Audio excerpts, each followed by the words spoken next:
What's happening, everybody? What's going on? Happy Saturday. It's crazy out here because this is probably our first real snowstorm of the winter, at least on the East Coast. As far as New York goes, like this is the first, I think, I would say in New York City, the first real snowstorm. What we've had before wasn't really anything. Uh, I know when it snowed like a couple weeks ago or a week or so ago, it looked like it was sticking on the floor. Next thing I know, it rained. A couple hours later, there was nothing. Did it snow? I don't know. But anyway, there's no mistaking it today. It's definitely still snowing. They say it's going to snow till about 3 p.m. Yeah, and it's I wonder how much we got. I didn't even check the weather report. I think it has to be a foot or so. It's gotta be. Gotta be. Anyway, hope y'all doing good. Got the morning coffee. Oh man, that's good stuff. You just throw this in there. Make sure I got that going. Well, I hope you guys are all doing okay. I'm still kind of trying to deal with the aftermath of what's been going on with these New York Knicks and man, I don't know. It's crazy. I don't know what to say about this team. Like this team is, I will say the good thing about last night is that I predicted we were going to win the game. I was wrong, but I like the fact that they played, 2.5 quarters of, decent basketball. I don't know. There's a lot to talk about, a lot to unpack with this Knick team. And I hate these times. Like I hate being that, the person that always has to, spotlight the negative that's going on with the team. Because, obviously we want our team to be doing well. Who wants to see your team losing all the time and dealing with this type of crap that they're dealing with now in the media and everything? It's just, man, it just stinks. Really stinks. But you know what? This is life. And as New York Knicks fans, we should expect it. We're used to it by now. We have seen a lot of losses in our times as fans. And so, them heydays of the 90s seems like a long, long time ago. Wow. It's crazy. Anyway, we'll chop it up and get into it. I think this show is going to be one of those where we dissect and talk about everything that's going on with them, and also get into the whole thing about what is going on with Cam Reddish. Like, why is this guy here if we're not going to use him? I understand continuity. I understand consistency, rotations. I understand game plans. Doesn't make up for talent. And if you got talent sitting on your bench, you should be using it. I think that Tom Thibodeau is stubborn in his ways. He definitely has his style of coaching. He has a system. He has things that make sense to him, and I'm sure he knows a lot more about basketball than any of us. But certain things don't make sense. If you got talent on your bench, you got to use it.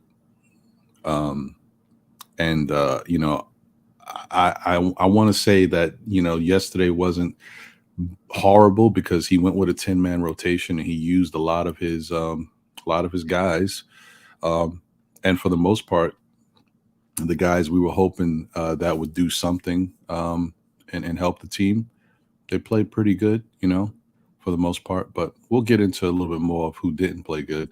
But I still think that there was points where he could have sat someone down and put Cam in, but he chose not to. I don't know. We'll get into it right after this.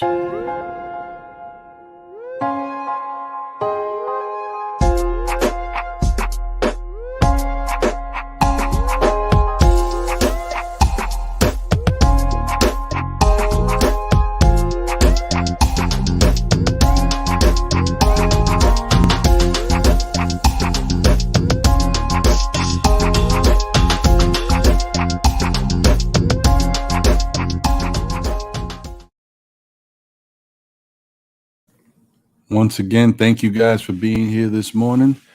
It is Saturday morning. It is snowing on the East Coast, or at least in my parts of New York. And, normally I'd be kind of, I guess, feel optimistic and excited because, I like seeing the snow. I hate dealing with the snow after the fact, but, when the snow's coming down, it's a beautiful thing. But yeah, man, this is just going to be a time to reflect, hoping for something better. We'll see. I don't know, man. I don't know what to say. But first off, let me salute the chat. Thank you guys for getting up this morning and tuning in. Worldwide L in the building. Appreciate you, brother. Karen Fung, salute. Appreciate you. Deron Wayne, salute. Top of the morning to you. Frank Matos in the building, salute. Wayne Peterson, salute. King Ribby, what's going on? Salute, man, salute. Infamous new king. Yeah, man, it was terrible. You ain't lying. D is balling. What's going on, brother? Money Bag 97. What's going on? Salute. That's interesting. I'm going to come back to that.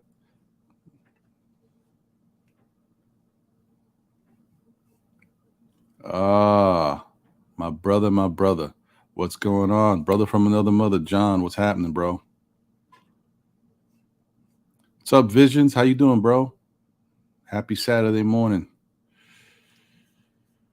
Okay. One of the things I can tell you guys is I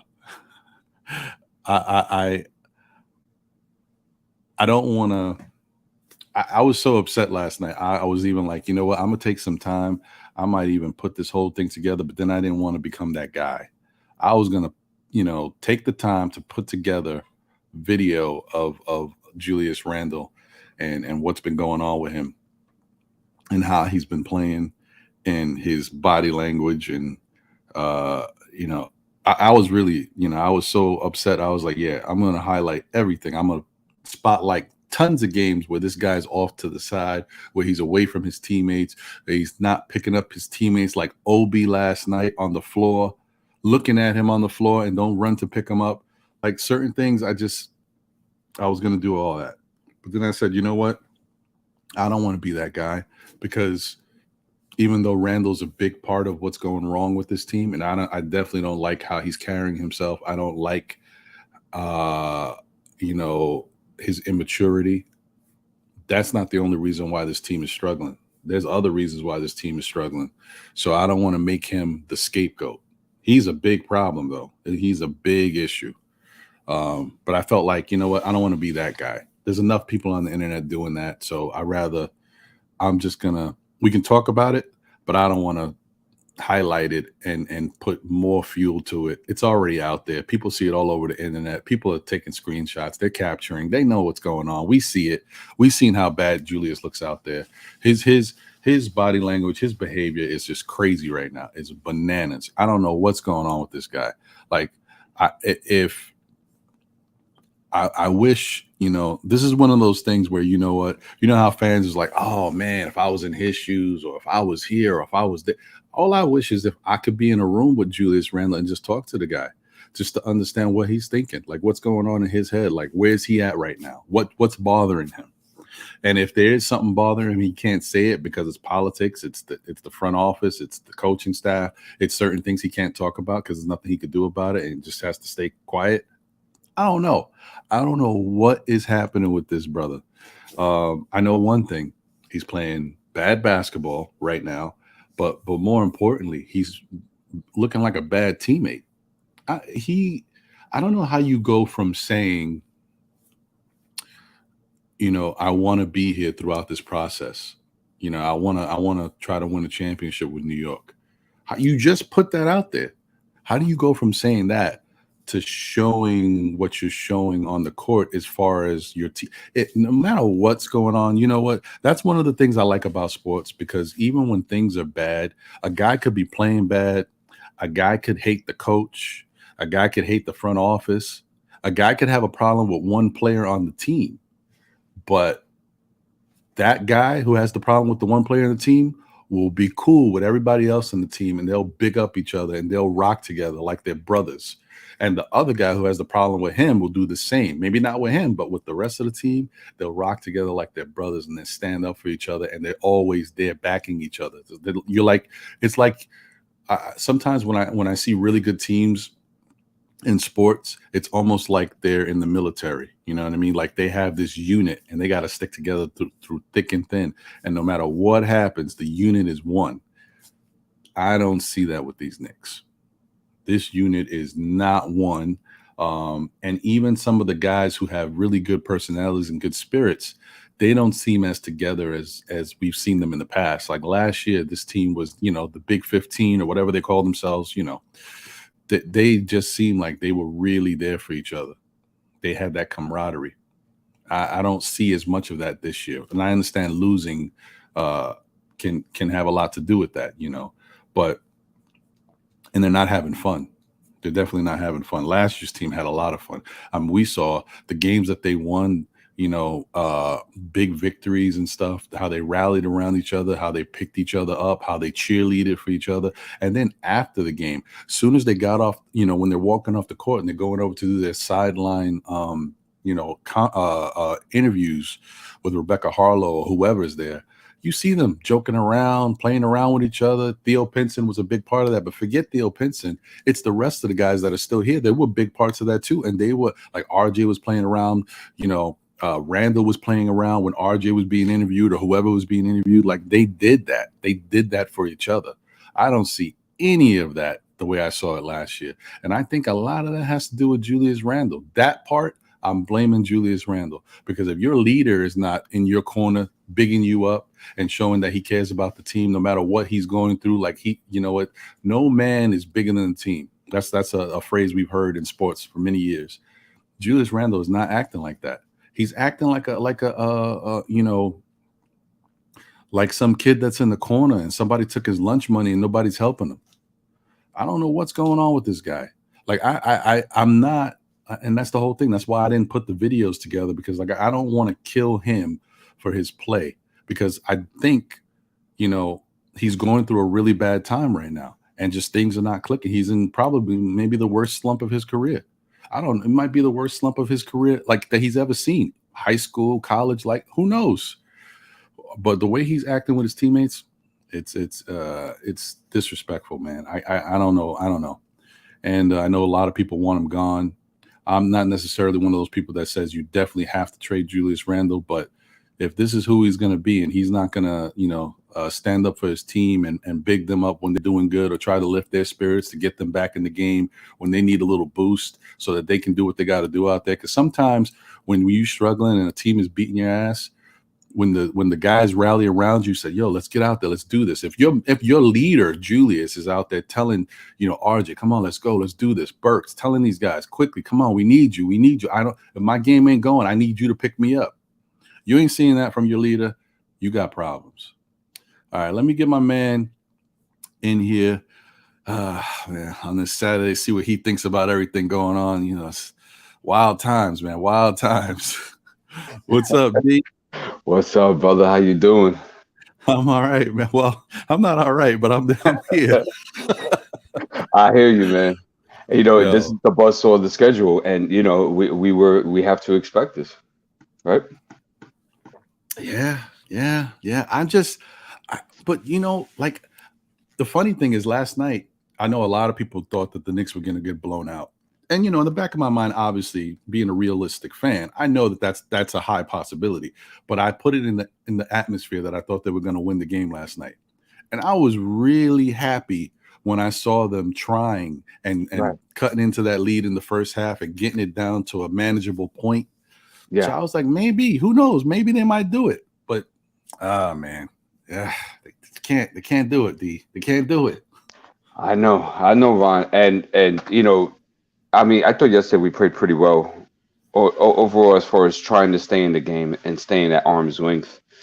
But and I always talk about it, especially in the morning show. We just don't have that foundational piece, and Milwaukee does. And the foundational piece comes through for you when needed. And that was just for me. I thought that was just a gigantic difference last night. He had what was his stat? Let me look real quick because Uh, he was 12 and 19, 2 of 6 for three, 12 and 16 from the free throw line, 13 rebounds, 5 assists, 38 points, 4 turnovers. I mean, the guy's an animal. wow. What does our And number then one do? Let's look and see what our number one did. 4 of 9, 0 1, 1 or 2 for the free throw line, 11 rebounds. The guy can get a double double in his sweep. right. 3 assists, 4 turnovers, 9 points, and looked very disinterested throughout the whole game. Again, I don't understand it, bro. 9 points. He shot 9 shots, right, against the Milwaukee Bucks, where he's had good matchups. He's played good defense against Giannis in recent games that they've played. Plus, it's a nationally televised game, and that's the whole thing. Like Julius always gets up for national TV. Oh no, not tonight, folks. Not tonight. Yep. Or should I say last night? And you could see even Milwaukee. Like I'm a little concerned about, and I'll talk about Milwaukee just real quick.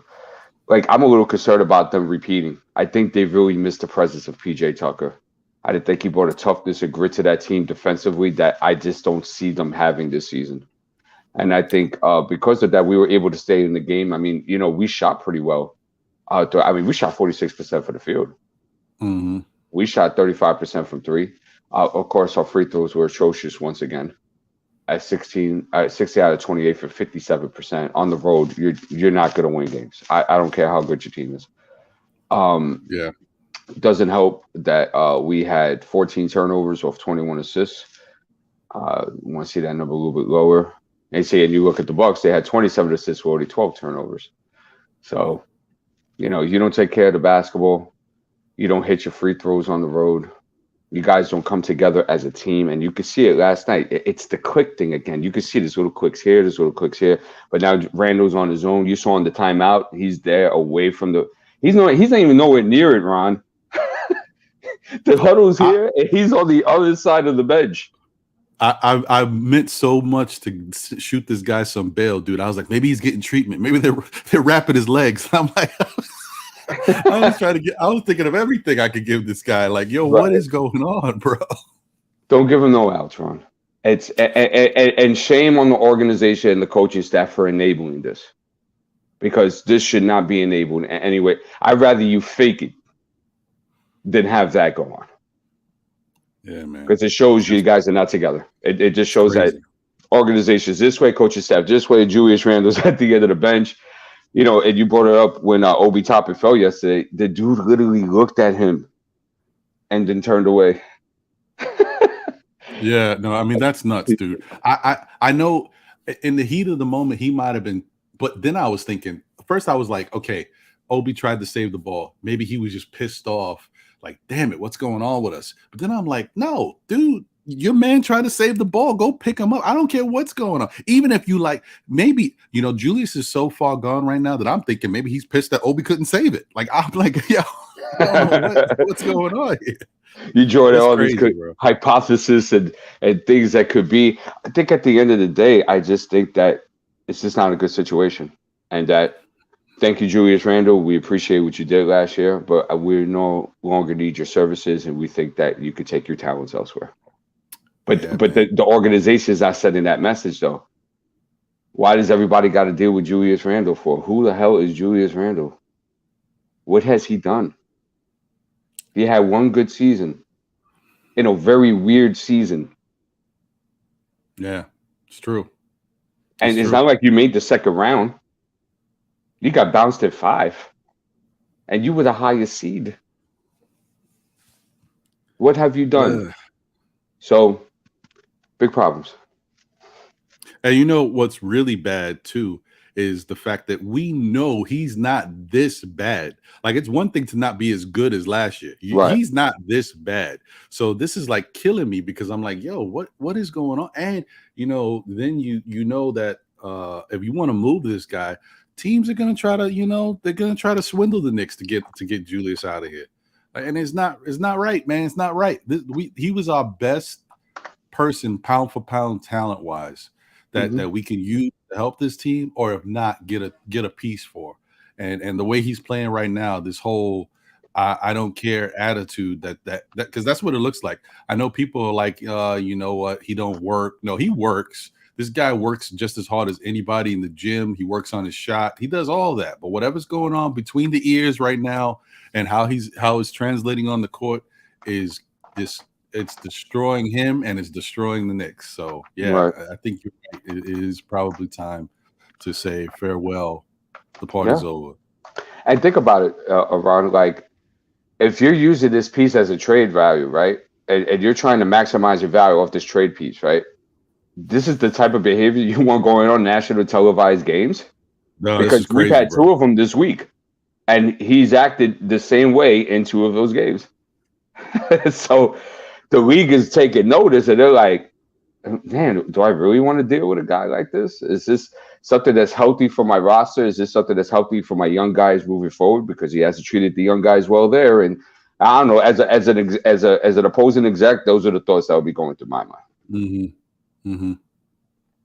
I mean, if you're gonna give up, I'd rather you just give up verbally too. Like, look, I don't think it's working out for me here. I'm there's stuff going on that I can't talk about, but it's not really a good fit. And I've talked to the team, and hopefully, we can part ways amicably. Like, I don't want that. Nobody wants to hear your player do that. I'd rather you do that. So put it out there so the whole league knows. Oh yeah, okay, we can get Julius if we want him, and he wants a different change. Like, maybe he'll play better for us because he's not happy where he's at. I don't know. Or maybe fake an injury.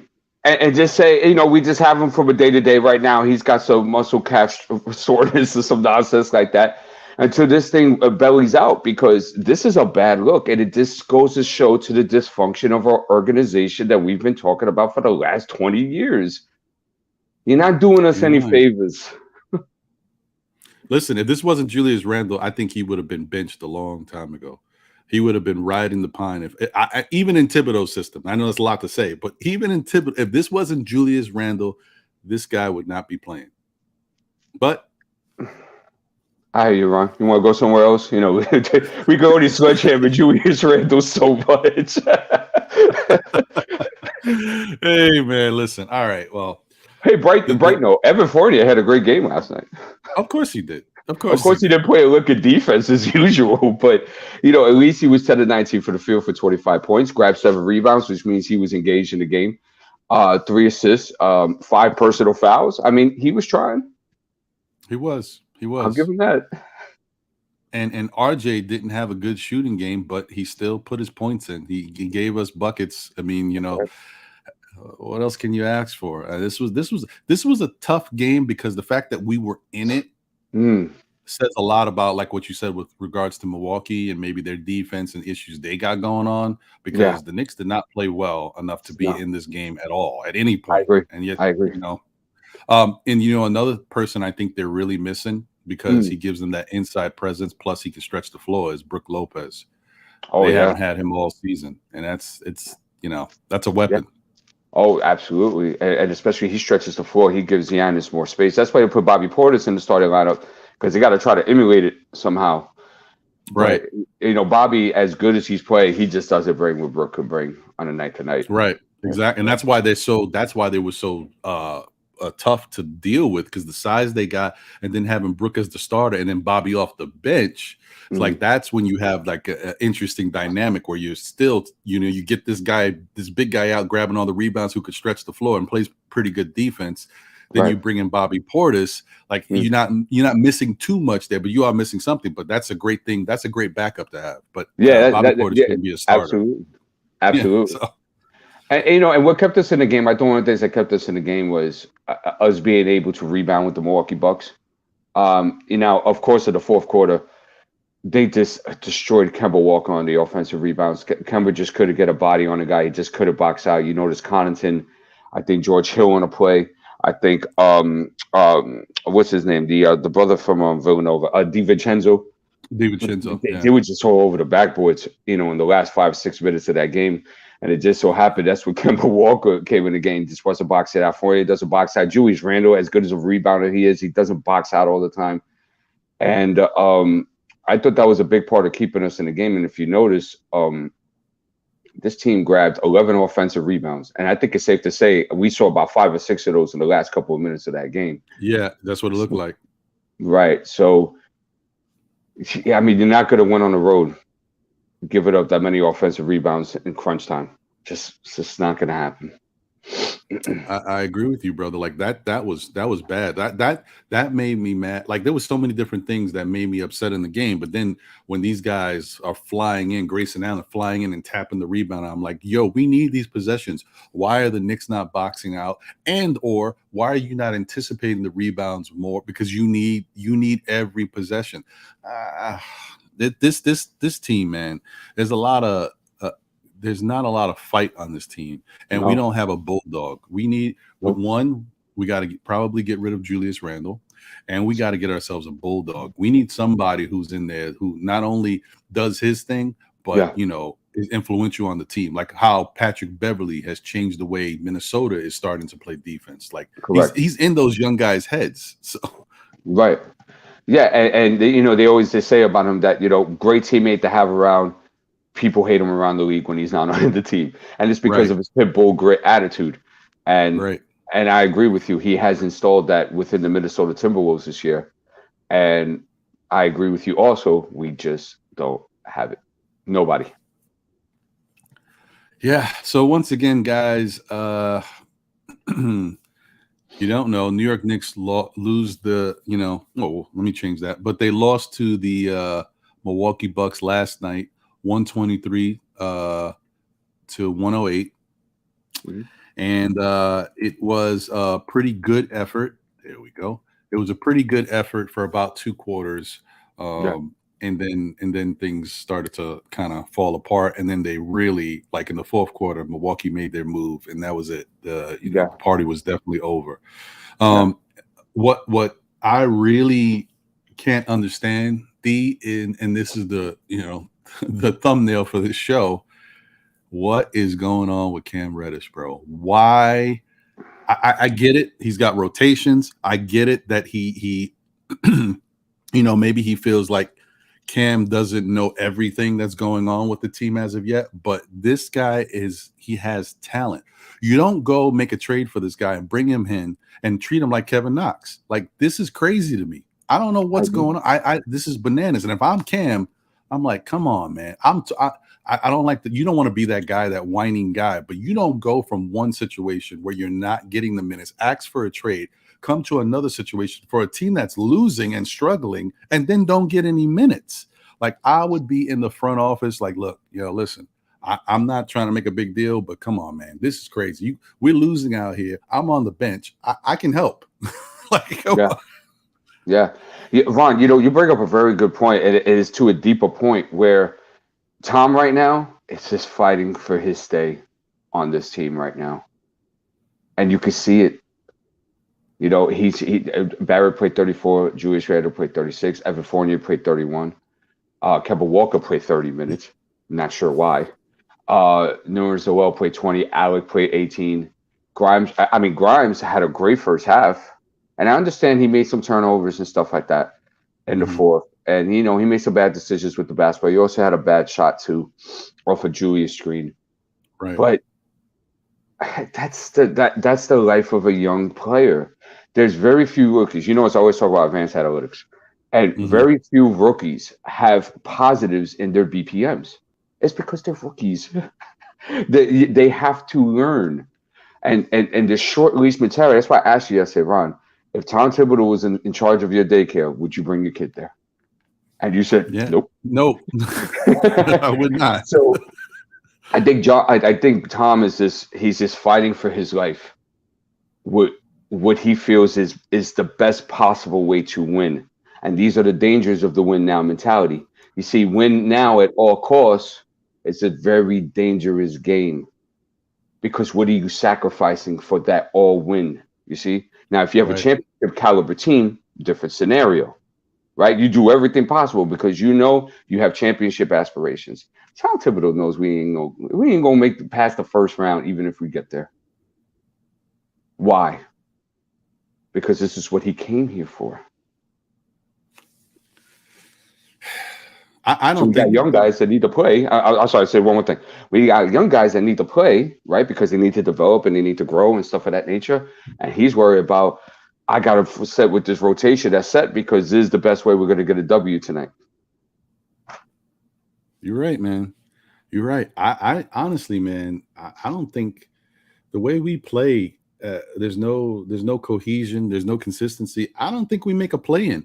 And if we make the play, like the chance to be in the play in, we get bumped. I just don't feel confident at all in this team right now. I don't know what they're doing. And you know, you don't want to. I know this front office, they're definitely trying to seem competent. They don't want to seem desperate. They're not trying to because they've been making, as far as fiscally, they've been making solid moves. But you know, at some point, you got to say, you know what, I got to make a move to change the thing, you know, change this team around before it's too late. And it might already be too late, but at least give it a shot and see what's out there. See what you can poke holes in and make a move. Because let me tell you, as we get closer to this trade deadline, I don't know. It seems kind of quiet. So I'm not saying I think a whole bunch of moves are going to happen. Yeah. But some of these players the Knicks might be targeting and come off that board. Whether it be, you know, they're staying or they're leaving somewhere else, the Knicks ain't going to be able to get these guys if they don't make a move and try to get somebody before it's too late. And I don't want to be back in a Fournier situation where we targeted all these guys and we wound up with Fournier. Not saying that Fournier hasn't, and I've been saying Fournier has been playing a lot better in the last 3 weeks or so. Of course, he had a couple of duds recently, but for the most part, this has been a good 3 weeks for him. Yeah. But obviously he's not right for the makeup of our team unless you change the team makeup. If you change the dynamic, then you know he could become a different type of piece. But you got to change what you got out there on the floor. Yeah. Easier to get rid of Fournier and bring in a different type of piece that gives you some shooting and a little bit more defense to kind of help with the overall picture of what you think your culture is, right? Like I don't know any other way to look at it.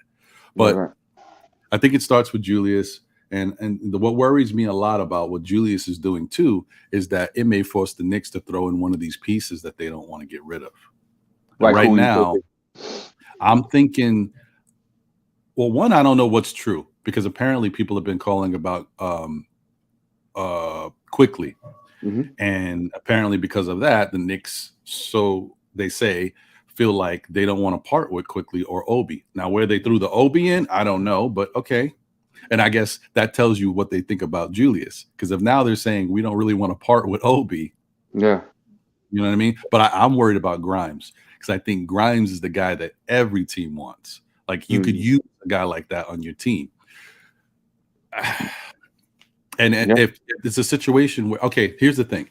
If you tell me I got to trade someone like Randle and a pick or two, and then Grimes, and maybe, I don't know, maybe somebody else for money purposes to match up for Ben Simmons, I got to do it. Of course. Because it's Ben Simmons. But if you telling me I need to trade Randle, Grimes, a pick or two, I think money-wise it's okay. But if you had to throw another player in, whatever, for like De'Aaron Fox, you know. I'm not giving up that much for De'Aaron. That's what I'm saying. Like, you know. And Grimes is off the table. No. I'll give you Quick, though. I would do that, too. I think Quick can help a lot of people. I feel like there's a lot of Knicks fans that don't like it because they feel like they see some defensive energy from Quick, and they feel it in time. Like he does have some games where he looks like a adequate point guard. Yeah. Not the type of point guard that the Knicks need per se, but he looks like an adequate point guard. But as I keep telling people, it's not about him understanding the role of the point guard. It's about the type of point guard that I feel like this Knicks team needs. I think this Knicks team needs one of those break down the defense, get to the rack, like, not whenever you want, but like consistently, and then Yeah. still be able to hit a little mid-range shot, possibly a three.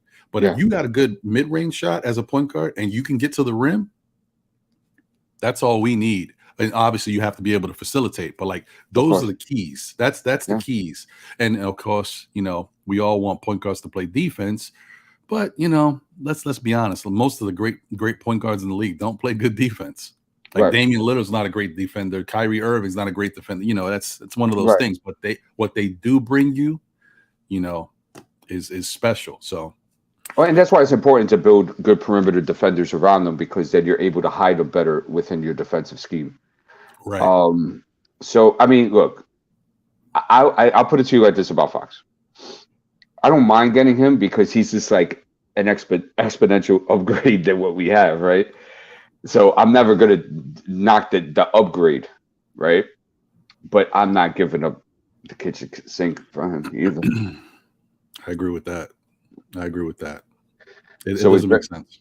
So it's very interesting to see how the front office maneuvers this, because I think the writing's in the wall for Randle, and I think what we do with Randle and how we package him will determine what's going to happen in our next year or two. Mm-hmm. And I think it's extremely vital you get this right.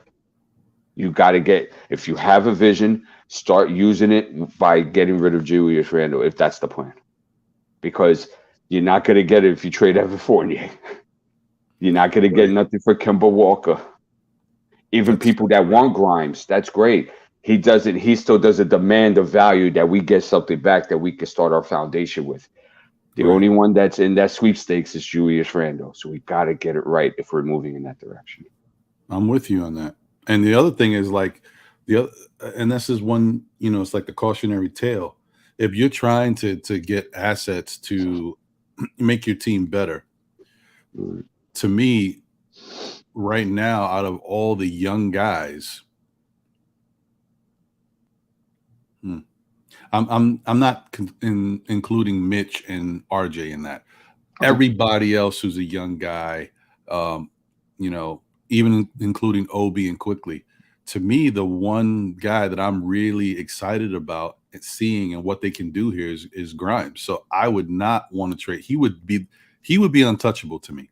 It's hard to say because he hasn't really proven anything, but for what I think he can possibly become and the way he plays defense, he gives that grit and intensity that is a part of the culture you're trying to, regardless of his scoring. That's a guy you got to keep. I agree. Just the potential of what he could bring you, especially a couple years from now, I think is extremely valuable in this league. And I called it out. I've been called it out for months now. I said, Quentin Grimes can guard bigger, small forwards. And you saw it with Chris Middleton last night. It was a couple of times he put him in some tough positions. He got a block on him. So now not only can he guard wings, like shooting guard wings around his size, I can put him at times against a 6'7", 6'8", perimeter-oriented forward, and they can't back him down. And they got to shoot over him. I think that's highly valuable, man. No, and that's something you need to keep. Mm-hmm. Yeah, I agree with you. And it was crazy that because I was going to bring that up at one point, but I'm glad and I knew if anybody was going to bring that up, you was going to bring that up because his defense on Middleton was really good. And it was funny because he had played Middleton for a good spell. And then as soon as I think, I don't know if he came out or if he had to rotate, but I think he came out. Okay. As soon as he came out, the next possession, Middleton came down, Obi was on it. He popped right in Obi's face, a little quick jumper. Like it's just automatic. It's a big difference. Yeah. Yeah, man. Yeah, when a guy's bigger, right, and you have the base to stop him, right, from posting up, and he's got to take 3 extra dribbles to get into his shot, you've done a great job whether he hits it or not. Because it takes away from the offensive fluidity, it takes away from his timing and how he likes to shoot those shots, and it puts him in a more difficult position. So I love Grimes.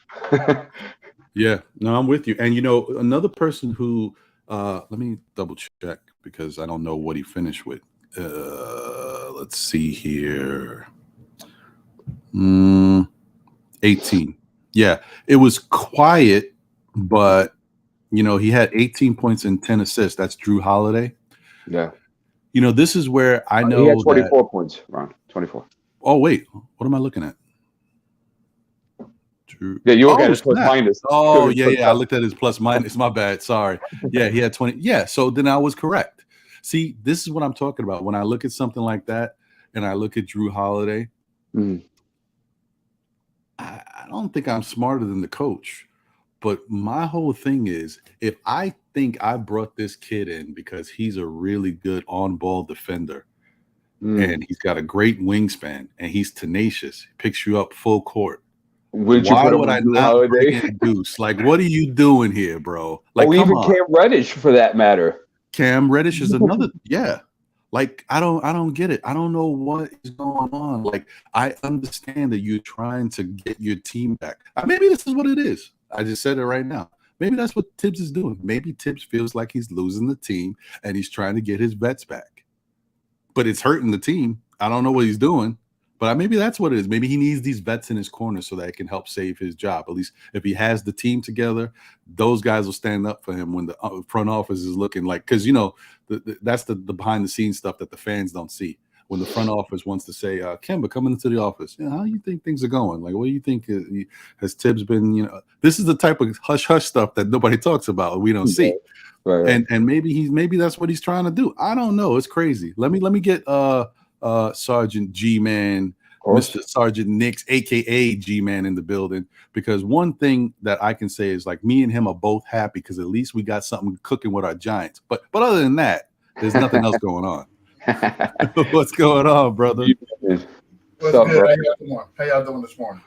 All right. Let me before I get to you, let me just give a quick salute to some more people in the chat. Geraldine McIver, still Knick fan for life. Appreciate you. And our future media, thank you for tuning in, brother. Appreciate you. You know, as always, my man Michael Rodriguez, friend of the show. Thank you. Mark Butler, good to see you. DU, I don't think I've seen you in the chat before. Thank you for tuning in, man. Appreciate you. Yeah, welcome. Hopefully you like the content and keep on coming back. Rich Boy, salute. Sam Holt, salute. Appreciate you. Pudge Nice in the building. What's going on, Pudge? D Nice 77. Appreciate you. I think that's pretty much it for now. I'll come back later and salute anybody new that joins up. Want to give the love to everybody. Wilson Dang, I see you. I didn't miss you, and I think I missed Wayne Peterson. Get off Mark Butler. Yeah, I got Mark Butler. Yeah, thank you. Appreciate you guys. Thank you all for tuning in. Appreciate you. As I always say, I'm going to try to continue to shout out the chat because, you know, you guys are the engine that keeps this show going. Yep. Of course, I hope to have 40 million subscribers at one point, so it might be hard for me to say all the names. but no, but thank you guys. White Falcons in the building. Derek from Queens, as opposed to Derek from Brooklyn. Thank you for tuning in. Act one, AC 11023. Okay, appreciate you. Thank you for joining in. Okay, all right. I think that's a good snapshot of what we got going on in the chat, and I'm gonna get to some chat stuff in a minute. You know what you guys got going on, because I'm sure you guys got some questions and stuff that you're talking about. Like you're just as confused as we are. Yeah. But G-Man, what's going on, brother, man? Listen, I know, because I was watching the game and I saw you commenting on Twitter. I know you was right. You was right there with me, brother. So, yeah. So what do you think about what took place? So first of all, to Ron's point, I salute to everyone that's in the chat. Thank you for coming through and being a participant and voicing your opinions of what we got going on. And again, as always, Ron, thanks for having me on your show. I really appreciate it, brother. But I'm gonna tell you something right now. This is not how I envisioned starting my Saturday morning. You know, after you work a whole week and you look forward to your Saturday to just kind of decompress and relax, not happening this Saturday morning at all in any sort of kind of way. So why is that, man? I'm gonna tell you why, D, and this is why I love D, because D always brings out the G-Man and the G-Man. This is what D does. So, hey, man. So we all helping each other. No problem. There you go. Therapy, so, man. That's exactly what this is, and we all need it. I'm telling you, even if you don't know, you need it. You need it. After watching So I watched the game like most Knicks fans watch the game, but I've noticed now since I've been, doing this podcast thing and being in that content creation mode and thinking about realistic facts as to what could be the catalyst behind an action. I watch different aspects of the game. So instead of watching a play, I watch where players are supposed to be versus where they are. I watch, if this is a shot, if the play was designed for you to take this shot, or you just going off script doing whatever you want to do because you want to do it. And then I watch the reaction from the bench, meaning the coach, as where he does. It's like a quarterback, right? Imagine you're in the NFL. Coach sends a play in, right? The play that the coach sends in is designed because the coach has watched the defense. He knows what we can get off. And at this point, at 2nd and 7, this is a good play to get us at least 5 yards. But when the play comes in, the quarterback changes the play. He doesn't audible. He changes the play in the huddle. He said, I ain't listening to what the coach got going on. We're going to run this play right here.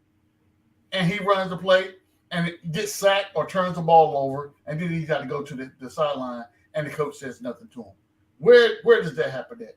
Nowhere. Because I'm telling you what happens to that whoever the perennial star or starting quarterback is, guess where he's sitting at? The next series, he back there on the bench talking to the OC. Because what you're not going to do is you're not going to derail this team for your personal vendettas or whatever you got going on personally, right?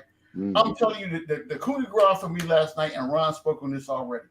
Now, two plays happened, and I don't think a lot of people saw what happened to the play that I'm about to speak about. And the play is what you guys already alluded to, when Randle knocked the ball out. Obi attempted to save the ball after Randle knocked the ball out. Randle looks at Obi and just shakes his head and walks off. Prior to that play, and if you don't know what I'm talking about, find the tape, go back and look at it. Prior to the play, when they come down and get in their sets. Obi and Randle are right next to each other. Randle pushes Obi off. He just dismisses him. Get away from me. You know what I'm saying? So there is clearly, and I said this before, and it's very rare, Ron. I'm going to tell you right now. And I find myself, every time I come on your show, I find this to happen to me, right? What you do is you have G-Man for Life in the chat working his little doggone fingers to the bone before I be like, you know what? I'm tired of typing. Send me the link. I can't type no more. Send me the link. But just the mere fact, I think that two things are going on here, and they could be mutually exclusive, and they could be totally separate than what's going on. But in my conspiracy theorist mind, this is what I believe. I believe that Tibbs has hitched his wagon to Randle, whether they fail or succeed. That's relevant and evident because of the way of the treatment that Randle receives from not only Tibbs, but the head office, as well as upper echelons of the management, taking them out of media rotations or protocols, paying fines, and not holding them accountable when your star player, the de facto leader of your team, is pulling the Alpha Payton this year. How do we not see that?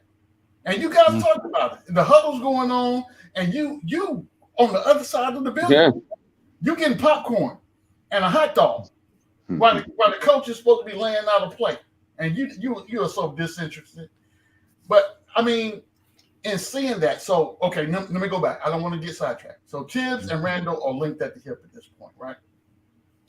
Tibbs is at the point, and you guys spoke about it. I think Tibbs right now understands or realizes that whatever's going on with Randle is not healthy for his outlook in this organization, and it could be shortening his timeline to where he thought that he was going to be with this Knicks organization. Me, if somebody called me right now and said, "Hey, I would give you X, Y, and Z for Tibbs and Randle," hey, I would go down there just like on Hard Knocks, give me that big black garbage bag, clean out your locker, come on by the front office, let me deactivate your badge and your parking spot, all that's going away, and say love it.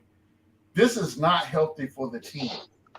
I said this when we got Cam Reddish. I said I was happy for the Cam pickup, but be mindful. Tibbs is still the head coach. How do we use Cam? How do we use it? Right now, we're not. It's like you just went out and got a great deal on an exotic sports car that you've been saving your whole life for, but you can't afford the insurance. So guess where that sports car sitting at? In your garage collecting dust.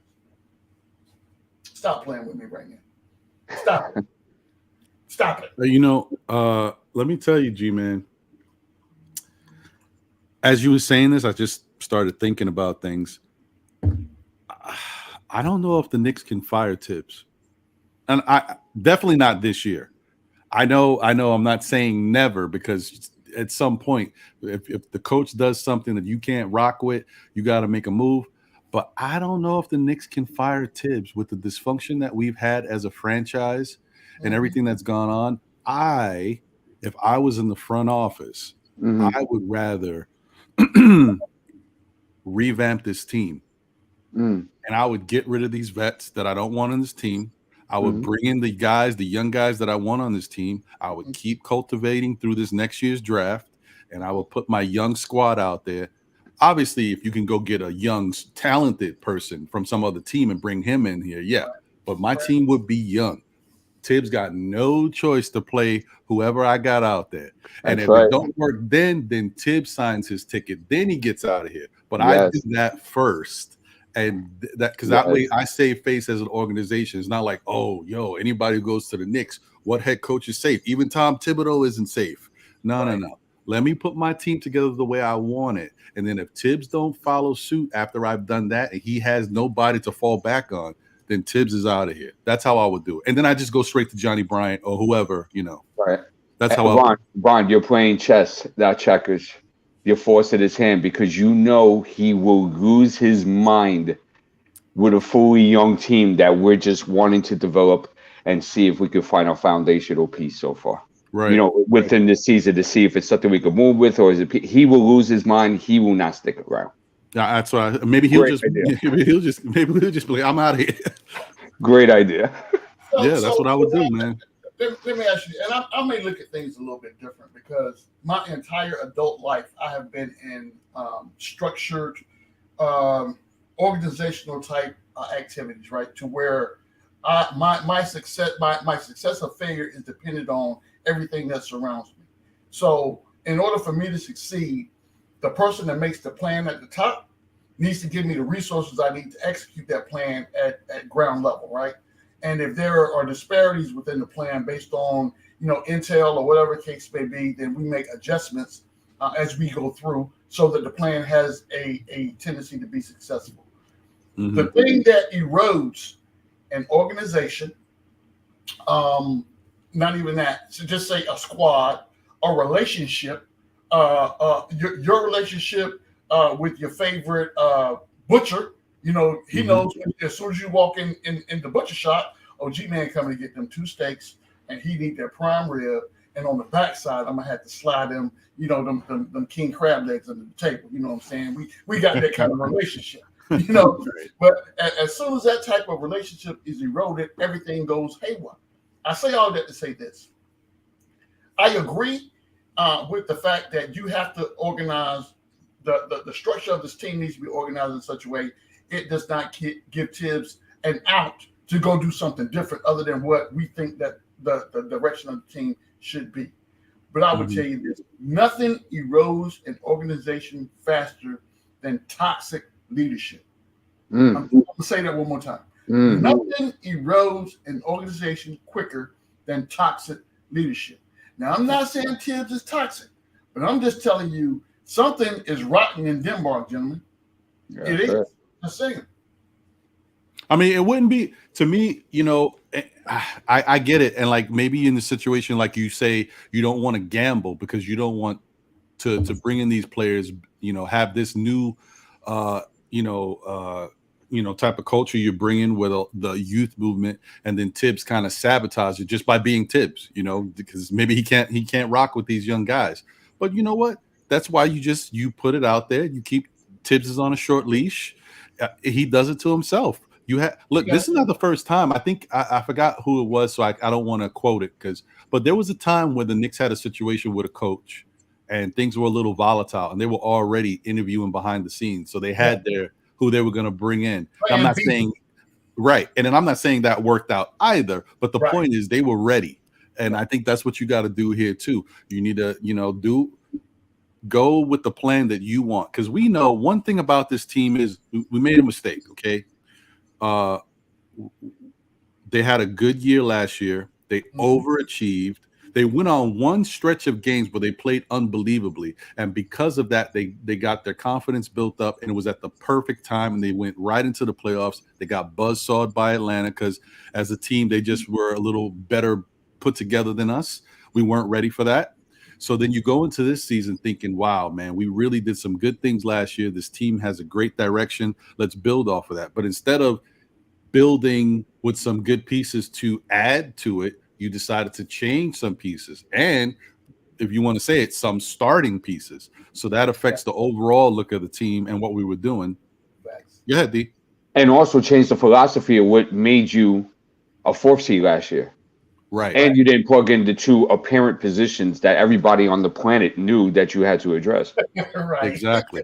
Right. So you do that, and you weaken your defense. You bring in offensive talent that is not necessarily the best fit for the team. Both these players, Kemba and Fournier, could do great in some other organization, some other team. The way they make they have their style of basketball play. Just for this Knicks team with Thibodeau, maybe it doesn't work as good. It took Fournier almost a half a season just to be able to start playing consistent, giving us some adequate basketball play, right? Right.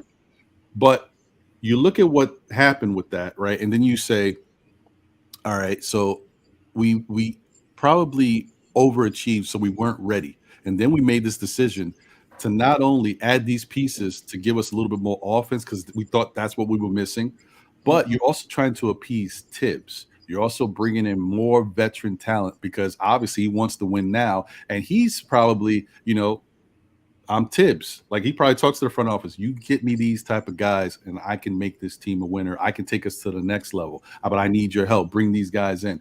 Knowing damn well this team ain't ready for that because overall we're devoid of talent. We have certain pieces that are good, but we don't have overall talent on this team. We've got a lot of young players that don't even know who they are yet. So therefore, we weren't ready for this. Right. Or young players that have an identity crisis because it's not how they played for most of their basketball career. Right. Like we're playing Obi in a way. Like does somebody like I know Obi was, National Player of the Year. It's funny because I think Knicks fans, they know that because we say it. But then what you got to really do is look at Obi Toppin was National Player of the Year. Damn it. What the hell was he doing over there? You need to go back and look at what Obi was doing, what made Obi comfortable so that you can get more of that going on the Knicks. And I think the problem with Obi and why he hasn't really, of course, we know he's got to work on stuff. I'll never, whenever I talk about Obi, we know Obi needs to work on stuff on his own.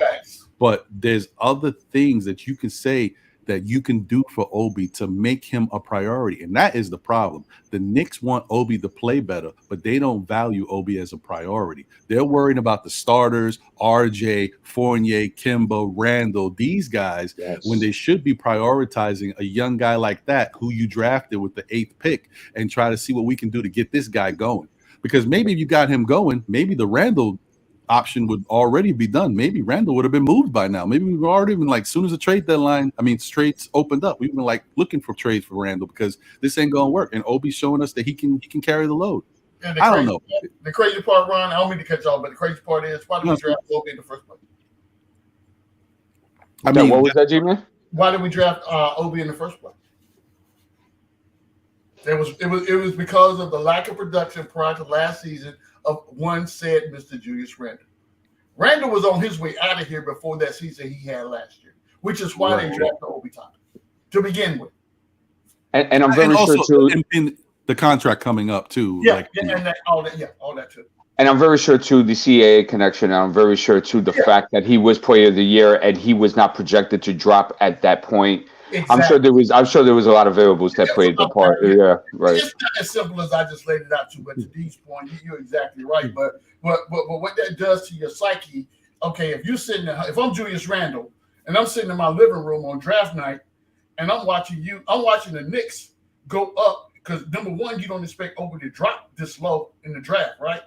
And you have an opportunity based on my performance, and you go out and get a D's balling as a backup for G-Man. So now I'm sitting here like, okay, so now the light bulb goes on. Well, what I've been doing is not sufficient. I need to go do something else. I need to go reinvent myself because I still haven't got my bag yet. And then I got my wife in my ear like, look, we done moved 3 times. I'm not moving no more. So you either need to poo-poo or get off the pot. That's what we're doing right now. So what I need to get in the gym and at least for one season, at least for one time, just shatter all expectations of what I got going on. Hence, last season's performance by one Mr. Julius Randle. Now think about this for me. And again, I don't want to get into my conspiracy theorist hat here, but this is how things line up, huh? Listen. It's detective work. It's not conspiracy theory. Don't worry about it. It's good detective work. But it's like you can't avoid this. There's too many clues sitting in front of you. Like, right. Listen, you got a guy that has played not up to to what we believe that his standard of play is the last 2 to 3 years. You bring him in, he has an outstanding year the year prior. Now, just ironically, the following year is what? It's a contract year. Okay, so normally football, baseball, basketball, hockey, whatever the year that precedes your contract year, you ball out. Period. Because you want to get the most monetary return for your effort, so you ball out. And then normally what happens is as soon as we pay you, you go back to being regular old Joe. You know what I'm saying? I'm showing up late for work because you can't fire me at this point. I'm still getting the check. You know, that's how we go. But what does the organization do to kind of wake you up? We go ahead and let you know we got somebody waiting in the wings that can replace you, right? Okay, I get it. You draft Obi. I got it. He's on the squad. But the very next thing that happens is at the same time that you bring in an Obi Toppin, Julius Randle and the new head coach are joined at the hip now because you bring a Tom Thibodeau in here that needs to establish the culture of this team, right? And he needs help to do that. So because his efforts and Julius Randle's efforts are kind of aligned, now they are forever joined at the hip because of that, because of the success that we had last year. They are forever joined at the hip. Yeah. So as Randle ebbs and flows, so does Tibbs. Correct. So where we see, and all this is revolved around Obi Toppin and what we said about Obi, right? So Obi will not be able to flourish in this organization under this current regime because it's not designed for him to do so. This regime is designed to capitalize off Julius Randle and Julius Randle alone because when Julius succeeds, Tom Thibodeau succeeds, and we all know Tom is a win-now coach, hence why Cam Reddish can't smell the court unless we get blown out by 30 points. Yeah. You're right. I just wish that there was a quick fix, but there is no quick fix. We're gonna have to go through this. We're gonna have to go through this. So, fasten your seatbelts, Knicks fans. This is gonna be a long ride, a bumpy ride, and this year is already. I mean, listen, it's not said yet because there's still time, but year's almost over. For the Knicks, this year is almost over. And what's crazy to me is that, people have gripes, right? And I've noticed that gripe word's been circling around the community. But anyway, they have gripes about Tom Thibodeau, the front office, Julius Randle, right? And I talked to your cohort the other day, G-Man. I had a nice therapy session with him. He paid me $100 an hour for it. right. And I talked him off the ledge because he's very angry after that Miami Heat loss. And I said, but Kev, why are you angry? You want Tibbs around? No.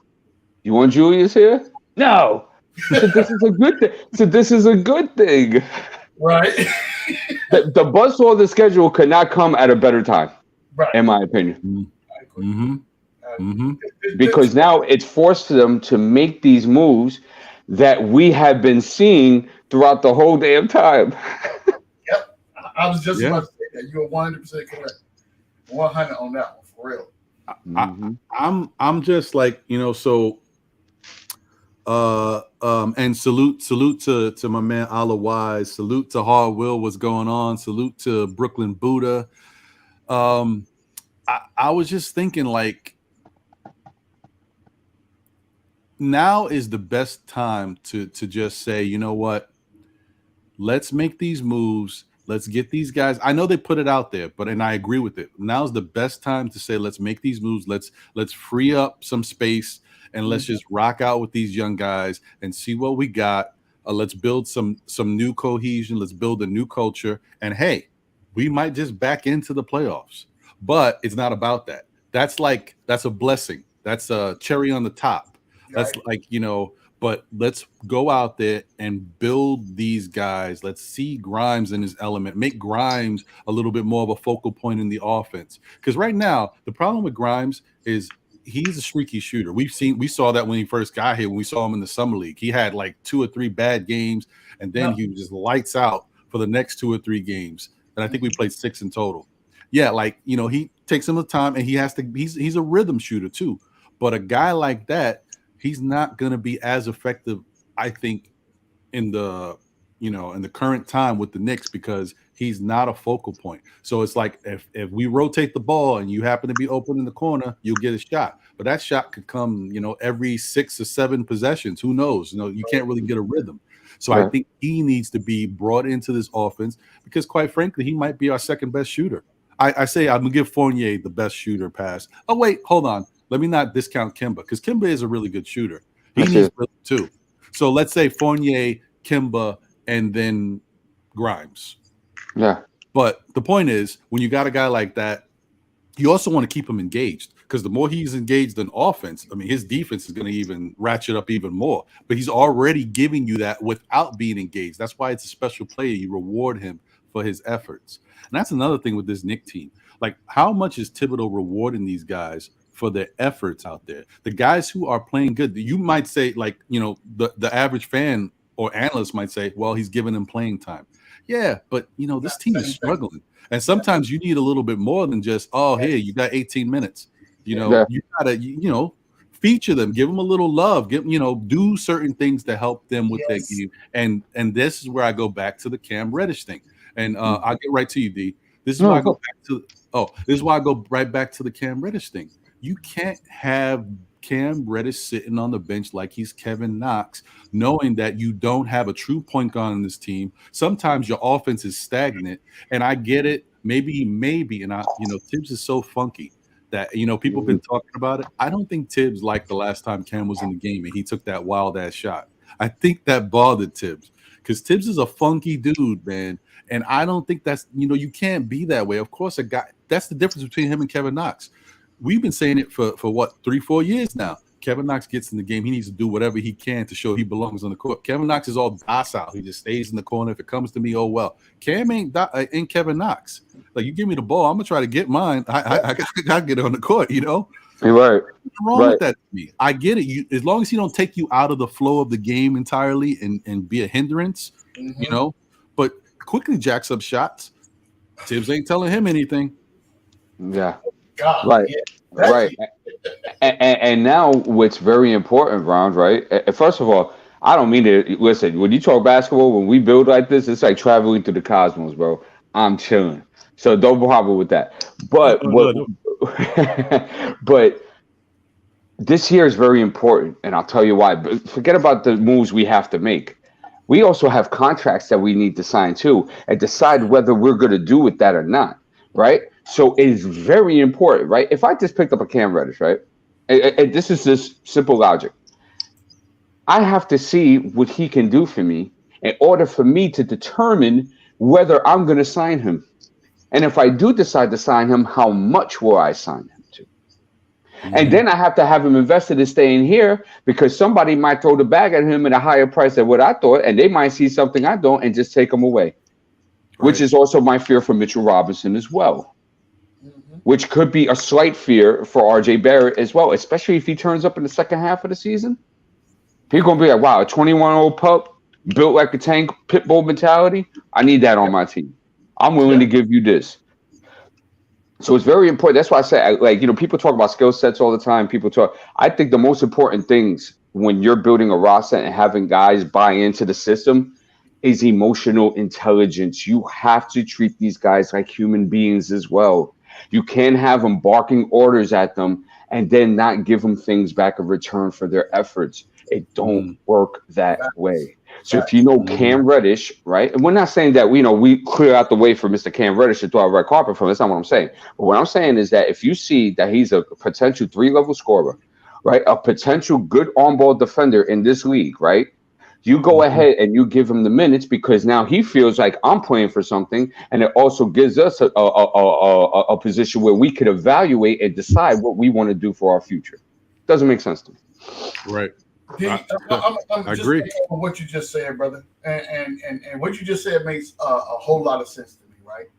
And just to kind of expound on that, I'm gonna take it one step further. Mm-hmm. The people that were in the front office that were working behind the scenes to orchestrate this Cam Reddish deal, at the same time, when you feel like that we're going to make this thing legit and we're going to have this guy on the team, the very next phone call that should have been made was to Tom Thibodeau. Listen, we are about to acquire a Cam Reddish, right? You need to figure out as the head coach how to get this guy playing time. We need to see who he is and make sure that we made a sound investment. Now, how you play him, where you play him, you the head coach, you figure that out. But what's not going to happen, coach, is I'm not going to turn my TV on in a nationally televised game when we just got all this hoopla for us to be able to acquire a Cam Reddish. And every time the camera pans to Cam, where's he sitting at? He's sitting on the bench with his mask on. He could have had an extra sketch over there, drawing up the plans for his next house. We don't know. Yeah, he looked very disinterested as well. Yes. So to your point, especially when you're dealing with young kids, right? And I think about young privates when they come in the Army. They've never been associated with the military. You got to take an 18-year-old who knows nothing about the military and in 8 weeks turn him into a soldier to deploy him to potentially, go, sacrifice his life for a far better cause. 8 weeks, brother. 8 weeks. That's 2 months. I got to undo what you've been doing for 18 years and 2 months. Yep. Right. But this is not what we're doing. And when I say we, I'm talking about the Knicks organization. You go get a Cam Reddish, knowing the things that he's endured in Atlanta. So he's mired on the bench behind all these other players. He's not going to get paid, and his talents are being wasted. So here's a lifeline for you. Come to the Knicks. We can do X, Y, and Z for you. Okay, that's what the salesman told me, right? So it's a difference when you go to buy a car between what the salesman tells you and then once you get in the finance office with the finance manager. That's a whole different conversation. A whole different conversation. Right. So you sold me to bring me here, but now I'm here and I'm sitting on the bench. Yeah. And who you don't want him sitting on the bench next to is one Mr. Obi Toppin. So it's like the kid in school. If you don't want Obi sitting next to Cam, because I'm telling you right now, they talking, bro. They talking. Cam, anybody that has watched basketball, everybody sees the treatment of, say, a Obi Toppin or a Miles McBride or people in that venue, right? So what do I need to do? And I can hear Cam, Obi, what I need to do to get some playing time, bro? What Ted looking for? Obi like, hell, when you find out, tell me, because I don't know. Yeah, this is how it's been going down for the last year and a half. Peep this.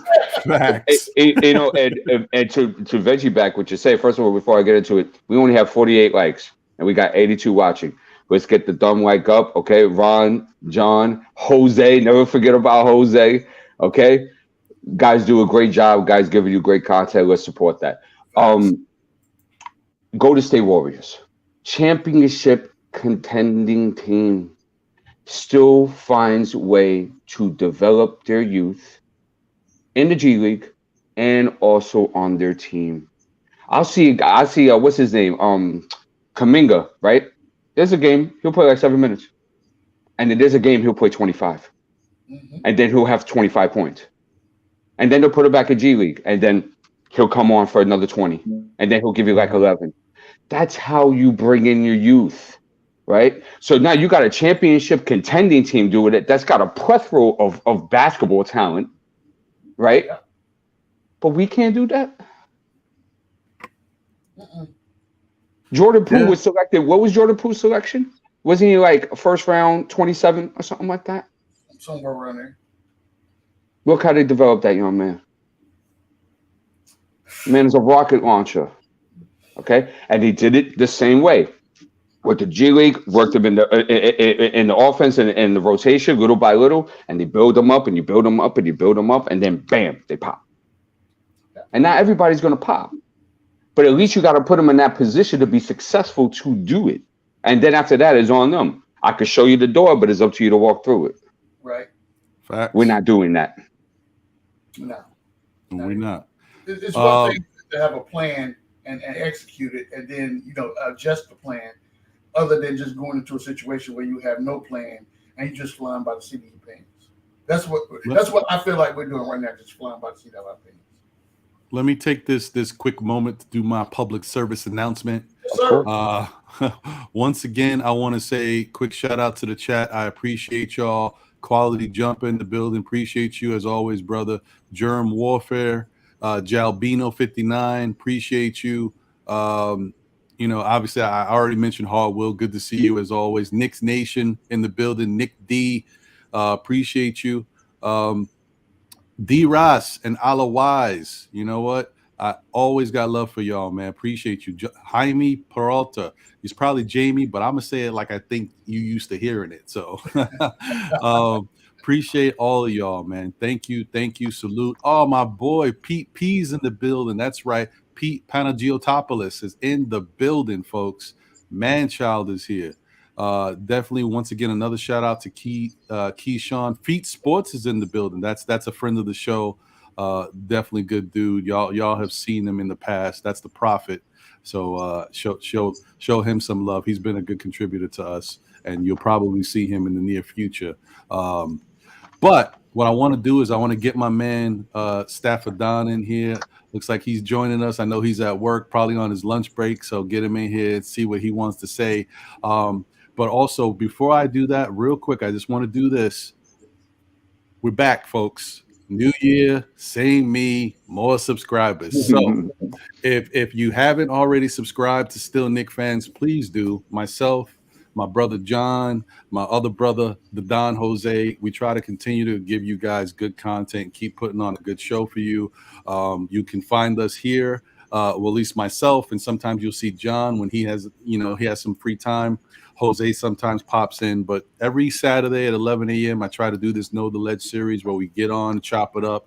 It's just free flowing. You can see my man D is balling here. G-Man, you're about to see Stafford Don, and anybody else is welcome to join. The link is always in the chat. And we'll just, talk about Knicks. Just, whatever you got going on in your mind, we'll chop it up. And then we have a more structured show on Mondays where we do our weekly recap and prediction for the week, the games that took place in the past and what we think is going to happen in the future. And last but not least, you also can find us on either Wednesday or Thursday, depending on if the Knicks play a game that day, on the Nothing But Knicks station. Should I say Nothing But Knicks Network. We have the NBA report, myself and John, and my man Don Jose in the background. So don't forget, we're always here trying to give you more and more content. We just ask that you salute. This year it's about building. So if you could like, comment, and subscribe, that'd be great. Tell a friend to tell a friend who tells another friend. We definitely appreciate you. So that being said, I had to get that all out. Stafford Don in the building. What's going on, Stafford? Yo, glad to be alive. I'm blessed. Good morning, D's Balling. Good morning, G-Man. Ron and John, Still Knick Fans, as usual. I didn't really hear what was the topic, but what I believe it's about Cam Reddish. Yeah, we're basically talking about Cam Reddish and the fact that he's not getting playing time, and how what's the point of him being used like he's Kevin Knox? He's just sitting there on the bench, and also it plays into the whole thing about Tibbs, and what he's doing with the rotations and stuff. So, go ahead, bro. I gotta go with I believe it was G-Man that said it. I don't know if it's G-Man or D Ballin from one of the other shows. It's basically one person that plays three positions, and he's a person that got to go.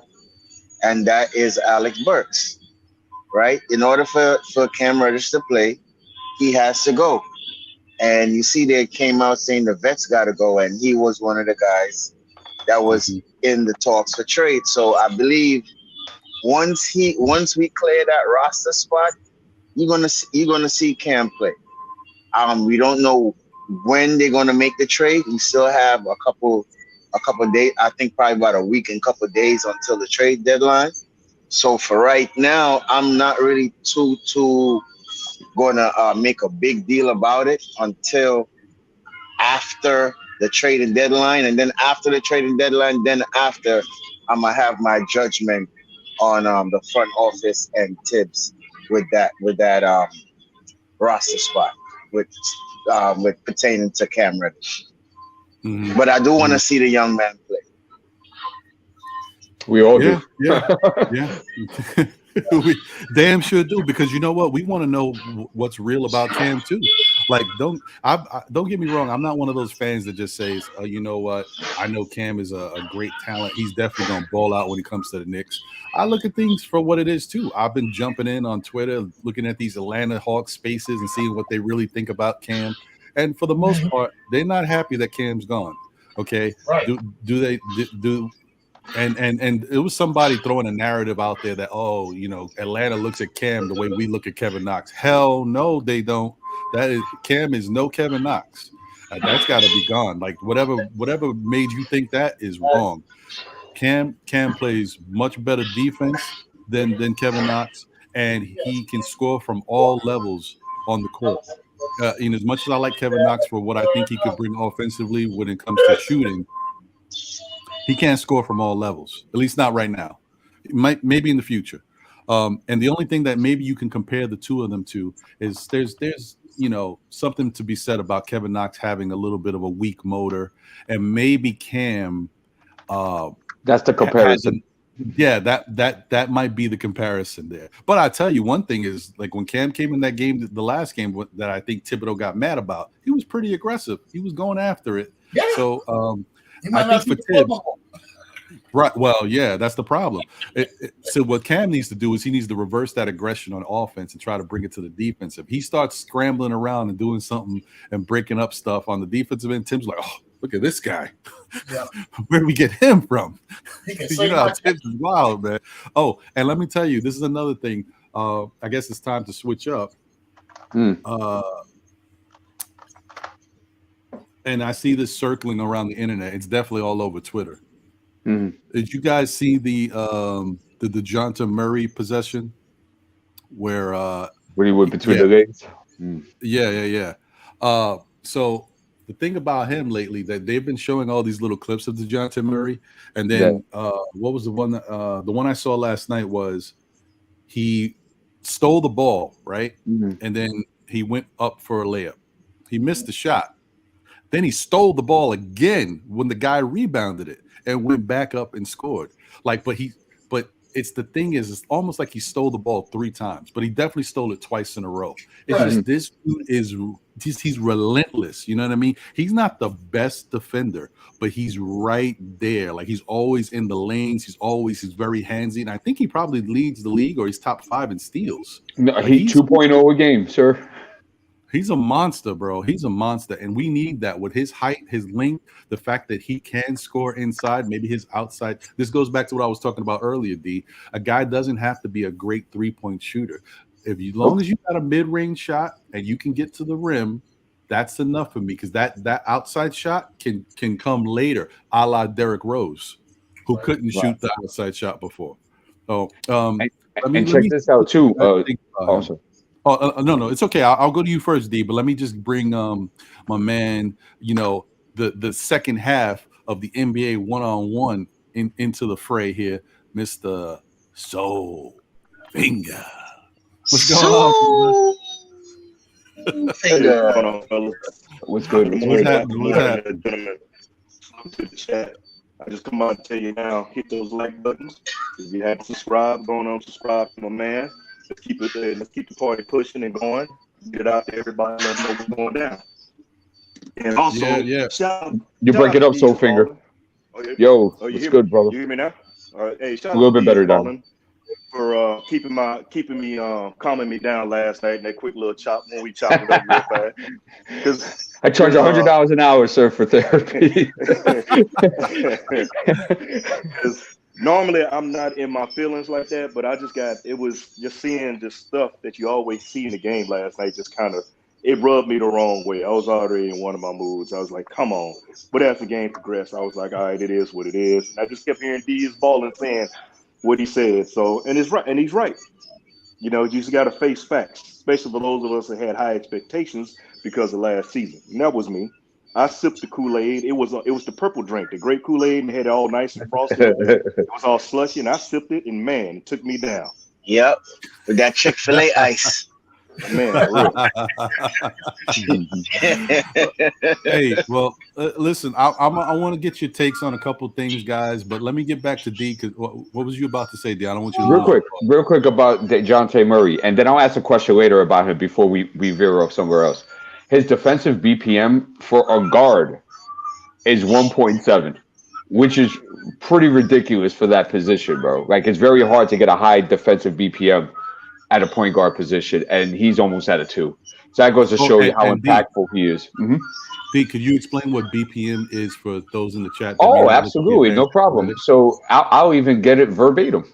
So what BPM is a box plus minus.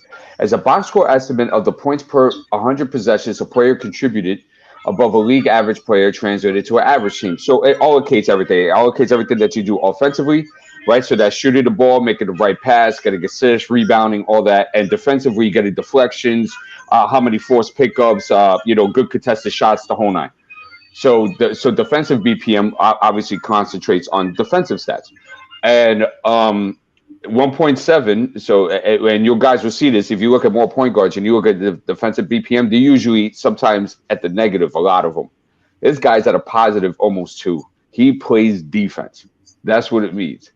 And I just wanted to point out that another thing is when D is balling is going over these stats. He loves looking at the advanced analytics because they give you a different picture. They show you more about what's going on that you don't normally see. And the BPM, the box plus minus, is the individual player box plus minus. It's not what you see normally when you look at stats on like NBA.com. That's different. That's a team plus minus. So this is a lot more individual. Gives you a better Continue, my brother. No, very good, Ron. Thank you for pointing that out. And also, too, I mean, nothing's perfect, right? But you want to find stuff that is the most accurate, you know what I'm saying, which could lead you to the best destination. So, once you get to learn the numbers, you get to understand certain things. Like, perfect example, right? Because the team on the court for the Knicks is so bad, right? Like, their front and start unit, Mitchell Robinson is a -6, unexpected win. But we know that's kind of skewed because of the fact of how bad Evan Fournier, Kemba Walker, and Julius Randle are defensively. So you got to keep that in mind when you balance the numbers and stuff like that. But back to DeJounte Murray, his short mid is 42%. Okay, and he's taken 248 of them, so he shoots them, which is not bad.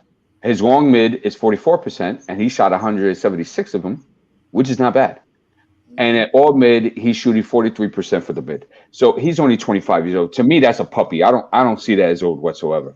So he still has a lot of time to grow, and I think that mid range is going to be money for him in years to come. And he's shooting 62% at the rim. So he finishes at the rim too. He's a Swiss Army knife with superstar potential. I like that. I like that, and I kind of feel like you don't know that for a fact, but I like the conspiracy theory all the time.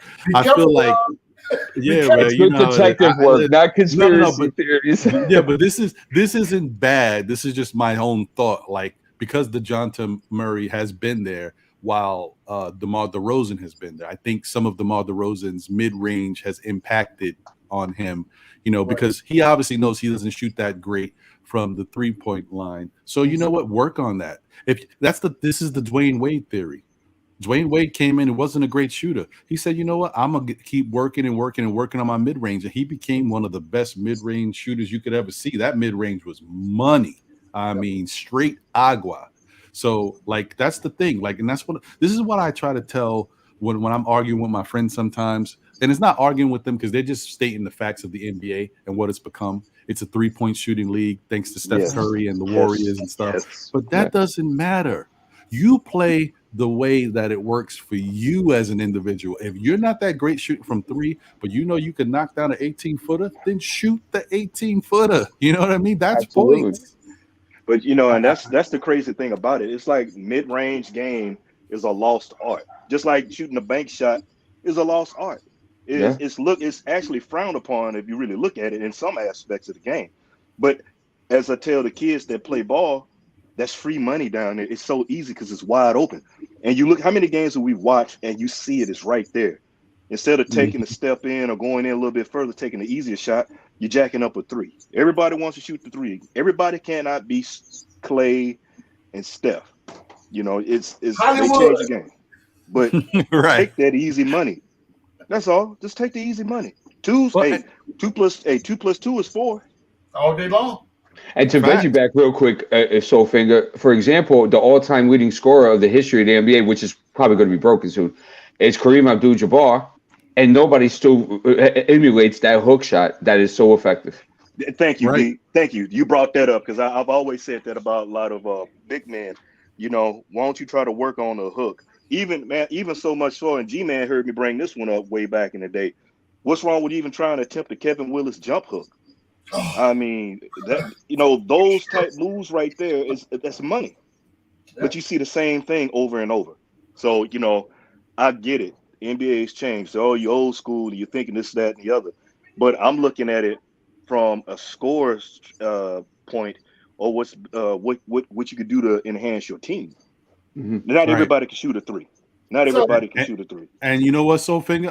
I'll get right to you, G-Man. Go ahead. The other thing, and I know I have my own style of what I like, and what I like may not be what a lot of other people like. Right. My friends will tell you now, like when we used to play ball, I love mid-range shooting. When we play in 2K, when we used to ball in 2K all the time, dudes are trying to shoot the 3. I'm trying to kill you with the mid-range. Yep, and you know what? It's hard to beat me because my mid-range is clicking while you're shooting your 3s and missing. I'm getting the rebound, shooting the mid. You behind. You can't catch up because I keep shooting them. And this is why, like, I'm the type of person, I love old throwback baseball. I'm a big Tony Gwynn, George Brett, Wade Boggs type of player. Those guys that have 300 averages and you just can't get them out because they always getting hits. As conversely, when it comes to basketball, I'm a big Glenn Rice, Rip Hamilton, Kerry Kittles, Dwayne Wade. These guys that they have that mid range, and even Carmelo Anthony, like guys like that shoot that mid range that make it. And there's a reason why, most of the league, and especially the star players, say Carmelo Anthony in his prime was one of the hardest people to guard. Like that's the one guy they didn't want to face because he could do it from anywhere on the court, and that mid-range was money. Yep. So that's what I'm just saying, like, not to keep harping on it, but that's the thing that's a lost art, and I think that's something that these guys, in order to become a really good player in the NBA, you got to focus on what works for you and not what the league is doing. If Obi, let me tell you something right now, if Obi Toppin will work on a mid-range and get an 18 to 20 footer and have that down, nobody would be saying anything about the fact he can't shoot 3s. Because my man will be scoring. Yeah. He'd be pulling you out because you got to guard that mid-range. And as soon as you get close to him, you're going to blow by you and get that dunk. That's right. So that's what OB. Did you see that dunk last night? Did you see that tomahawk dunk last night? I did. Yes, that was a very nice play. And that's the type of play that he would get all the time, Staff, if he had a legit mid-range. He make the defense play. They have to play him honest. You have to respect him. You're right. But anyway, I a lot there. Ron, I got to go back to work, but I'm gonna say this: tune in tomorrow with me and your boy Soulfinger, NBA 101. We got a lot of things to talk about. The Donovan Mitchell trade is growing legs. Okay, we're gonna talk about the All-Star game, the East and the West. What y'all think about the picks? And we're gonna talk about some Knicks. We're gonna talk some Knicks talk tomorrow, because I got some thoughts about Julius Randle and some of these fans, and some people may get me rubbed the wrong way, but tune in tomorrow. It's going to be a very interesting show. Right. Sunday, that's tomorrow at 4 p.m. So y'all guys be good. G-Man, B's balling. Ron, Soul Finger, get up with me, homie, in the morning, and we'll talk. The chat, be good, and I love y'all. Be good. Take All care, right, my man. appreciate you, brother. Yeah. See, it was funny, Ron, is that, this is how I know you're my universal brother. I was just on another show last week explaining how if I was to develop Obi Toppin, right, I would work with his footwork, I would work with his ball handle and his base. And I would have him shoot mid-range shots and have himself just like Dayton, because at Dayton, he worked inside to outside. And that's why his jump shot in the mid-range of the three-point percentage looks so good in that small sample size, because that's how he was operating. Where in the NBA now, he's operating the complete opposite. So that's why I like you, D, because see, you think you saying what a lot of us are already thinking already before we can even get to it. So, like I said, I'm gonna start putting foil on my head, because I swear some of you cats will read my mind or whatever when it comes to that. But we already know Obi develops a mid-range game. That's a problem. He's so dangerous. He's athletic already, but he should be sitting in the corner like Kevin Knox, or sitting at the top of the three-point line shooting threes. Can he hit it? Yeah, every once in a blue moon. I mean, like I said, if you throw up 40 shots, you're bound to hit one. We can go over the numbers. That's no problem. Yeah, and that's why you got to have a numbers guy on your squad. Facts. So short mid-range, 5 of 16 for 31%, and long mid-range, he only shot 6 of them, but he's 3 of 6. And for all mid, he's 8 of 22 for the season. So it's something he has to develop. He does. And so go ahead, Ron. Let me cut you off. Oh no, I was just gonna say, and the other thing with him is he needs to get with Chris Brickley, or get with Drew Hansen, or is it Hanlon? Is it Hansen? I think it's Drew Hanlon.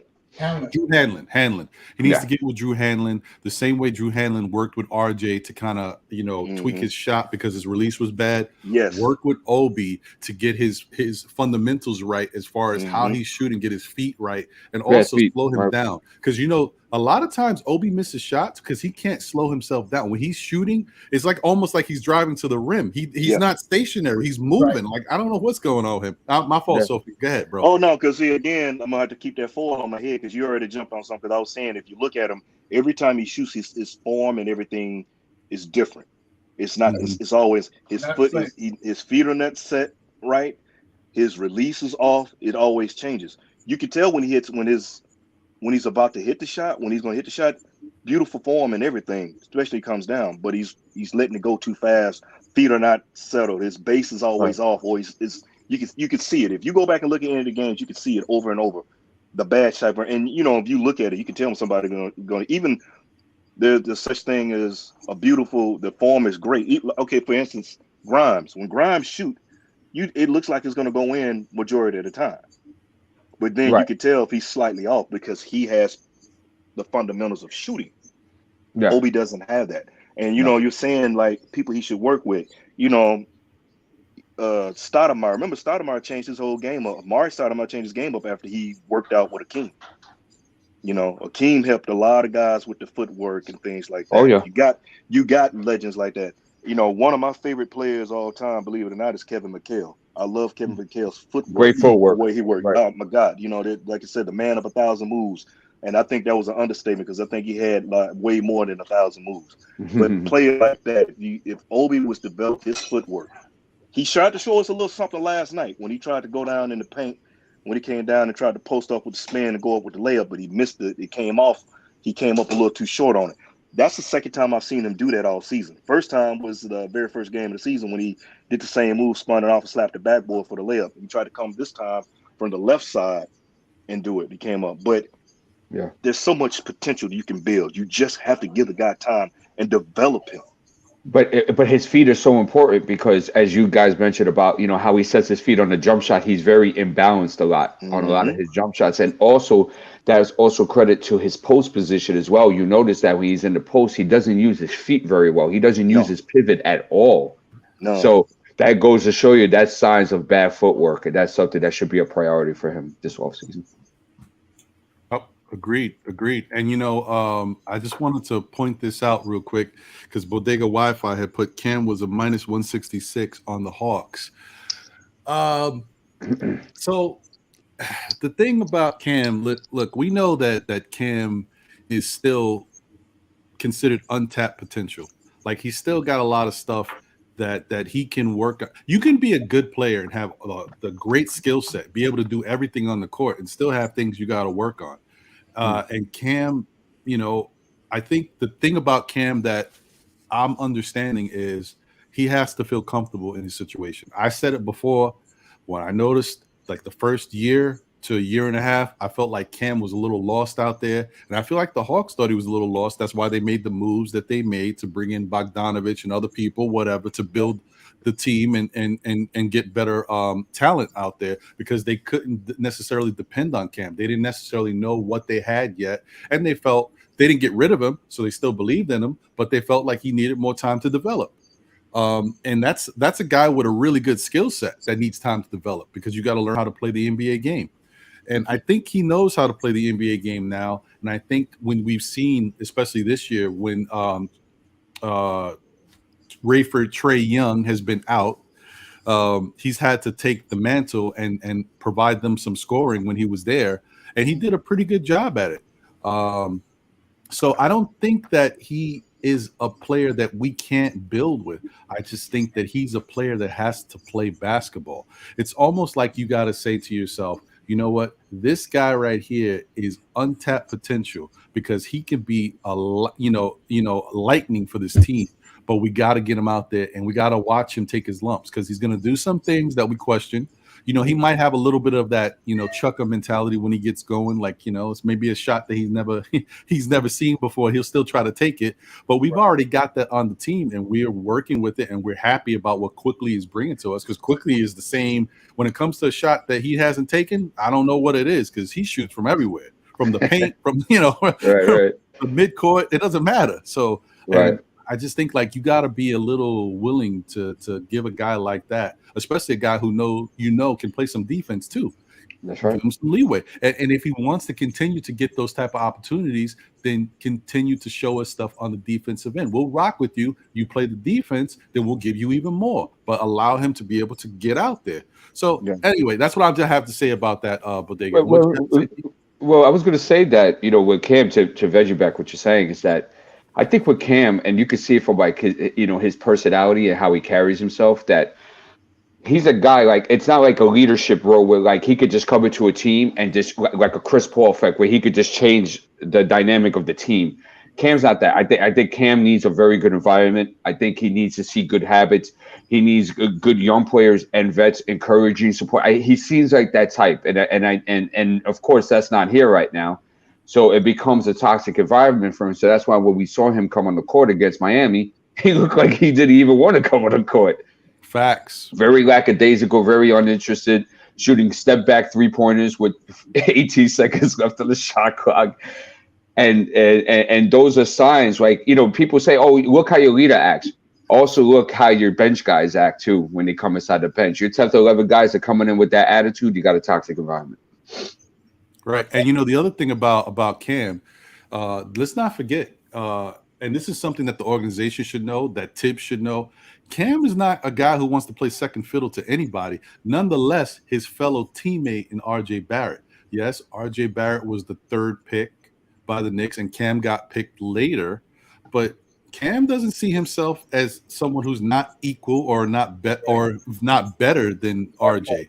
He feels like he's just as talented. He can be just as good given the opportunity. So you got to treat him that way. And when you bring him in the game in garbage time with the rest of the guys who you don't feel are ready to play, good rotational minutes, it's a little bit of a slap in the face to me. We're talking about, well, before Cam got here or when he was on his way, we're like, is he going to be a starter? Or if he's on the bench, how many minutes is he going to get? We're not thinking of him as being, a garbage time player. Like, this is crazy. And Cam's like, I understand you guys got a pecking order, but come on, bro. Right. He's not with this. And the big part too is that even if he ends up not being that guy, right, and even when he's not a piece moving forward, let's at least give him the opportunity to evaluate him and him grow and see where it goes. You got to do that at least. Especially when there's possible money involved. And, you know, you might be able, the other thing with it is like, you're talking about how can we, you know, build this team and make it better with talent. There's no free agents that want to come here. You're able to pull off a trade for a guy in Cam, and you might have to pay this guy now. So you got to see what he can give you, and he might be a steal. He might be the guy you add to the team that you're not necessarily projecting as a real big piece, and he could turn into a big piece. Because that's the other thing. Like somebody put in the chat, I forgot who it was. I don't know if it was Pete P. I don't want to give the wrong person credit. I appreciate you, whoever it was. Had mentioned that it took DeJounte Murray 6 years to develop. And now you're seeing the fruits of that development. Now he's confident in his realm. He's the man, as you know, because at one point in San Antonio, it looked like Derek White was going to be that guy. And you know, the keys have been given to DeJounte Murray. So some of these guys, it takes a while, but you never get to see any of this if these guys don't get playing time and a chance to do something out there. You got to give them burn, man. I mean, how else are they going to get better? You got to give them burn. And it's, I already know, you know, for those that talk, you know, we talked before, G-Man and I talked offline about it. I've even heard with D is saying, I agree. It depends on what you're trying to do as an organization, as a team, with who your head coach is. We don't have the head coach for these young guys in that aspect. Some say, well, yeah, he can develop, he can do this. I have my reservations. I already gone through my list of people who I like. And for Cam to be as athletic as he is, to have those measurables, you got a 6'8" small forward with a 7'1" wingspan that could possibly be a Swiss Army knife for your team. Yeah. You have to develop that. You got to cultivate that. You cannot have him sit on the bench, because I looked at it when he put him in the garbage time. I said, that's disgusting to do him like that. It was just straight disgusting. That's just the way I felt, because you got to look at it. Even in the Milwaukee game, okay, look, they were starting to run away, but the simple fact that I would have tried to put Cam, get up on Chris Middleton. The size right there. Maybe he can slow him down. Maybe he can bother him. You don't know, but you got to do something. Again, insanity is, you know, the definition of sanity is trying to do the same thing over and over, expecting a different outcome. Well, that's what we've been doing. Some of the things we're doing is so insane to keep putting a smaller lineup in there and we've been screaming and flipping tables and throwing chairs for a wing, and then we finally get one because we didn't address it in the free agency. Now you got a young wing, and I'm not saying he should be starting, but he should be getting some type of burn to see where he's at, especially with that athleticism. And maybe his defense isn't what everybody expects, but I think he's a better defender than we think. Give him that time. That's all I got. Give him the time, man. Yeah. I mean, besides, we're taking the L's anyway. Right. And this is why I get worried about like Tibbs remaining coach if we make moves for younger players, because it's like, what is he going to do to them? Like, how is he going to fracture them in some way? And I think it's a legitimate concern because of how he's treated some of our young guys. Like, we all agree on the panel. We're not saying Deuce McBride should be our starting point guard. We're just saying that we feel that he has a skill set and a defensive mindset that gives him some spot minutes at certain times of the game. Exactly. And it's so he's not using that. We feel the same thing with Obi a couple of weeks ago. We played against the Hornets, we played against the Timberwolves, we played against the Pelicans. Obi was perfect for those type of teams. Harley saw him. So it's becoming a theme now. You see? Even with IQ, it has been a little shaky on. You know what I'm saying? Where like he'll play him 21 minutes and then all of a sudden you look next night, he's only playing him 9 or 10. And then we look like, well, IQ actually didn't play too bad. Why didn't he play more? Like, so it's a reoccurring thing that keeps on going on. So I asked myself, okay, so we bring in a DeJounte Murray, for example, right? Or we bring in a Ben Simmons. Like, now I have to think like, or even a De'Aaron Fox if you want to go that route. And think, is this the right coach that I want leading my youth to develop in order for us to be something in the next couple of years? Right. Exactly. There you go. Yeah. I'm with you on that. No. Right. And that's the thing. That's the reason why I said that it's almost like you have to shortchange yourself in order to continue to promote a functional front office and organization, so that way you save face. Not that it's really, you can do whatever the hell you want. It's your organization, your team. No one else is going to be able to charge or task with fixing it. You know what I mean? Right. Like, that's all in-house. But the other thing is, NBA is all about perception. And these NBA players, for whatever reason, don't want to come to New York because of the fans, the pressure, Dolan. That narrative of Dolan is starting to kind of take a back seat finally, because he's been very removed from everything. But there's been a level of dysfunction that's followed this New York Knicks organization for years and years. Yeah. So at some point you might say, and that's why I proposed what I said earlier to D, was that, you might want to just build the team the way you want it, bring the young guys in the way you want it, and then put the emphasis on Tibbs. And if Tibbs don't follow suit and work with these young players and cultivate them the right way and play them the right way and put the best talent out there that can win for you, then you can make a move. But I think it's a detriment to the organization if you just say, you know what, let's say there's no trade that can work out for you right now that you can find that you can take. Oh no, don't say that, Rod. No, I don't want to say that. No. Believe me, bro, that is the last thing I want to think about. But say that's the case and you kind of team stand pat, you stuck with this team. I think the worst thing you could do is say, okay, well, now if we know we're stuck with this team, we got to fire Tibbs. Let's fire Tibbs and let Johnny Bryant ride it. No, because I think then around the league, you're like, damn, a coach can't even get a year and a half. They can't get to 2 years in New York.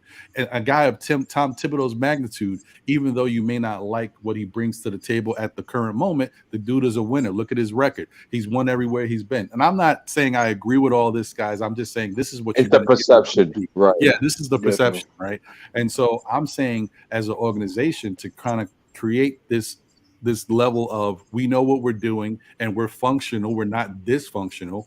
What we're going to do is build the team the way we want the team to be built. The coach has to come in and coach the team that we're giving him. Whether or not he necessarily agrees with it, what we'll try to do, obviously, is we want defensive players to be in this mix. So you go out and get guys who can play defense, so he should be fine with that. But he's got to rock with these players. And if he doesn't like these players, then you know what? It'll be on him. I think that's the best way to go about it, because regardless of what we do here, nobody's coming here right now. And maybe they will in the future, but we've been saying this for how long? For 20 years? When's the last time we said, we definitely know that next year's free agency, they're all coming to New York. They will be the first destination. Every time we think that's the case, it's a lie. All of the, I hate to do this, but I got to do it once again because it goes back to my point. As Knicks fans, we got to understand there's so much hyperbole and misinformation out there, because New York is a desired destination as far as money. And, whenever you talk about NBA basketball, you have to mention Madison Square Garden and the New York Knicks. It's just a thing. But that doesn't mean there's anything tangible coming from it. They just like to throw us out there. And we raise the stakes for these players. Oh, you know what? I'm thinking about going to the Knicks. He's not. But you know what? Throwing the Knicks in there helps raise the price, and then now he gets what he wants, where he wants to be, in tax-free zone in Miami, in LA, wherever he's going. That's the thing. They use us as bait. But I think we got to get away from that and just try to continue to build the organization the right way. And at this point, nothing has worked. So let's go back to the drawing board and say, we got some good talent on the team. We need more talent. So let's go out and get more talent. And I know I said this whole thing about, going with the young players and bringing them in, but I'm still not opposed to even saying I'll blow it up a little bit to bring in that stud young player like a Ben Simmons or something. I'm still okay with blowing it up a little bit to bring in that guy, because once you get that guy, now you can build around him. You have an elite two now in your toolbox. Right. Yes. Right. Right. Instead of you need a screwdriver to instead of using a butter knife to screw some screws, you got to actually screwdriver to do what you got to do. You know what I'm saying? That is the best way to look at it. I look at it as, with as far as situation with Tibbs, we have to take his old reliable toys away and make him use what we have. Because you already see how his lineups are. He keeps going with the same thing. That's why you got a lot of these guys going. You know, if Kimba's going to start, we're not going to see Cam. Period. Where's the minute going to go? No. Last night was the first time we did not see Taj, which was a question, which surprised me. We didn't see Taj at all. Because I was expecting to see Taj as usual. Even though Nerlens got out, even when Nerlens hurt his hand or whatever, you know, you got to take Tibbs out of his comfort zone. And I think somebody put in the chat, and I saw they used a good word, antiquated, because he has an antiquated system. It's dated. You know, instead of when people were using calculators, he's using an abacus. That's the best way to put it. Gotcha. So let me ask you guys a question, because I feel like for these players, our packages would be different. So what would you think it would take to get a DeJounte Murray here?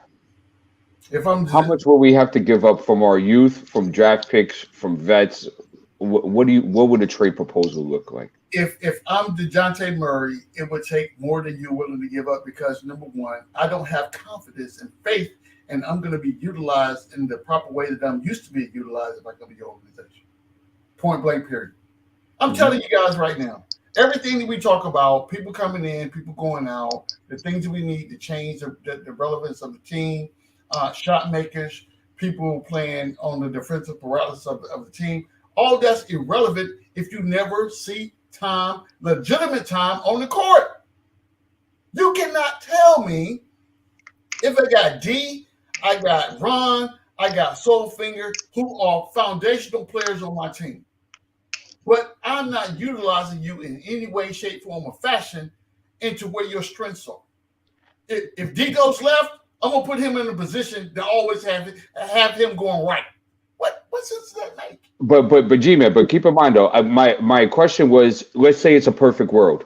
Okay. Right. So, right. Let's just say like we get them and all these things are going to work out. Right. Okay. Like, what would be your trade proposal to get DeJounte here? I would like to see some of these vets that we've overpaid, point blank period, that we shouldn't have paid, gone. So for a Murray, if I could convince you to take a Fournier off my hands, if I could convince you to take a Noel off my hands, and if I need to throw in some draft picks or whatever to sweeten the pot, then let me back up. Fournier for sure, because Fournier, getting rid of Fournier will allow me the potential to unlock a Cam, and I need to get Noel out of here with the potential of unlocking the Sim. So any move that I make at this point, I'm looking to alleviate a barrier from having a young player to be able to get legit playing time. Okay. But I don't think if D called me right now and say, G-Man, hey, I want Murray, but I'm gonna give you an Evan Fournier, and I'm gonna give you I'm not sure what the money looks like, if it adds up or not, but I'm gonna give you a Fournier and a Noel, and if you need some picks, we can talk about that. I'm hanging up the phone. So keep this in mind, G-Man, when you say this, is that San Antonio is going to trade you their young piece, and they already have a young team. So you have to ask yourself the question, why would they be interested in any of our veterans if they're looking to get some youth and something for the future back in return? I don't think Greg Popovich is willing to coach Julius Randle, Evan Fournier. I don't see that happen. Absolutely not. You're 100% correct. So what you're telling me is I'm gonna have to give up some young pieces. So, also keep in mind too, DeJounte Murray has a box BPM of 5, which is elite for a point guard. Okay, and also too, his expected win percentage is plus 15, which means that with him on the court, the San Antonio Spurs, as bad as they look, but because of him, can actually win 44 games, and he makes a differential of plus 6. So you got to put this all into mind as to what am I going to give up? How much am I going to give up? So I guess that my retort to that would be, is Murray going to be an impact player coming to this organization day one? Would be my question. He's averaging 29 and 9 with a positive field of 5. I think he will. I understand, but know who this head coach is. So my question again is, based on how this team is currently constructed and the way that the organization is done, and who is the shot caller at this point in time, if I do all these things to go out and get you a Murray, will he be employed in the proper way to make this team better? Can you guarantee me that? If I'm the front office, if you're asking me to go out and do these things and potentially give up pieces that I don't want to give up, but if you're telling me this guy's going to make us better, are you going to be able to employ him in the proper way to make us better? Well, I mean, of course, but that's why we put a perfect scenario, because we know that with Tibbs there, this could be an issue of how he utilizes him and how much minutes he plays him unnecessarily. We understand all that. Yeah, but we're just saying from just a front office to a front office thing. I think that, to be honest, to your point, I believe that the Knicks have to be able to go into the war room, get all these great minds together, and solidify the foundation of the team. Right now, I don't believe that we have a foundation. We have no identity, and we don't know what the foundation of the team is. And that's dangerous when you're talking about building an organization. Number one, you have to understand where you want to go. The vision. What is it that we're trying to build? Once you identify that, then you build your foundation. I have to figure out who on this team right now. It may be the quick dry cement that you get in, and then once you lay that foundation, you come back in and say, okay, now I know this is where I need to be. You come in and you put that long-term cement in. I'm fine with that. But right now, our stuff is like the three pigs, the straw house, the stick house, and the brick house. We're still in the straw house right now, all day long. I'm telling you, I need to understand what are we doing before we start making these decisions. And nobody can tell me that, D. Nobody. There's a whole bunch of hyperboles out here, a whole bunch of what ifs. But until I see people start making moves and putting people in positions to solidify certain things and directions in which we're willing to go, all this right now, you might as well start this whole podcast off with "Once Upon a Time," because that's what I'm hearing right now. It's a fairy tale. I'm just saying. Give me something concrete. That's all I'm asking for. I hear you, Ron. I'm G-Man. Ron, what do you think? What do you think is a realistic trade package that we could get to DeJounte Murray here? Well, or is there one? I honestly, I don't know if there is one without giving them what they would more be inclined to have. But I don't want, if I got to part with Grimes, I don't want to do it. Like, I want to see a backcourt of DeJounte Murray and Grimes. That's gonna make me start salivating, because I'm like, the potential there. That gives you that 1-2 punch. That is, once he's comfortable, if he was comfortable with the Knicks and got going, DeJounte is special. His defensive prowess is great. Then you get Grimes being a person who can be a number 2 type option, would be able to get tons of shots. And as I said, I think I said it yesterday, I feel like when I watch Grimes, he could be like a Klay Thompson type. Maybe not as good, obviously, right, because Klay worked a lot of time to because remember, the knock on Klay at one point was all he can do is shoot. He couldn't do anything else. Then what did Klay do? He worked the next 2 seasons, worked on the rest of his game. Then you start seeing Klay dropping 40, 50, 60. I don't know if he got 60, but he was definitely getting 50s. Like, then Klay got busy. I believe Klay did have a 60-point game. I think he did drop 60, right? So I'm like, this is what I'm saying. Like, and who knows with Grimes, the sky's the limit. We don't know. So I don't want to get rid of Grimes, although that's the type of guy that I know San Antonio would love to have. So this is what I would propose. And I'm not saying that this would work, but I think if you want DeJounte, you have to go with quickly.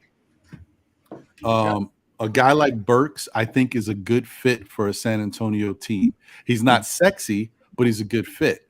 Burks, quickly, maybe 2 first-round picks. Definitely 1, of course, but maybe 2 first-round picks. And I said this is where I'm like, this is enough in real time to get the trade done. Problem is, these people know a little bit more. Julius Randle. Oh, like to me, you throw Julius Randle quickly, the 2 first-round picks, and Burks in there for John. And I know some people might be saying, "Wow, that seems like a lot." Yeah, but DeJounte Murray is a special talent, and he might be a game changer. And we still might not have seen the best of him yet. As his game gets better, if this guy gets a knockdown type 3, he's gonna be a problem. So the only problem I say with that is Tibbs and Popovich are boys. So everything that Tibbs is dealing with Randle, Popovich knows. So that's the problem. Like, why would I want to bring? Yeah, I know how he gets down, bro. I don't know if I want to bring that guy over here. Now, the thing is, I do feel like if Randle went to the Spurs, I think Randle makes that Spurs team better. They have a different type of offense, a different type of system, and I think he performs better over there than he does with the Knicks. And there's less of that Kemba, Fournier, RJ, like who's gonna get the touches, who's gonna get the shots. It's a different system over there. So I think he can flourish over there.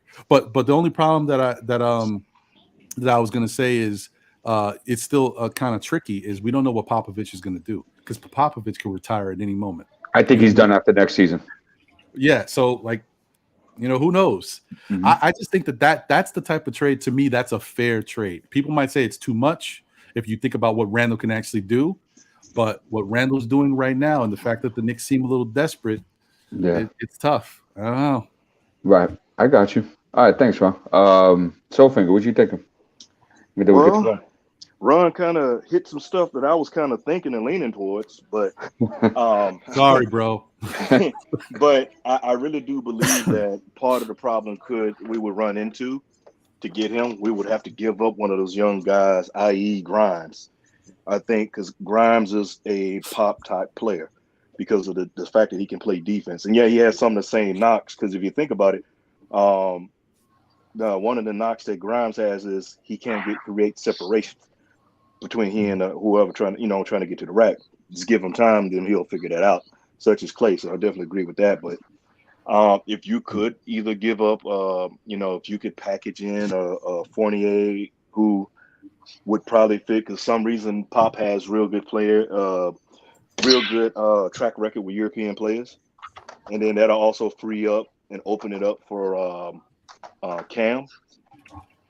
And also you can slide RJ back to his needed position, or you throw in Mate, or if not, you could probably do Randle, one of those. You're gonna have to give up a draft pick or 2. I'll probably say you probably have to give up 2. But whatever young player, I would not give up Grimes because I would like to have him, but I would look at maybe IQ. Give up IQ instead if you could work that to get him. But I mean, like you said, Murray is a talent.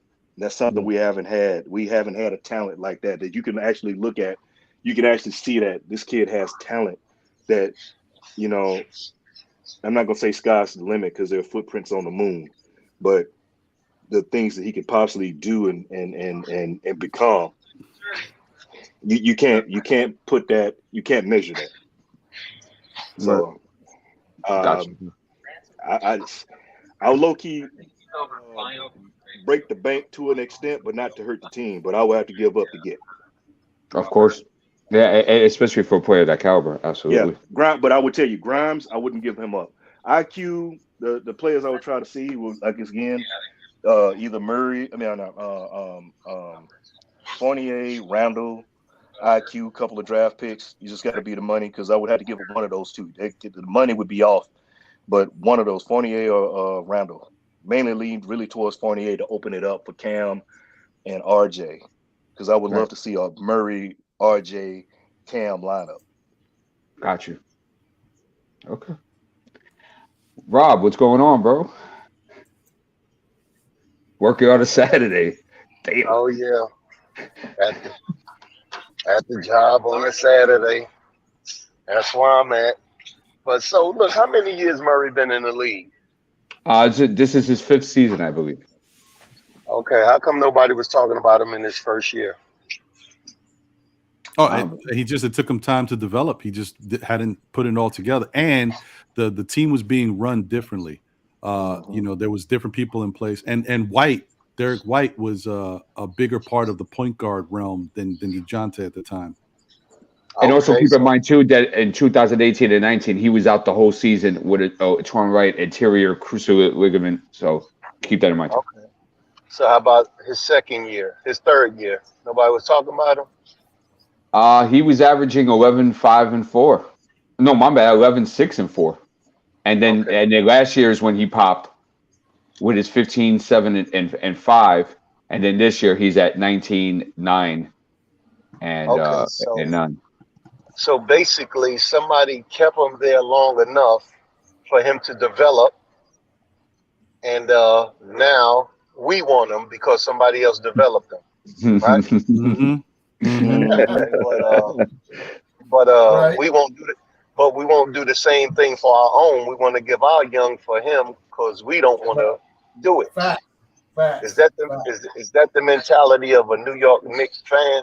No matter how good it is, that's a great point, man. No, it's a good point. We will never develop nothing. We will try to give it away before to make it somebody else's problem, right?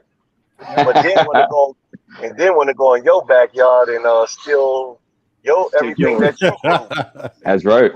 All in your apple tree. We want your spinach, your tomatoes, want your everything that you grew. We want. Yeah. And then we gonna give you ours so you can start all over again. Right. For sure. Hey, look, we got enough young players on this team now. I know that he's a good player. I've been watching him too. But I want the mentality of the Knicks nation to change to the fact that, man, let's just be stubborn and try to grow our own. We got young players. We don't know what they're going to turn into because we always giving them away. We need the right development staff, or we need the right FO and coaching staff to be in coexistence to do so. Well, obviously, I think that we have that because they're ready to bust out for them to trade these veterans. So obviously, something is happening that we're not seeing. You know, just because they we actually been saying it. Oh yeah, but you know that was San Antonio was my mindset anyway. Me and you, D, we talked about that a long time ago. I always said that was the blueprint the New York Knicks were going in, and right now the veterans about to move out the way. And we're gonna have to concentrate on the things that we planted. And we got a lot of different groceries out there too. We got some spinach, we got cabbage, we got some watermelon, we got some holiday ham. Gotcha. We're doing a little bit of everything. So let's just stay the course, get rid of these vets.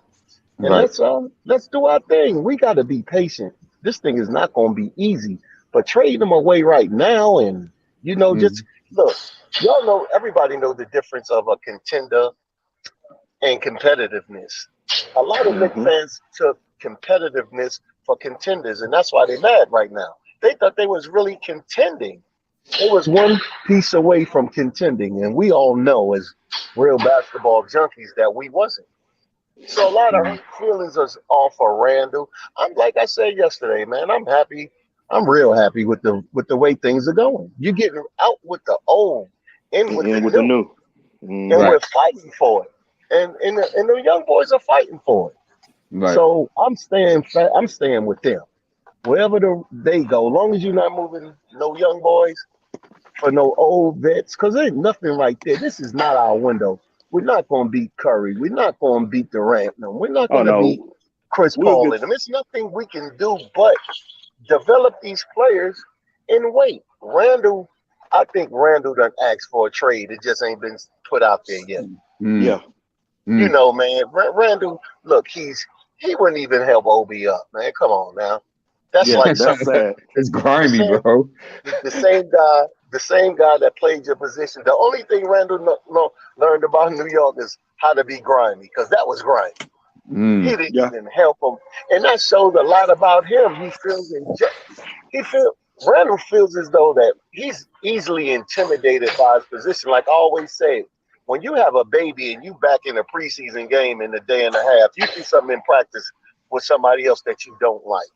And his attitude, body movement, everything, and I'm not a high body movement person, but you guys convinced me of it. I started looking for it, and I have to honestly say you guys are right, man. So Yeah.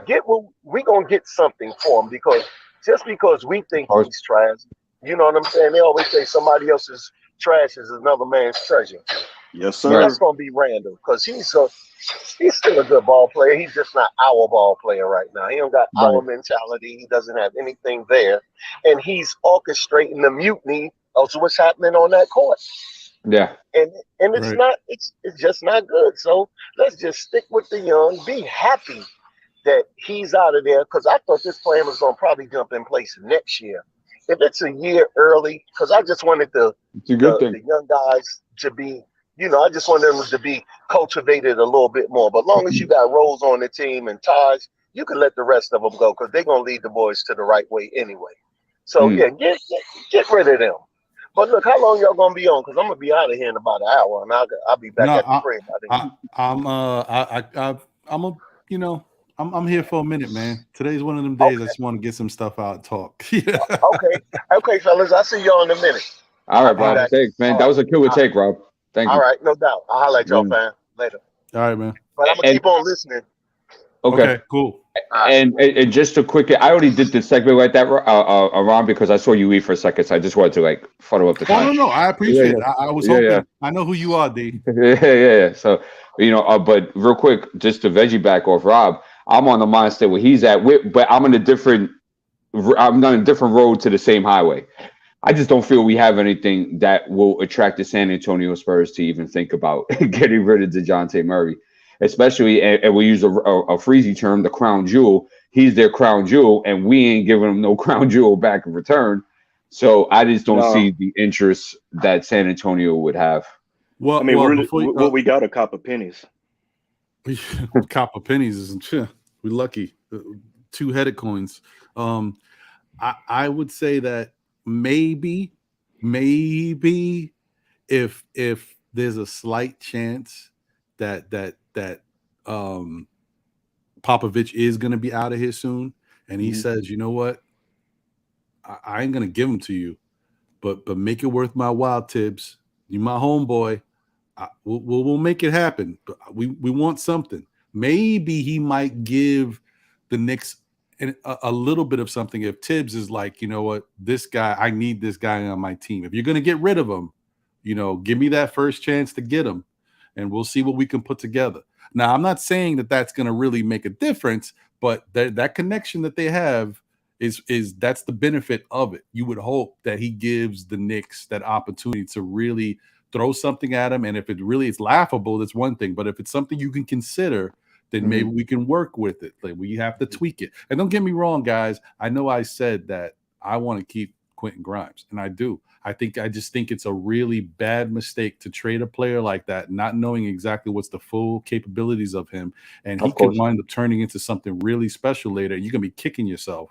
But if that's what it takes to get DeJounte Murray, who fills a position of need that we haven't been able to fill in however long, then you might have to do it, even though I don't want to do it. But if that's what it took to sweeten the pot, then I would do it. But I would definitely try to do it the other way first. And as much as I know that Randle is looking like an albatross for us, he's definitely killing us. And the vibe is all wrong in the locker room, whatever's going on. Randle can still play. And I know as soon as Randle leaves this Knicks team, if he goes somewhere else, he's going to ball out. Because Randle can ball. Like, that's what it is. So, you can't throw the guy away. You can't just, we know he's acting a certain way. We'll just give him to you, like, if he's a bench player, and then we'll figure out how to sweeten the pot with all these other pieces. No, Randle is still a trade piece that is very valuable. Just right now, his value has dropped a little bit. So you got to sweeten it a little bit to make it, you got to understand there's certain things you got to deal with Randle. But, the other thing about Randle is maybe Randle needs the Carmelo Anthony Amari Stoudemire treatment. He needs a coach who is offensive, who doesn't care that Randle doesn't play the greatest perimeter defense. Yeah, he can continue to cultivate him on the offensive end, and he'll be out there and he'll be their star. I mean, it worked for Carmelo for many years. It worked for Amari Stoudemire for many years. So there's guys like that. True. I'll be real quick. Go ahead, man. Is that my only concern with the DeJounte Murray thing is that I don't want to gut the roster, and as great potential as I think DeJounte Murray has, I wouldn't gut the roster for that because it's still potential. Right. He's not a superstar yet. It's potential superstar, and I think I think we would be too quick to draw that gun for something like that, and then gut the roster, and then takes us a couple of years to go ahead and build up, and now all of a sudden he's 28 years old and we lost 3 years. You know what I'm saying? Like I that concerns me. Yeah, no, that's a good point. That's a real good point. I wouldn't want to get rid of the gut it, but you know, like I said, you got to give to get. But like Rob said, and a lot of us been thinking about it, you got to get rid of vets. That's all I'm saying. You got to move these vets, Tibbs' favorite toys. If you're going to keep Tibbs and get these guys, you got to move his favorite toys to get any headway on what we have. I like Murray. I do like him. And there's other, you know, and remember everybody, the talk was try to go after SGA because we saw what was going on with him. I mean, we as a nation, we do have a habit of looking over the fence, looking at somebody else's backyard, and we have an apple tree, but yet for some reason that apples look redder and bigger than what we got. Well, the thing is we do need to take the time and cultivate, because you look at the whole situation with Giannis. Giannis didn't come in the league like he was. They cultivated and they grew him, something our organization hasn't done. Yet this is the first time we've had, you know, you look back, when have we had so much young talent on this in the Knicks organization? This much. I mean, seriously, think about it. Look back. Yeah, it's been over 20 years. Yeah. You know, went back from the days of John Wallace and Walter McCarty. We had them draft sitting and they sat. We haven't had any depth like we have now.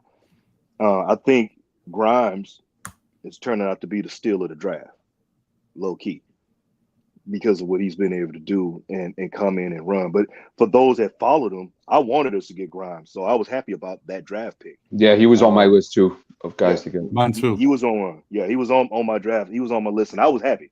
I did somersaults, backflips, and I was doing the boogaloo when we got him, because like, all right, you got that right. But we already know that we're hurting at point guard. But the problem is, I really think it's the vets and the whole Randle situation. I think Randle does better in a smaller market, where the media won't be on him. The fans won't be on him as hard, because we already know New York is a tough place to play. There's no ifs, ands, and buts about that. Yeah, I think Randle needs to go. The body language, you didn't help your own teammate up like that. You just kind of look at that in itself, man. And then you're sitting on the end of I just keep seeing Elfrid Payton all over again. Yeah, that's what I'm saying. Yeah. And it is permeating throughout the team. Like I said, there's a lot of stuff going on. They're saying one thing, but you can see it. The locker room's fractured. I do believe Tibbs is losing the locker room because I think he lost it. Well, yeah. You know what? Let me rephrase that. I think he has lost to 2D. And a lot of it is you hold different standards. You could tell, because, all right, so he may not reprimand Randle out in public or whatever, but come on, man. He makes 4 mistakes, but you got a young player in Obi and McBride, they get the hook real quick off of one. It's if I was a player and I see this, I'm like, hold on, man. So this cat can go out here and not take miss assignments and start loafing and everything, but I'm out here killing myself. So it has to be changes. But you got to get rid of the vets. You got to get rid of the vets and let the young guys go. And I don't know. Like I said, we'll see how it goes with this whole Murray thing, because it is starting to build up more smoke. Yeah. My only indifference, I guess, this is the only thing me and Rob was shadowbox about what he said was about the way it was a killer take, is that Miami, Toronto, Phoenix, I'll even put Charlotte on that list, have shown to be good developmental organizations. They build their youth very well. And even when it seems and it appears, because we don't know yet, it's only an appearance, right? Like that we're going in that direction does not mean that we have that developmental organization mentality in order to carry out the job. Will we be just as impatient as we have been throughout, the years past? So it's something to look out for. No, that's a good point. Those are good points right there. I would even say, look at what Miami's done with their 2 young guys, with Hero and and what's his name? The 3-point sniper. So I'm having a senior moment. Duncan Robinson. Duncan Robinson. Look what they did to bring them on and everything. So yeah, Duncan Robinson wasn't even in the league.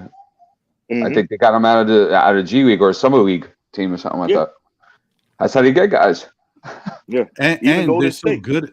They're so good at getting guys that Duncan Robinson is one of those guys that's on the trade wire. Like they're willing to move him because they've picked up they got these other two guys that also hit threes and play really good back. Like Miami's a machine over there. So listen, it is what it is, and I'm hoping for the best. But I had just thought of something. But let me tackle these two things. Okay. So first off, thank you guys for tuning in. I appreciate you. It's Saturday. It's still snowing on the East Coast. It's kind of like if this was rain, it'd be a light mist. But the point is, the damage is done. So it's out there. and we got 105 watching, Ron, on this beautiful Saturday morning. I was gonna say thank you guys for tuning in and watching and rocking with us. And if you haven't already, definitely hit that like button. I think we're at about 75 or so likes. If we can get that number to 100, I know I'm saying a lot, but that would be great. That'd be nice. So I appreciate you guys. I left this bad mojo up because I didn't want to forget it. Because he brought up that if Mitch would be in the trade for Murray, can't overvalue Mitch's production. So, and obviously, when I think about San Antonio, I can see how Mitch would fit in, with what they got going on over there. And the other thing I wanted to point on, which I hate to say it, guys, I don't want to be that guy. This might be my hot take for the day. Might be my hot take for the rest of the year. I think Mitch is leaving. I think when free agency hits, I think Mitch is out of here. And I know Mitch has been on his best behavior. He's been pretty good. You haven't heard a lot of that those crazy takes coming from Mitch or his camp or firing agents or his family feels a certain way. It's been real quiet for Mitch. And I think maybe whoever his agent is now is a good agent, telling him the right things to do, keep his head, out of the controversy and play basketball because it's a contract year. I just have this feeling that at the end of the season, Mitch is going to walk. Now, I'm not saying he wouldn't like to stay with the Knicks at all. Something tells me that Mitch is that type. He's a wild card, man. If another team throws the money at him, and I don't remember, is Mitch restricted or unrestricted? We could check it out. Yeah, because that's key. Obviously, if he's restricted, then what I'm saying, might be a moot point. But I feel like he's unrestricted, and if I had to put money on it, and I don't put money on a lot, I have some funky feeling that Mitch is out. I think Mitch might bounce. He's an unrestricted free agent. He's unrestricted. That's what I thought. And because of that, I think, you know what? If there's a trade opportunity that you see that comes up and that is the sticking point, like, oh, could we throw in Mitch or you guys want Mitch and we're on the fence about it? That might be it, man, because I don't know. There's something about Mitch and the way I watch him play, and this is not a body language thing. This is just a Mitch historical thing. Mitch is a wild card. You never know exactly what Mitch feels, what he's thinking, and I don't know. I feel funky about it. Yeah. Now if we trade Randle, maybe what I'm feeling is different because the team changes, the dynamics change. I was going to get into that, right? Yeah. But that's what I'm saying. And that's why it's so important what we do in the next week or two, because at the next week or two, it's going to be a domino effect of what we do with these pieces moving forward.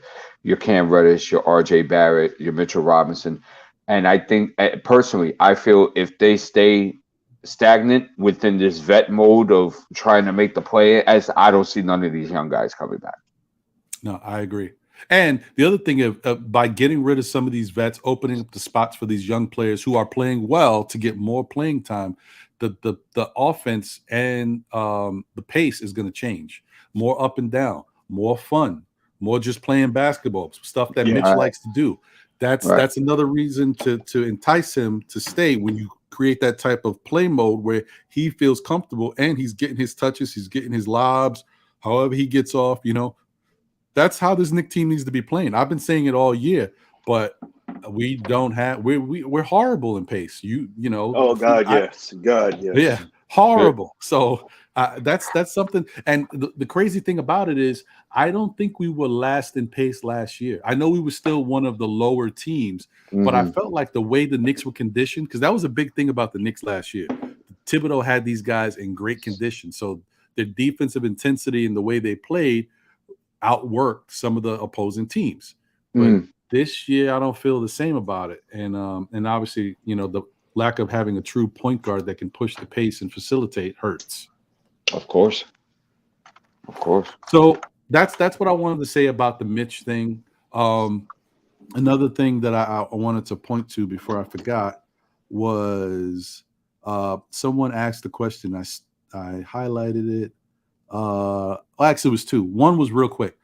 Marvin Smith said, "Why not develop Deuce McBride?" Right. Well, we still want to develop Deuce McBride. The point is, but he's not ready to take the keys right now. So if you can, what you do is you go out and get that stud point guard. So now Deuce can develop with no pressure. Like, you can just bring him along. He can just come behind in a situation where maybe if we continue to retain his rights, because problem with these trades is, people want to get you young players.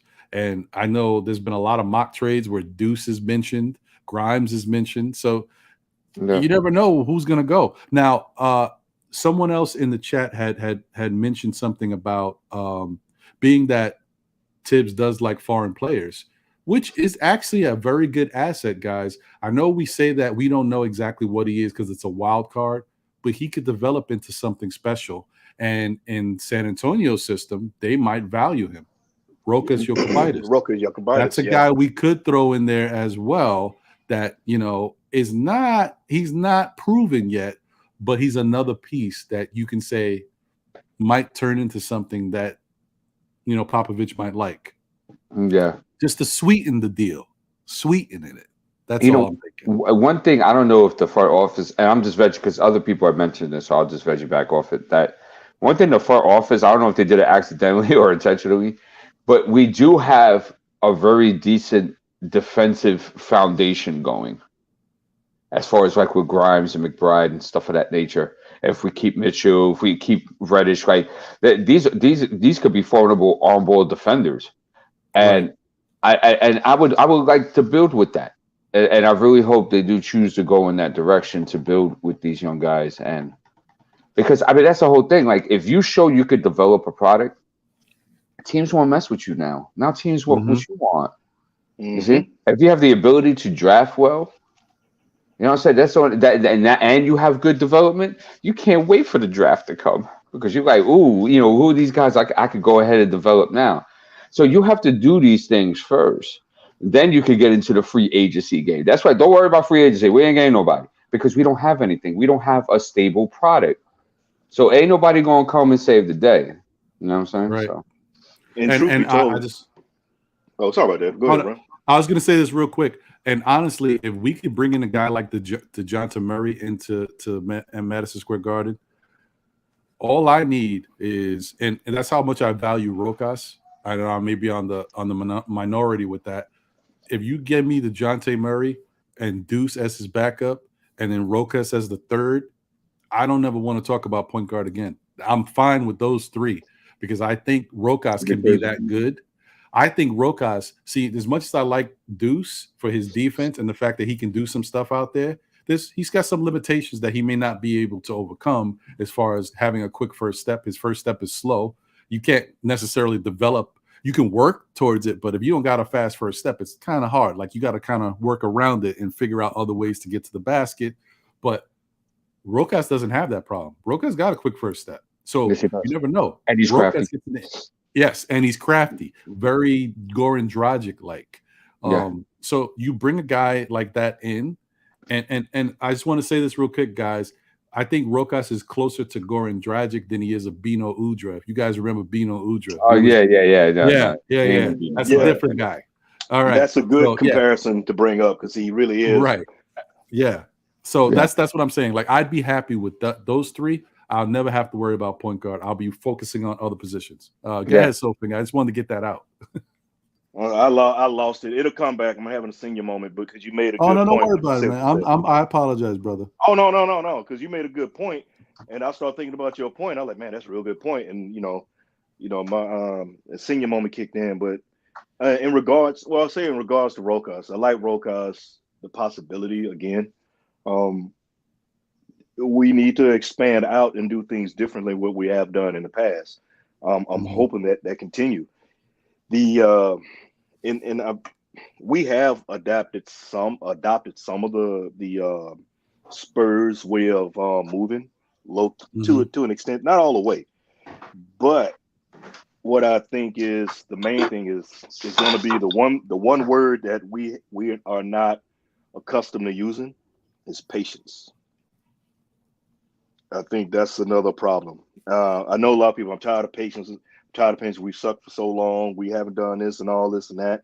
And I get it. Trust me. Because when we had a heyday of the '90s, that's what we could talk about. Those '90s Knicks. Those of us in that era, we could talk about that. Then you have some in Knicks Nation. They were born around that time, so the only thing they know is the one season when we had 53 wins with Woody. That's all you know. Other than that, you just know trials and tribulations. So I say we have to do something. We have to take a step back, pause a little bit, and develop what we have. Because like I said, Rob made good points. We don't need to get rid of young. And that's something I don't want to do. I want to see some of these veterans go. Right. The ones that are clogging it up. Because we have so much young talent. Because, you think about a possibility of a RJ and Cam. If you can give Cam the ability to get time and you develop Cam, we could have a 1-2 punch like, how Boston got the Jays over there. That could be something with those two, but you'll never know if they don't give them the time. And then with Mitch, unrestricted free agent. I mean, if we were to switch up and change the pace, because if you look at the style of play the Knicks play, it's not fun to watch. It's plotting up the court. It's more or less like the old school game of ball where you come down and we're gonna grind you down and hey, if you can get 90 points, then hey, that was a high scoring game. I'm not saying that I want to see just balls flying all that because I want to keep the defense, but we got to have ball movement. We need to pull away from so much ISO ball. We have we have some young talent that can actually do more, but you got to have the opportunity. Something that currently they're being handcuffed. Right. And that's why, Rod, like I'm more inclined for the Ben Simmons direction because I feel like that's a little bit more realistic. Like because the Philadelphia does need guys for right now, which we have. And they do need some pieces for the future, which we have. We have draft picks to give. We got second rounders and stuff like that that could go ahead and sweeten the pot, like you guys like to say. So I want to be I would want to be realistic because I think we would have to give up too much for DeJounte. And I just don't think he's at that level yet to do something like that. No, I agree with you. We would actually, I say low key kind of break the bank. We would have to shatter that joker to get him. And it would be it would be us doing what we've done in the past. You selling you mortgage your future for one player. And then like you said before, he turns 28, but we're already 3 to 4 years behind. Yeah. And keep in mind, we were a lot of us had high expectations. I'm being one. I didn't expect from us to go from 4th round to championship the next year, but I did expect us to build to be and to improve from where we were last year. I didn't expect to see a regression, even though I didn't like the free agents we brought in. I didn't expect this regression that we have because the way we look right now is how you look in the very beginning of a rebuild. That's what we had. And except there's no young pieces. Exactly. Because we hitched the card up to Randle because of what he had. He caught lightning in a bottle. and could be a contract year and everything else. But I'm been leaning more towards the move Randle, because more and more I see, and it's not Randle bashing, it's just what can make the team better, addition through subtraction, to bring in what we need, what we can use, and definitely get rid of the Kemba and the Evan Fourniers, who Evan's not a bad player, he just doesn't fit. Orlando and Boston hid his defensive deficiencies very well. It was the shell game. That's basically what they pulled on everybody. It was the shell game. Yeah. And we were the suckers that got it thinking it was going to be this way. Yeah. I think we can all agree that we definitely need a fresh start. We need a few injection that's going to be in the right direction. And we all agreed that it has to be done correctly. Yes, sir. Yeah. No, I'm with you on that, man. Amani the Great, Minneapolis. I want to know from the panel, what have we last developed? When have we last developed a player? Honestly, hey man, the first of February. The 1st of February. That is correct, man.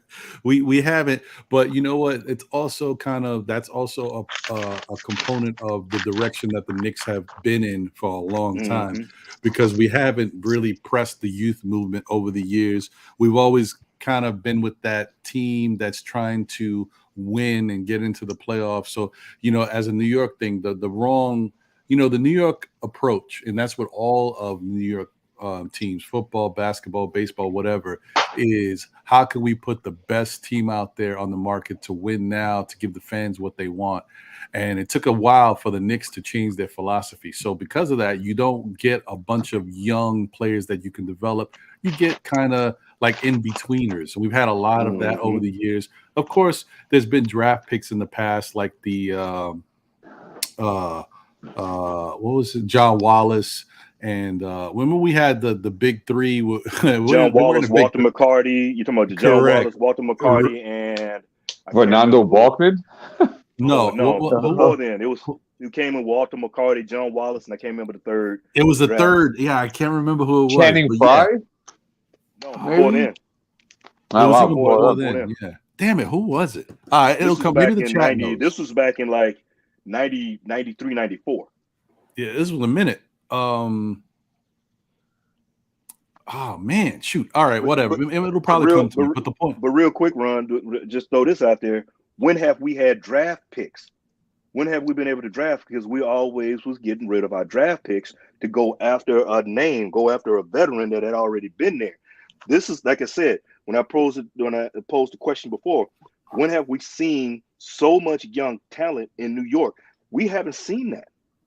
No, we haven't seen that. Not ever since the Pat Ewing days, no. Yeah, because that's when you had the Greg Anthonys and the Hubert Davis, Mark Jackson, Rod Strickland, and Xavier McDaniel. Yeah. Yeah, when we were drafting, we haven't had that in years, because what we gave up all our first round draft picks. I.e., look how we got fleeced once by Denver, turn around and get fleeced again by Toronto by the same GM that make it so sad. That Bargnani, we gave up how many first round draft picks for Bargnani? Yeah.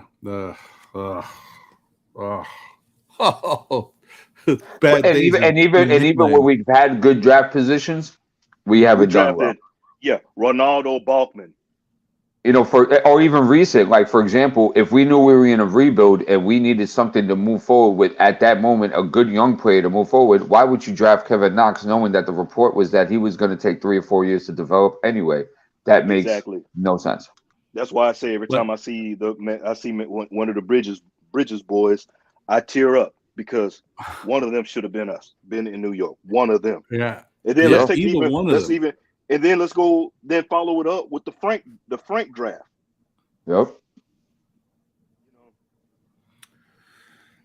Yeah, it's tough, and I still don't understand how we passed on Donovan Mitchell. But okay, well, whatever. Look, look, I don't know. The horse.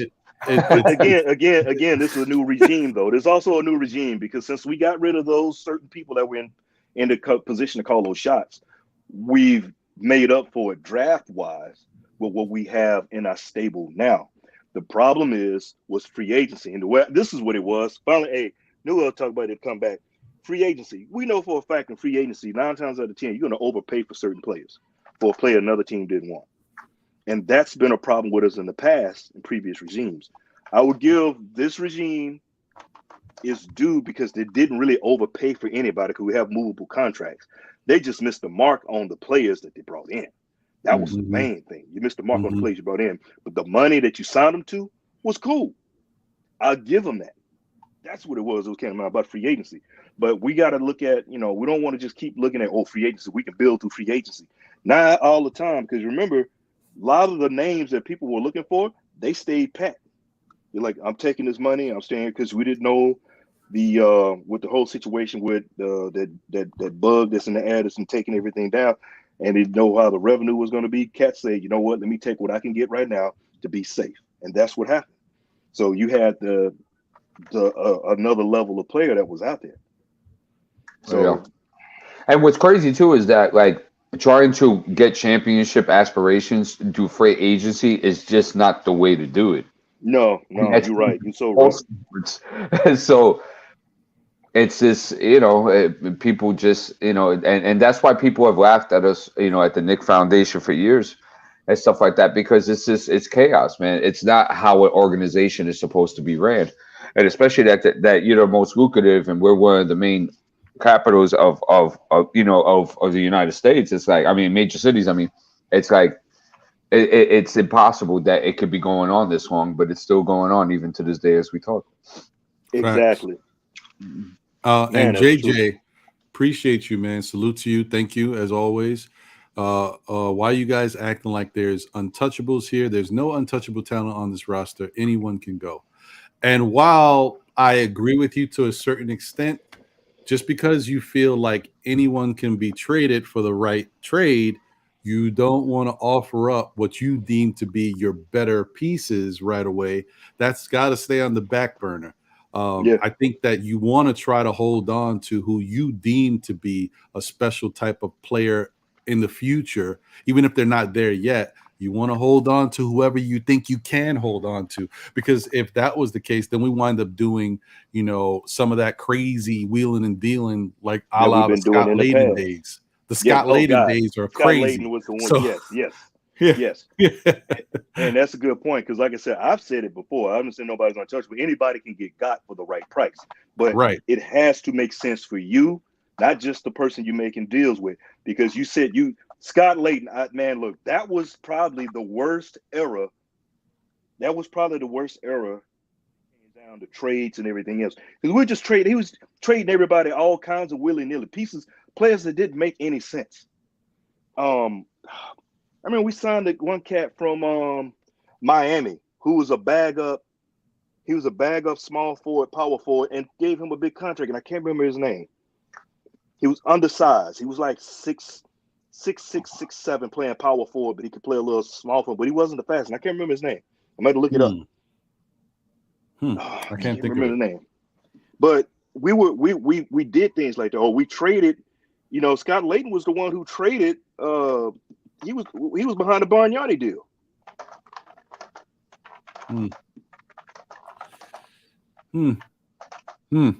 Listen, this is the thing. Like, and here's an extreme example. I'm not saying that this would happen, but it could happen. To your point, JJ, if no one's untouchable, what would I tell you if Sixers would say, listen, we'll give you Ben Simmons. We want RJ Barrett. We want Quentin Grimes. We want Mitchell Robinson and Obi, and you give us 2 picks. So you get Ben Simmons, and then you got a starting lineup of Julius, Randle, Nerlens Noel, Ben Simmons, Fournier, and Kemba Walker. How sexy is that? Is that what you want? And I know I'm being like I'm throwing out a wild scenario, but the reason why I'm throwing out the wild scenario is because if you don't value some people on your team, you wind up putting yourself in a situation where you can acquire talent, but then you're stuck with some bad pieces on the court. So you bring in a good, talented player, and then you still got all these other bad pieces that you really needed to move, but you got rid of your good talent that you could cultivate and build with just to get that one piece. Like, I will say that, as I said with D earlier, I'm okay with if you just say, look, this whole thing is not going to work. We got to blow it up. And you say, okay, we will trade the farm and bring in Ben Simmons, and then we got to start from there. But if you start from there, understand that we're going to suck for a while we continue to figure out who to bring in to fix the rest of the roster, and it's not going to happen overnight. So maybe that's the way. So let me because I've advocated for this. If I give up Randle, Evan Fournier, Emmanuel Quickly, 2 first rounders, right? And Dallas is 2023 and 2027, right? And I help him move Tobias Harris, right? And I get them something respectable they could like, right? You think we wouldn't be at least a playoff team if we still had RJ Barrett, Cam Reddish, Obi Toppin, Mitchell Robinson, Noel, Grimes, who else would be there? I feel like Al Burks would still be there. Burks would still be there. You don't think that would be a playoff team? And Rose, I think so. Rose would still be there. Yeah, you can make the playoffs. Right. And Rose is still there. Right. I think so. So, or at least they definitely could fight for a playoff spot. Yeah, with that team. Yeah, they'd be on the lower end. You're not going to be. You would be anywhere from, I would say, 8. I'll say maybe flirt with the 7, but you're from 7 to play in with a team like that. Yeah, and people are like Keyshawn saying that's a pipe dream, but not really, because Philly actually wants a power forward. They've reported it twice. And how many power forwards are in the league? Yeah, right. Available at that. So obviously, Julius Randle is one of their targets. The only thing is, would actually, you know what? I actually really like that trade, because the only thing you could think is Philadelphia would have to say, can Embiid and Julius Randle coexist? But the flip side of that is you taking Julius Randle from the Knicks, who are trying to find themselves, don't know what we're going to be, still trying to get there, and putting him on Philadelphia, where he has a big chance of being a contender and a quicker track to a championship. Yeah. Also, and he's not the number one guy. And he's not the number one guy anymore. Yeah, that might bring the best out of him. So I get it, guys. Like, a lot of this stuff is kind of like, it's all what ifs, but that's not a bad what if. And the fact that this is the reason why I liked when D brought this trade up initially, is the fact that when he said with the help of another team, we're offering to get Tobias Harris out of there for you. That's key, because they want to get rid of that contract. Correct. And if we can do anything to facilitate that it's a business. Yeah, and who's to say you won't be able to pick up another pick down the line or something like that by assisting helping Philly rid Harris contract, right? Because the other team, a third team, would probably have to give us something in return for that as well. Well, so that's the whole thing. We want to sweeten the pot, and we want to give them a 2 or 3 of our second rounders, because most likely they're not going to get any draft capital back in return. Yeah, correct. Yeah. You know what? Let me take this time once again to just shout out everybody in the chat. I may not be able to get to all of y'all, but when I see y'all, I try my best to say what's up, and definitely salute to y'all for joining up. Kanal Banlaya, appreciate you, bro. JJ, once again, thank you for your comment. And A-Tone, thank you for joining up. Quabena Achina, hopefully I said that right. Thank you. Los Knicks is in the building. Appreciate you, Los Knicks. I think I already said Anthony 212 earlier, but if I didn't, thank you. My man Rick V. I know I didn't give you a shout out before. Thank you, brother, for tuning in. Corey Jones, Brahim. I think I already hit Jalbino, but if I didn't, once again, D Public Enemy #1. Appreciate you, bro. Thank you for tuning in. And I saw a couple other people. Chris Woolard, thank you. Salute to you. Haven't seen you in a minute. Appreciate you. And Nick D, appreciate you. I think Nick D had put something in there that we can touch on in a minute. He had mentioned something about a trade possibility. Somebody we might be able to target. I don't know if you guys feel interested in this because I might have some reservations. To get to it in a minute. All right. So, and LES Daily, what's up? Salute. So I want to bring in one of my close brethren. You know, this dude is a friend of the show. He's been on the early Still Knicks Fan shows and has been a big contributor, and I appreciate him as always. He's not a Knicks fan, guys. I like to foreshadow this, but he's a knowledgeable basketball fan. He also coaches a couple teams, younger teams, so he knows his stuff about basketball, and he's been a real good dude to have. So let me bring in my guy from Feet Sports. What's going on, Prophet? How you doing, brother? Oh, you're on mute. What's going on, guys? Put out the link for L too. L's been asking. Oh yeah. All right, I'll put the link there. Sorry about that. What's going on, guys? What's up, man? I've been watching the broadcast and everything, and I just was thinking about trades, and I put some things to think about. Want to share with you guys and see what you guys thought about it. Got 3 teams: Clippers, the Mavs, and the Kings. And the reason why I focused on them was because those are teams that, for example, the Clippers, when Leonard and George get healthy, Randle's going to be a nice piece for them. And these are Randle trades. Mavs, Randle would be a nice piece for them. And again, trying to take them to the next level. And then the Kings as well. The Clippers trade, and I can give them all to you at once, so I'll just give you each at one at a time. But let's give them to us one at a time and let us kind of break them down and dissect them. Right. And we'll take it team by team. All right, cool. So the Clippers trade is you trade Randle. You're gonna get Brandon Boston, Keon Johnson, Hartenstein, and you take on Bledsoe for 2 years. So the reason being, again, it's addition by subtraction a little bit, because when you get Obi time, you're helping the developmental process. That's true. Boston is a big time potential scorer type guy. He's had a few 40, almost 50-point games in G League already. And then Keon Johnson is an all-purpose guy that is probably one of the best athletes, if not the best athlete in the draft that just happened. So he's probably got like almost a 50-inch vert. And he's got an excellent motor. So he's going to help you on both ends of the floor. And then Hartenstein is a nice hustle guy, gives you another big. And Bledsoe you take so the money matches out. Because the key thing about these trades are the money has to match out.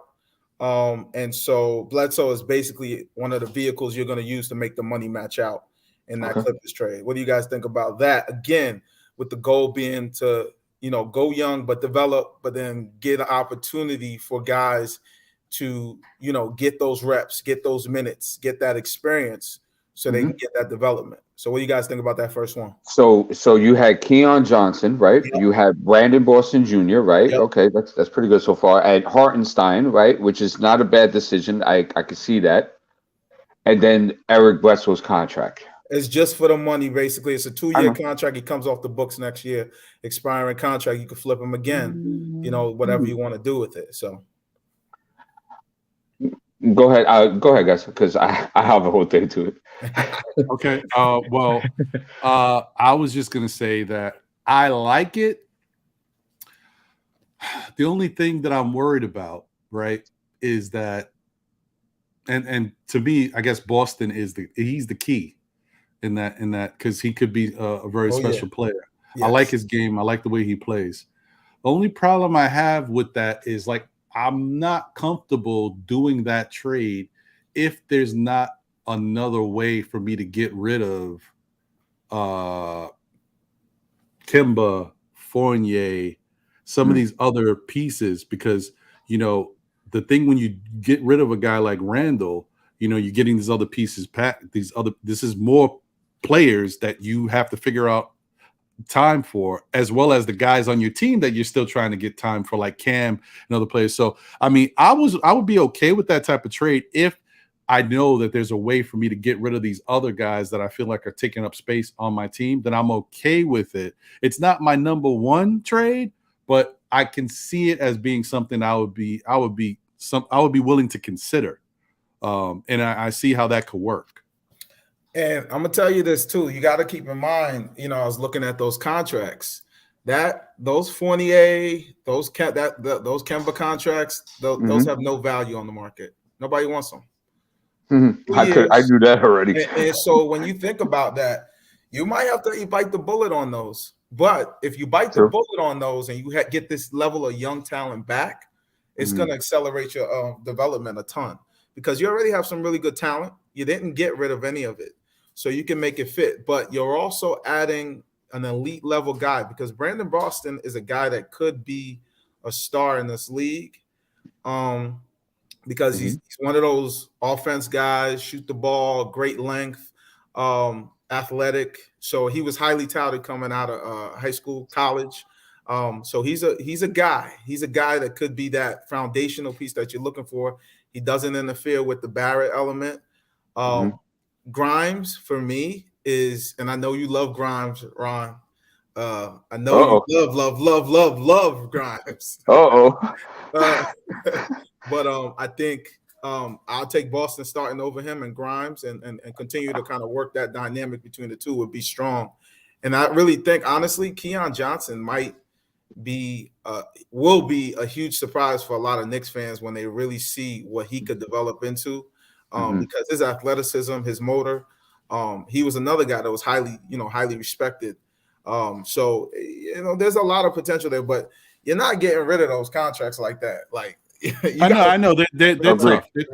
They're tough. But you know what? Let me see, because L just came in. Worldwide L salute from the 4 Hour Love of the Game podcast is in the building.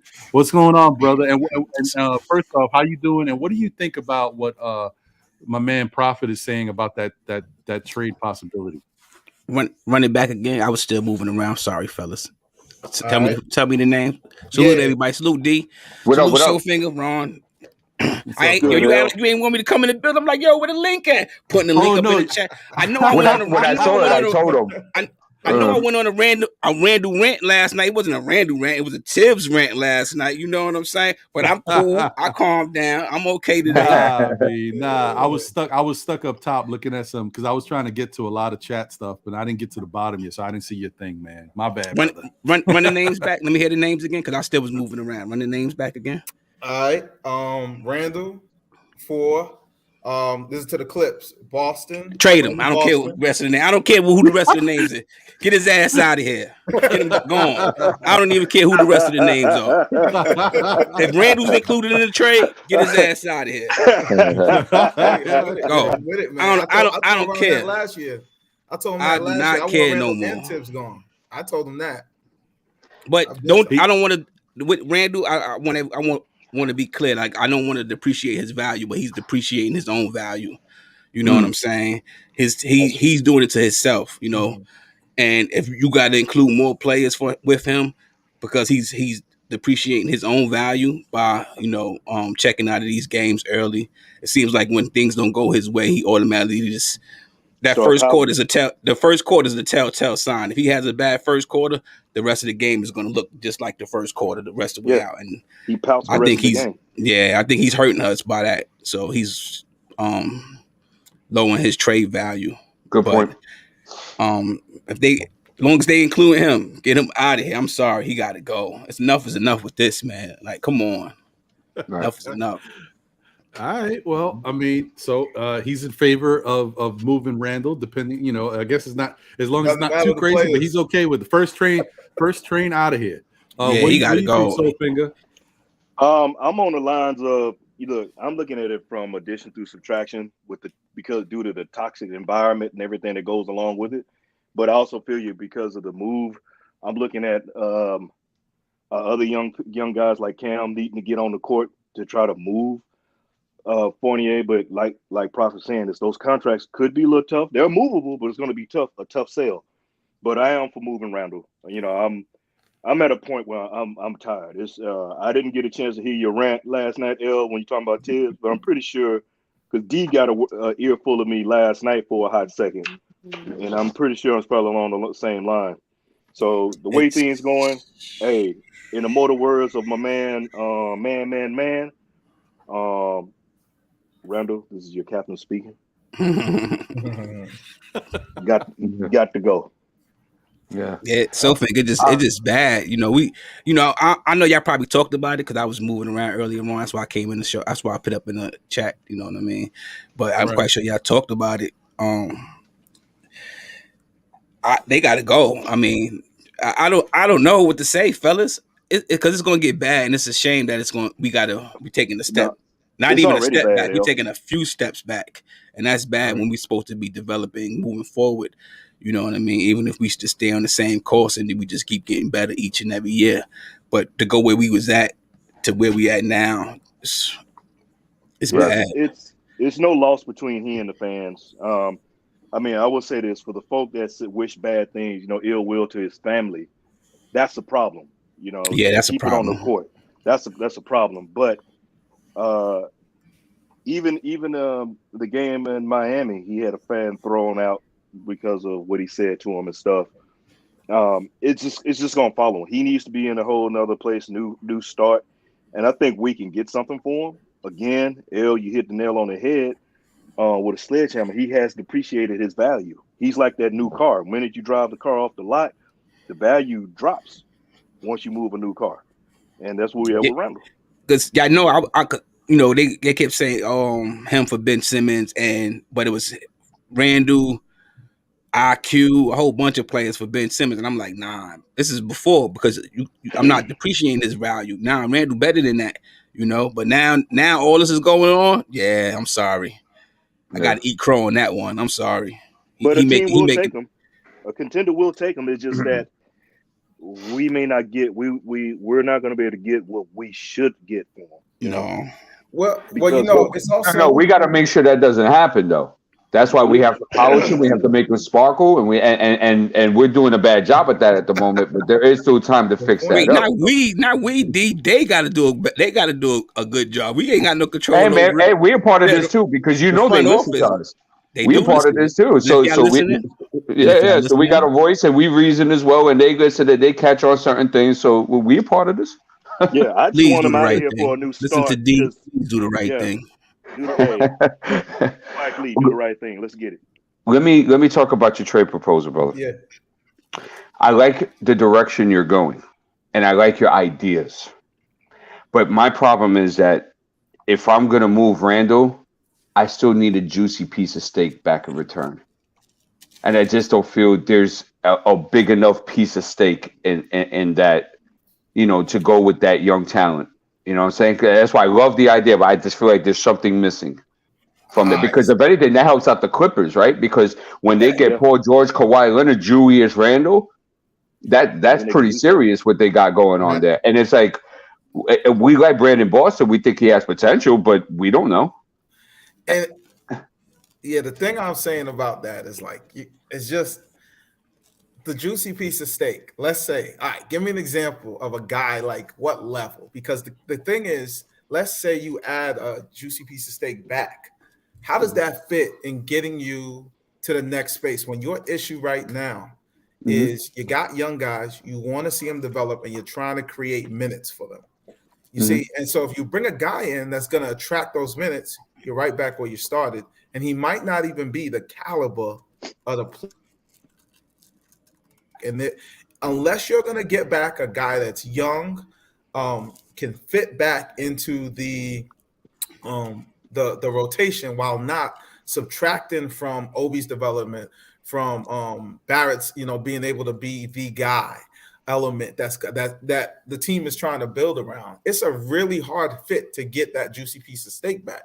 You got to I feel like you have to take the hit there because if you're going to go forward, you're going to have to give guys a developmental opportunity. I know you guys have been talking about, hey, let's develop our guys. This creates an opportunity for you to develop your guys because you're creating more and more available minutes for guys to operate and show who's going to be the guys that are going to stand out in the future. It also creates that competition element too, because you got to think about it, guys. When you got to fight for yours, and everybody in New York knows how it is. Like when we got to fight for ours, we go extra hard. That's how it is. And you want guys to have that mentality moving forward anyway when they come to New York and they transition into this organization. So I get what you're saying 100%, but you got a name? Because I would love to like. See Well, let's build around it, right? Because here's the whole thing about taking a hit. I got to take a hit for Randle, and I got to take a hit for Nerlens Noel. It's two many hits. So it's like, okay, well, hey, I got a power forward. Because here's the whole thing about taking a hit. I got to take a hit for Randle, and I got to take a hit for Evan Fournier, and I got to take a hit for Nerlens Noel. It's too many hits. But so that helps you. Well, I mean, look, put it like this, right? I'm not a big De'Aaron Fox fan, right? And I wouldn't navigate the trade. Yeah. But I'm looking towards a direction of that caliber if I'm going to get rid of Randle. You see what I'm saying? Because, yeah, you know, he might make more money than him. And, yeah, he never won in Sacramento and stuff like that. But the guy's still averaging 20 and 7. He's only 24 years old. I got Sacramento trade, too. Okay, all right, my bad. But I was just bringing up a name. That's why I brought up Simmons. I see you. Like, I try to be realistic, right? Like, that's why I bring up Simmons because Philadelphia has said twice that they want a power forward back. Yeah. And that they're in the interest of getting a power forward. So it's like, okay, well, hey, I got a power forward. Check this out. Let's make this work.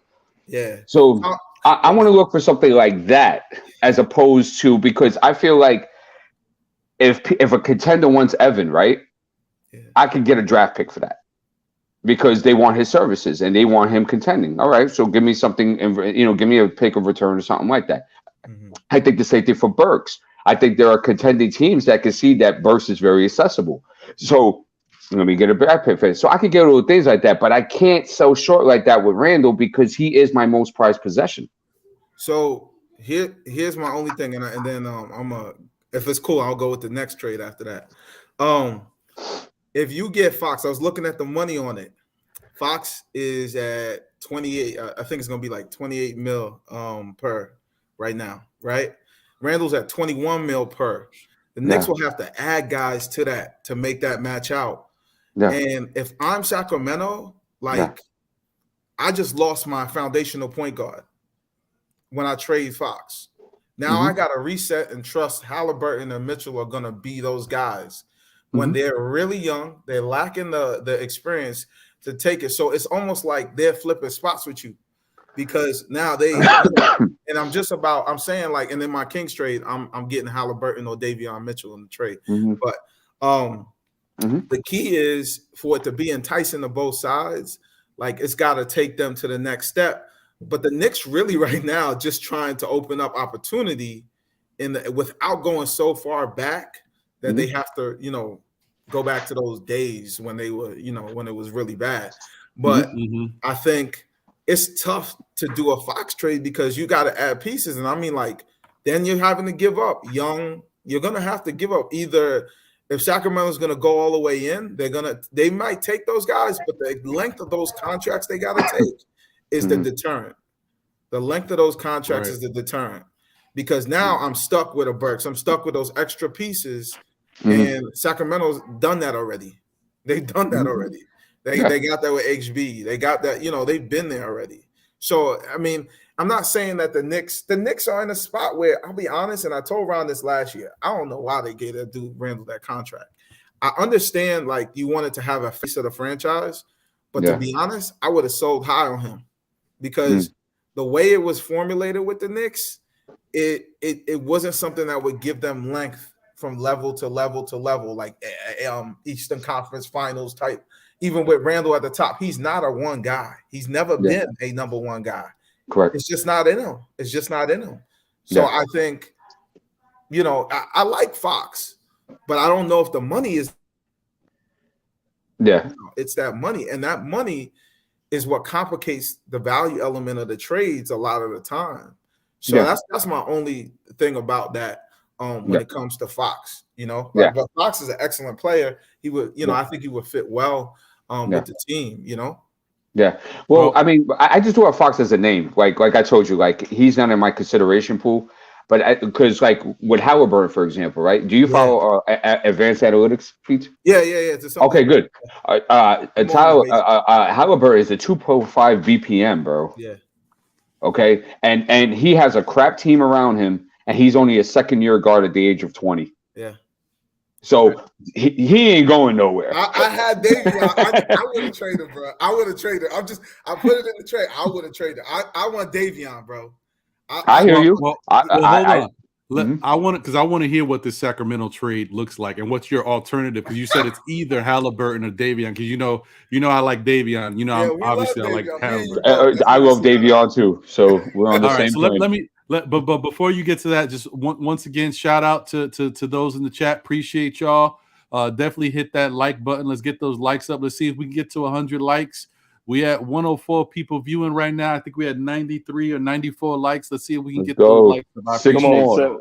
Get them likes up, baby. Get them likes up. Yo, can I say one thing? Can I say one thing? Real quick, Worldwide, 1 second. Just want to give a big shout out and salute to my man, Legion of Knicks, Guillermo in the building. You know, I always respect and salute my brother because he always bigs us up. And then thank you, man, for always supporting. If you haven't seen Legion of Knicks show, definitely check out that channel on YouTube. A lot of content. He does the watch-alongs. He even does watch-alongs for college basketball sometimes. So you get a lot of content over there. So definitely check him out. Go ahead, El. No, I just want to say one thing when y'all mentioning the trades. You know, y'all throwing out a lot of good names, but you got to keep in mind we still got, when y'all doing these names, how would they fit with RJ? These names that y'all throwing around, you know what I mean? So keep that in mind when y'all when everybody thinking about the trade, because he ain't going nowhere. So you got to bring up players that can complement him to his game, right? You know, not so much their game. This is his team, so you got to bring players in that's going to complement him. So just keep that in mind. Definitely. I think definitely you want a dynamic guard in return somehow, some way, because we haven't had it. We desperately need it. And every team that has championship aspirations or has won a championship or is contending has a dynamic wing player. And Randle is the best piece of whatever that we've had in quite a while. So I think that if we're going to move on with him, we got to move on with him correctly. Yeah, no, I agree with you. I think that now what they're doing with the team and now how they're finally giving RJ more responsibility in the offensive side of it and making him an option. Because I told you guys before, just saying this real quick, it was a bad move to have Randle as the number one option. Then you bring in Fournier and Kemba and drop RJ to the fourth option. That was a poor strategy right there. Yeah, and it hurt the Knicks all season. Shout out to Sincere Waif, Naruto Goku, Hebrew Lion of the Judah, Keith Turner, Julian Blum, as Freezy likes to say. Appreciate y'all. Thank you for supporting. So Feet Sports, my man Prophet. What we got cooking with the Sacramento trade? What you talking about, baby? All right, one thing though, and I hope this don't go into a tangent, but here we go. Whenever someone says that, that's like no offense, but nah, we gonna go to it. RJ Barrett, though. I'm just gonna ask a quick question. Come on, don't give me quick the RJ question. Barrett. I'm interested. I'm asking a question. We're friends. We go back and forth about RJ a lot. Not making a proclamation. I'm asking a question of the Knicks. I respect y'all as the experts. All right. So I'm saying RJ Barrett, like his secondary stats, the rebound and assists. Yeah. Do y'all worry about the progression of that, or do you think he'll get better in those areas with assists and rebounds? Considering those two areas. You want me to go first? I'm real quick. I'm just gonna say I don't worry about that with RJ. That's it. Plain and simple. Go ahead, Al. With the ball in his hands, the numbers will go up because he'd be more active. He's not just standing around on the wing waiting for Randle to give him the ball. Respect. So with the ball and going through the offense, the offense going through him, he'd be more around the rim for more rebounds. He'll have more assists because he'll be passing it to Midge, whoever's out in the wing on that pick and roll. So the numbers will go up as long as the ball is in his hand. Love it. Agree with that. And also, too, you got to keep in mind he's still a young puppy. No, I just wanted y'all input on that, and that makes 100% sense. Right? And also, you could also get a metric of that, right? When you look at his stats for the month, because I came to the conclusion earlier in the month that the keys were given to RJ Barrett based on his shot attempts compared to Julius Randle's, and I said, wow, like this is a consistent theme. I really think that this is his team at the moment, and you can see from the month stats that everything has gone up. So I think as he gets older and he matures more, I definitely think those numbers will become a little bit more efficient. So yeah. Oh yeah, right. Oh my goodness. I thought it also had something to do with him recognizing that somebody needed to step up. Because look at the time he stepped up is a time where Randle went out with the COVID, and him recognizing that, and he's just been gone. And that's a sign of a good player, ladies and gentlemen, when someone can recognize that the team is hurt and they step up, whoever it may be. You know, you see it around the league. You see guys go down or guys is whatever.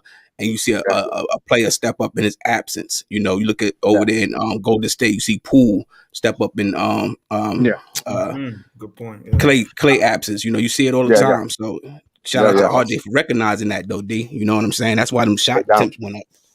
Also, notice his turnovers went down too this month. That was really interesting too. Like, and he's had some bad turnover games this month too. Yeah, but it shows you that it's growing. It's matriculating. Look, he's at 22, almost 23 points a game, 6 rebounds, 3.5 assists. Right. He's about 43%. He is 43% for the 3-point line at almost 6 attempts. He's 45 almost percent at the field at about 18 attempts. That's good basketball, especially from a young puppy. And I was going to say the other thing about RJ, another reason why I don't worry about it is I'm not saying that this is the end all be all, but when I look on the court as far as perimeter guys that run to the paint to grab a rebound, the only two that I make note of is RJ and Kimba. Say what you will about Kimba, he runs to the paint to get rebounds. He's around there. So, but RJ is the one guy from the perimeter that I see getting into the paint to grab rebounds. So I don't think that would. I think he can still continue to improve in those aspects. Absolutely.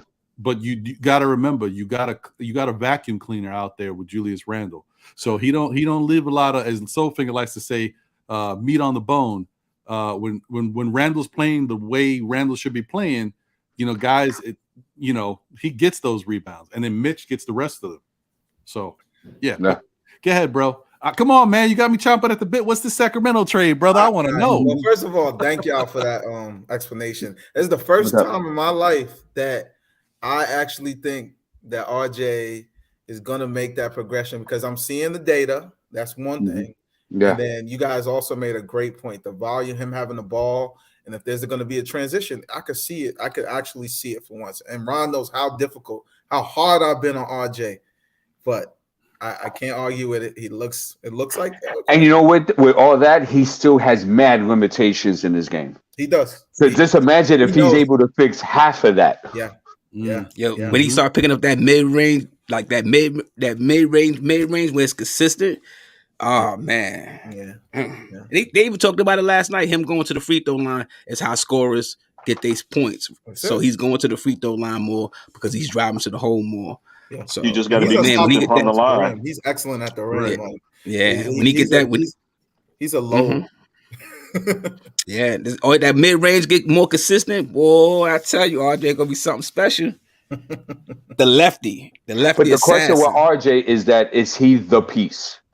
Is he the piece that you build around? I think he's a 2-piece. I don't think he's a 1. I think he's a 2-piece. I don't think he's the piece right now. He's not at all. The piece, but he's a piece. He's definitely a piece. He's definitely a piece. Correct.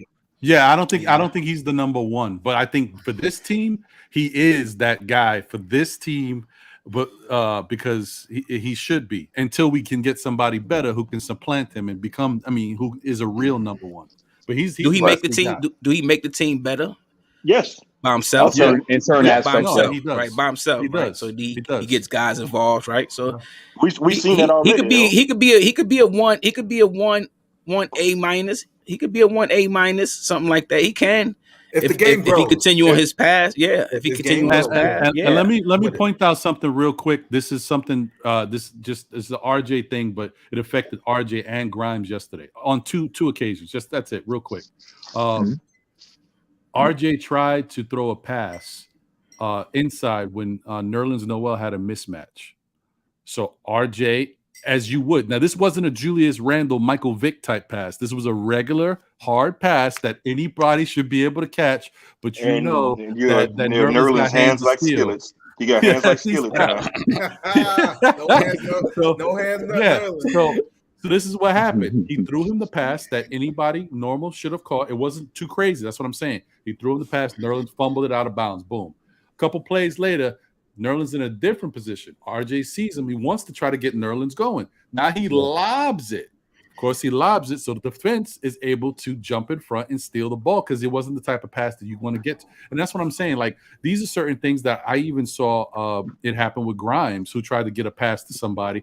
And because of, I'm not saying it was Noel, it could have been Randle. But the point is, he saw what's going on. And then you're like, okay, I got to feed this guy a certain way. And then because of that, you put yourself in a bad position to throw a pass that's not adequate to get the job done.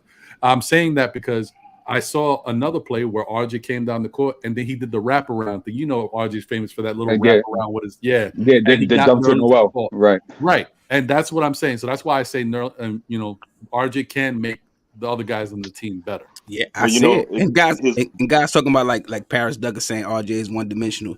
That's absolutely false. That's absolutely false.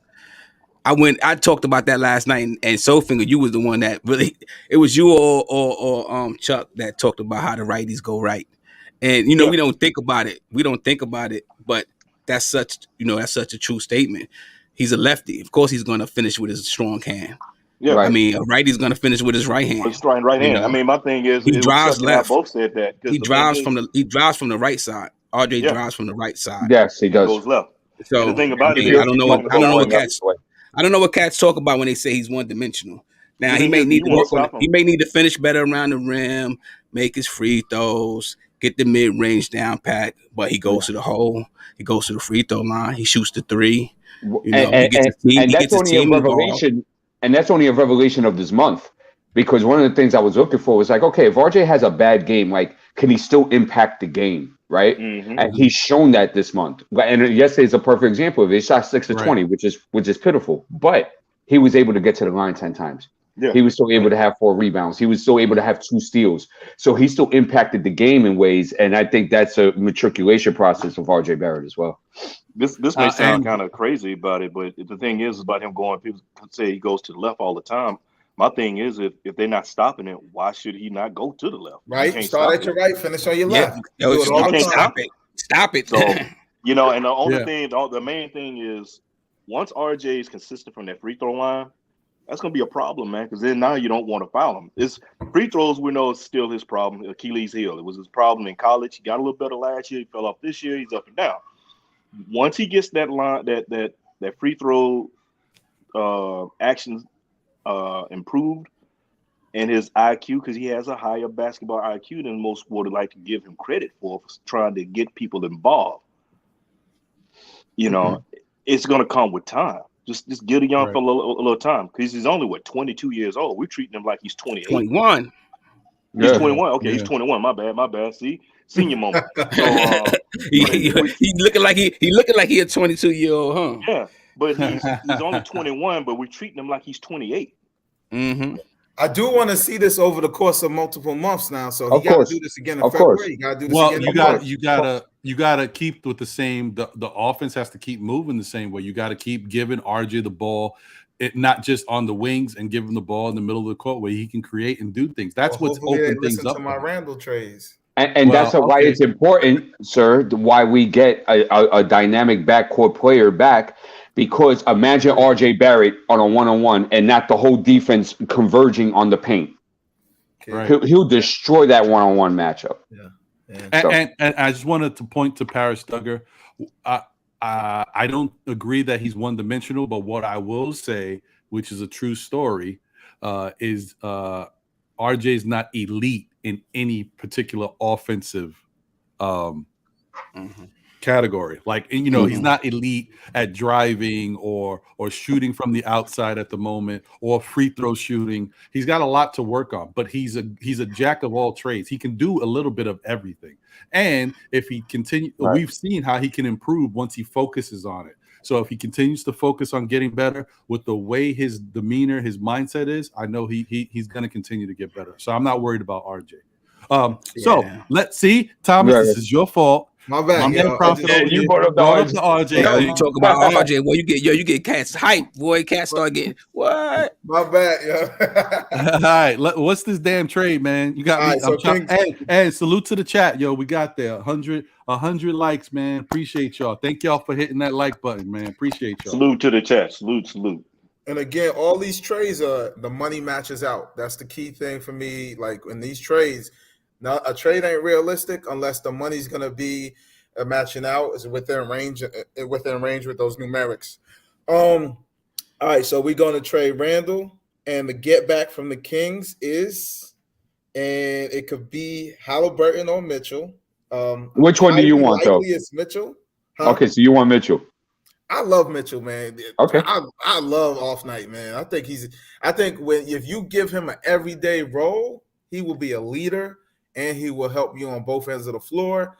And he, he can really do a lot on the offensive end. I think he's underrated on the offensive end. He can really fit for him there. That was a bad draft pick by them.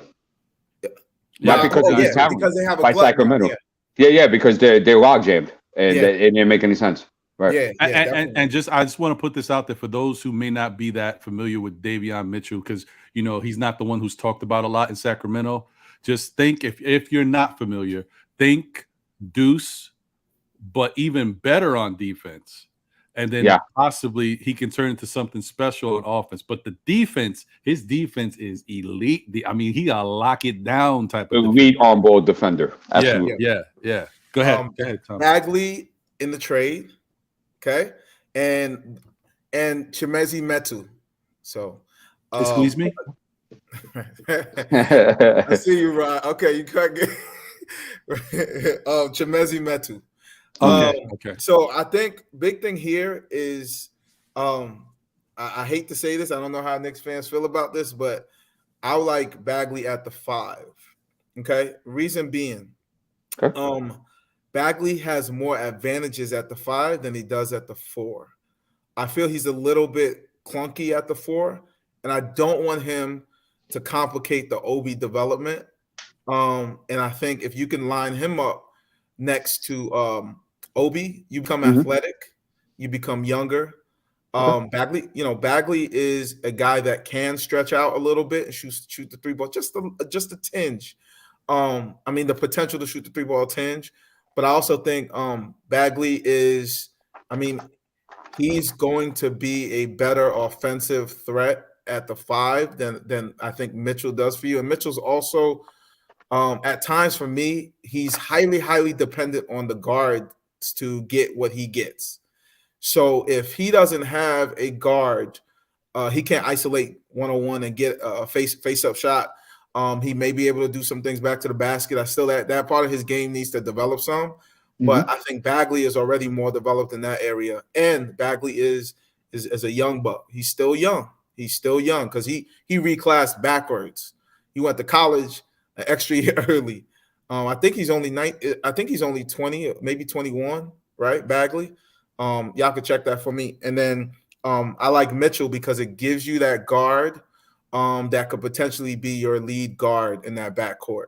I feel like Deuce is a great player. I just don't know if Deuce and Grimes for me are starters. I think Grimes can develop in the starter because he is knocked down from the 3. And every team needs a guy that is truly knocked down and confident as hell at shooting that 3 ball, and he can defend. So I like Grimes. I wasn't a Grimes fan at first, but my Ron, he got me straight, and now I'm a Grimes fan, and no question. So I'm all in on Grimes. But I think right now the biggest issue is that point guard spot. Someone that has that true, I call it it factor at the point guard spot, where that's the guy that's going to lead you. When he says do something, you're going to do it. And I think Off Night has that. I think he's represented that in the college level, just in his style of play. His style of play dictates that, sends a message to guys. And I also think it aligns with like the Knicks, the New York mentality, that toughness, that ability to defend. You make your buckets, you get your buckets here and there. But number one thing, again, is you're getting minutes available for guys in doing this trade. And you're also, and now that we had that RJ talk, and I can't believe I'm saying this, you let RJ be the guy, and he can do it without any personas that are looking to take that away from him. So that was that trade. Okay. All right. Well, let me say a couple things and go first, because I'm not going to be as in depth and break things down the way D will, or maybe L or Soulfinger will about this trade. I just have a quick take on it. But before I get to that, I got to get to this. I appreciate you, Julian Blum, for bringing it to my attention. I had no idea. I got to salute y'all in the chat. We definitely appreciate you. I know I speak for John and Jose when I tell you that, you know what, we are definitely appreciative. Let's go, man. 401 subscribers, baby. We here. Let's get it. We on the road. We going, baby. We was at 373 earlier when I started this. So y'all been coming through, man. I appreciate y'all. It's great content. That's love. That's love. Great content. That's right. Thank you. Why you think I'm here every Saturday? I'm here every Saturday, boy. My day don't start until I turn on Nothing But Knicks. No, Nothing But Knicks. I'm sorry.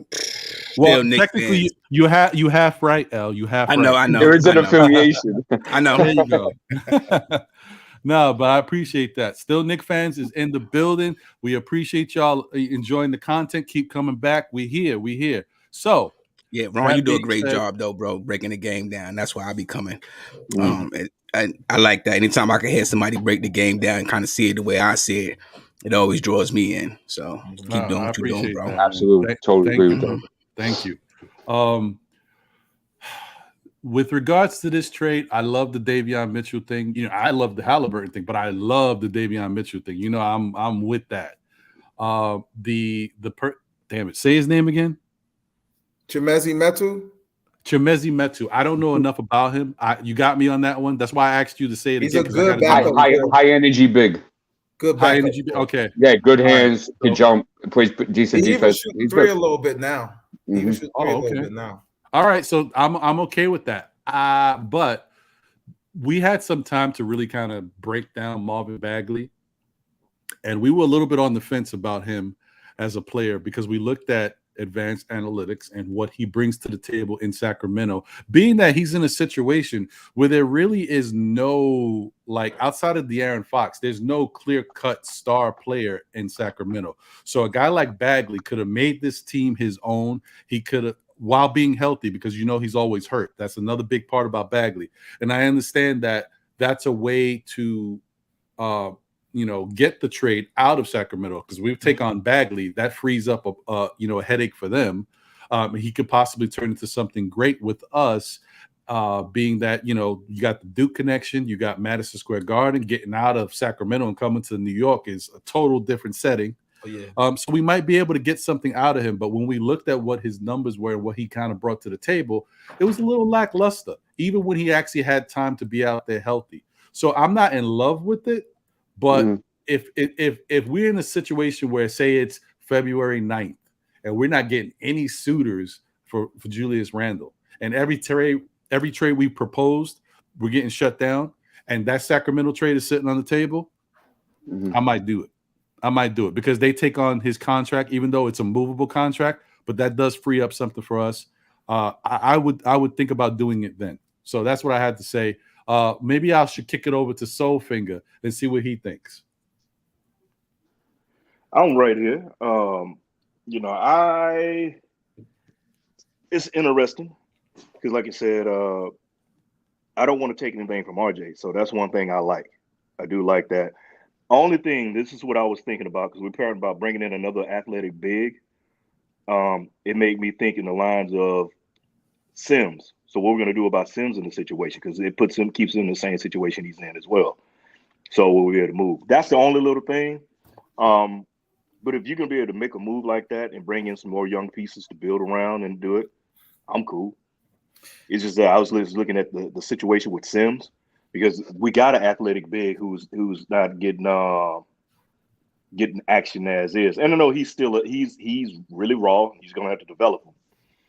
But overall, I think long as we can keep RJ as that guy, which I'm cool for right now, make him that he's that one piece, not the piece, I'll make the trade. And I got something to say about Sims. Like, I think when you look about Sims, you got to think about, all right, what's peak Sims? Peak Sims is not a three-point shooter. We're in a game where you want to have a stretchy big because you want to create drive angles to the rim, right? Not saying that he's got to shoot it like a lot, but he's got to be a threat. I don't think Sims will ever really be a true threat there. I don't think anyone's envisioned him We got some other guys that people are okay with using them as that in the pros. I also think Sims' greatest attribute is his athleticism and that motor, and I think that's great. That's a great thing, but it's also highly replicable. Hartenstein is the same thing. I mean, even Chimezie does a good job of that in the trade and overall. So Sims is a great talent, and I love him particularly because his lateral mobility is excellent. He can guard a one, I've seen it on film, and it sounds crazy, but if you watch his film, he can really guard. So my thing about it is, do I want to not take Bagley, who I know has great offensive potential, and because of Sims, or am I willing to say to myself, let's see which one of these guys rises? If Sims is really going to do it, I mean, he's going to have an opportunity to fight for minutes with Bagley. Bagley's going to have to show improve, if he's going to be the 5. And Bagley's skill set does fit really nicely there, but he's not going to get no handouts. No. But if you do give him 25 minutes and 30 minutes, I think you'll be okay with it. I think you'll be satisfied. And I'm also add this in. One thing about Bagley, because you can play, he doesn't have to just play the 5. You can, in some situations, you can move him to the 4. That's one reason I like it, because I like the ability to have mismatches, to be able to add more player. I like players that can bring more than just one thing to the game or play a different position. That gives you more, make you more of a problem against certain teams, lineup issues. Because you can find a deficiency in somebody with a Bagley. If you want to go with a more athletic 5 guys out there, and you want to move people around, you can do a Bagley with the Cam, and because Cam can play different positions. Same for RJ, can play different positions. Bagley can play different positions. Just what more? You can do more. So, and don't get me wrong, I like it. Make me think about with Sims. But and the flip side with Sims, you can continue to develop him slowly. It won't be a big rush by bringing those pieces in. But no, I do like the trade. And I love Sims too. I'm a big Sims guy. Let me see what L has to say. What you think about it, L? As long as it include, I'm here. As long as it include Randle. L is so as long as it include Randle. He's so done. As long as it include Randle. See, because he I mean, anybody that come in here is going to be, I'm not saying they're going to be better, like a better ball player than he is, but they should be they should have a better personality than he does. And that's how you start building if you want to win, having players all love each other and like each other, be on the same page, and stop going to the end of the bench for timeouts. That's crazy, bro. Find out what's going on so that when out of the timeout play, you don't turn the ball over because you're not involved in the timeout huddle and you're not seeing the play being drawn up. That's not the kind of personality I want on my team. I hear you. I hear you. D, what do you think about that trade? Well, I still missing what my big piece, and I'm saying that if I'm going to do that, right, I'm asking for Halliburton. I don't think it's realistic. I don't think it'll ever happen. But I'm saying if I'm on the phone, I am asking for Halliburton and Mitchell. Yeah, first. Oh, yeah. Yeah, that's first and foremost. I feel Marvin Bagley, I could pick him up for a bag of chips after the season. You see what I'm saying? So I don't have to go that. Maybe a Harrison Barnes, maybe, but I know it's a little funny with the money, and I wouldn't touch it. I hear you, and I understand why, but I wouldn't touch Fox. So, I hear what you're getting at, though, but I'm just, and I love you. I think you have great ideas, bro, but I think you're just missing that part that connects them all together. I'm just, my thing I'm thinking about, and me and you, and I see what you're saying, but my thing is, the Knicks, if they add a piece and everybody is intent on Barrett being the guy, it's just going to shove him right back down. Because if you it's a really small group of pieces that could go and fit and be have the right I would say potency to fit right next to him. And I'll tell you what, nobody's giving that piece up. They're not giving it up, bro. So it's like, what are you gonna do? Are you gonna say, I'm gonna keep looking like the 76ers are doing with Ben Simmons? Continue to possibly detract from the opportunity that they have to win a championship, and be playing out of his mind. So I'm gonna keep trying, and then what's gonna happen? You're not gonna get to that point necessarily, and then now what? You've lost the opportunity. So my thing I always say is, and my mom says this to me all the time, a bird in hand is better than two in the bush. So if I know, right? And my mom old, but I love her to death. So, and that's that practical wisdom that you can live with. Yeah, absolutely. And it's just like you have to sometimes say to yourself, yeah, I would love to have that, but I know what I'm getting, and I know what I want to do with what I'm getting. And I really think that if you want to really continue to build on RJ's confidence level, you got to throw him in there as if he having that one mentality, which means ain't nobody next to me. This is my joint right here. I'm going to go do my thing. You know what I'm saying? And so I get it, though. I would love to get a second piece. Maybe my next deal, I don't know. I don't know if that's the piece that fits the qualifications. But we will see it when I tell you that next trade. The next trade is with Dallas. So okay. Yeah. What you got? Y'all ready for it? Ron, you ready? Bring it, doctor. Bring it. As long as it don't go where I think you're going with it. Where am I going with it, bro? Just don't mention KP in this trade. Nah, we ain't bringing nobody. We're not going back down memory lane. Nah. So. Okay, right. Before we get to this one, let me just say this real quick, because I want to make sure that everybody who comes in, and it's not just to this show, it could be any show, understand that we are at the 3 hour and 45 minute mark. So we've talked about a lot of things. So I say that because and thank you, Naruto. I am going to put a poll up, so that I'm about to do that in 2 seconds. That's a good idea. Marvin S. Perspective from the other side. Interesting name. I like it. Listen to all of the comments from the panel, and you fans, he have completely blind you guys to the fact that he's not doing his job. Now, I know what he's talking about because his earlier comment was the fact that Tibbs has not been doing the right thing as far as a coach. So I just wanted to say, we've already touched on it and talked about it for about an hour earlier in the show. So we were right with you. So don't think that we on the panel are definitely not blinded by what's going on. Not at all. New York Knicks. We see it. We've talked about it. We are with you. Yeah, we've even talked about the fact that we are possibly in a position to fire Tibbs. I suggested that we hold on and build the roster differently first. I think we're all in agreement that he might have to move on. So I'm just putting that out there so you know we did talk about it and we understand what's happening. So now continue with what you got going on, Mr. Prophet. All right, cool. Last trade, and the key piece in the trade, Randle, right? Randle's coming out. He's getting traded.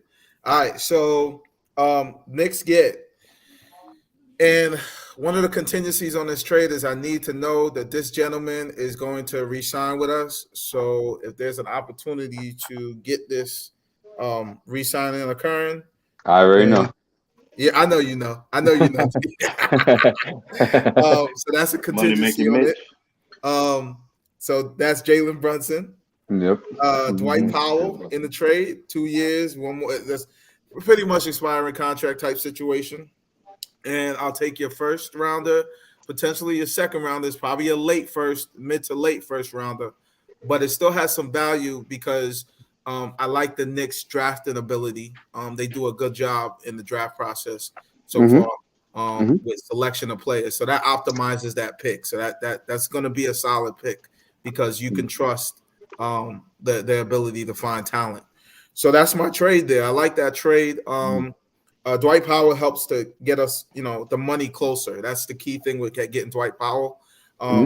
That first rounder, you can do what you want with it. It might just be an asset, valuation where you're adding to your pool of first rounders, and you might want to use it somewhere down the road to maybe get that juicy player that you've been talking about, D. So that might be the resource that you might want to pull from. But Jalen Brunson, I think, fits very well with RJ. Not just the fact they're both lefty, but I think Jalen has a great in-between game, plays with so he doesn't rush in any way, shape, or form. He makes good decisions. He's crafty in scoring.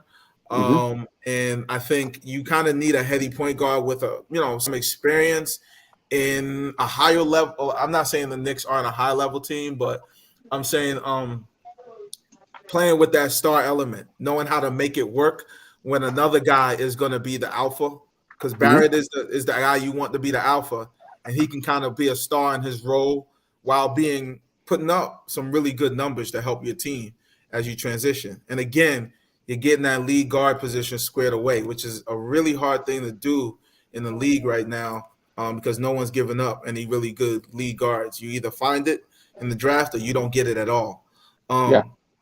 So that was that trade. What do you guys think about that? So go through the names one more time. So you said Jalen Brunson, Jalen Brunson, and the first rounder in 2022. Wait, and what would you? That's just for Randle? Yep. You got to get wrong. I want you to understand. No. Let me explain to you now. I got to explain this again. You guys have to understand. Like, there's not a lot of. You want a lot for him, but the money is hard. I mean, he's just got a nice beefy contract, and it's not an easy contract to match up. And I went and looked around. I'll be looking around to see where the fit is. You got to find a team that has a need, and you got to find the contracts that match. That's the hard part that I think a lot of people don't think about with trades. Y'all do think about it, but a lot of people don't realize, like, in that front office, a lot of this is the money. Yes, that has to match. That's very true. Let me ask you guys a question. Do the money because that contract didn't kick in, doesn't kick in until next year, right?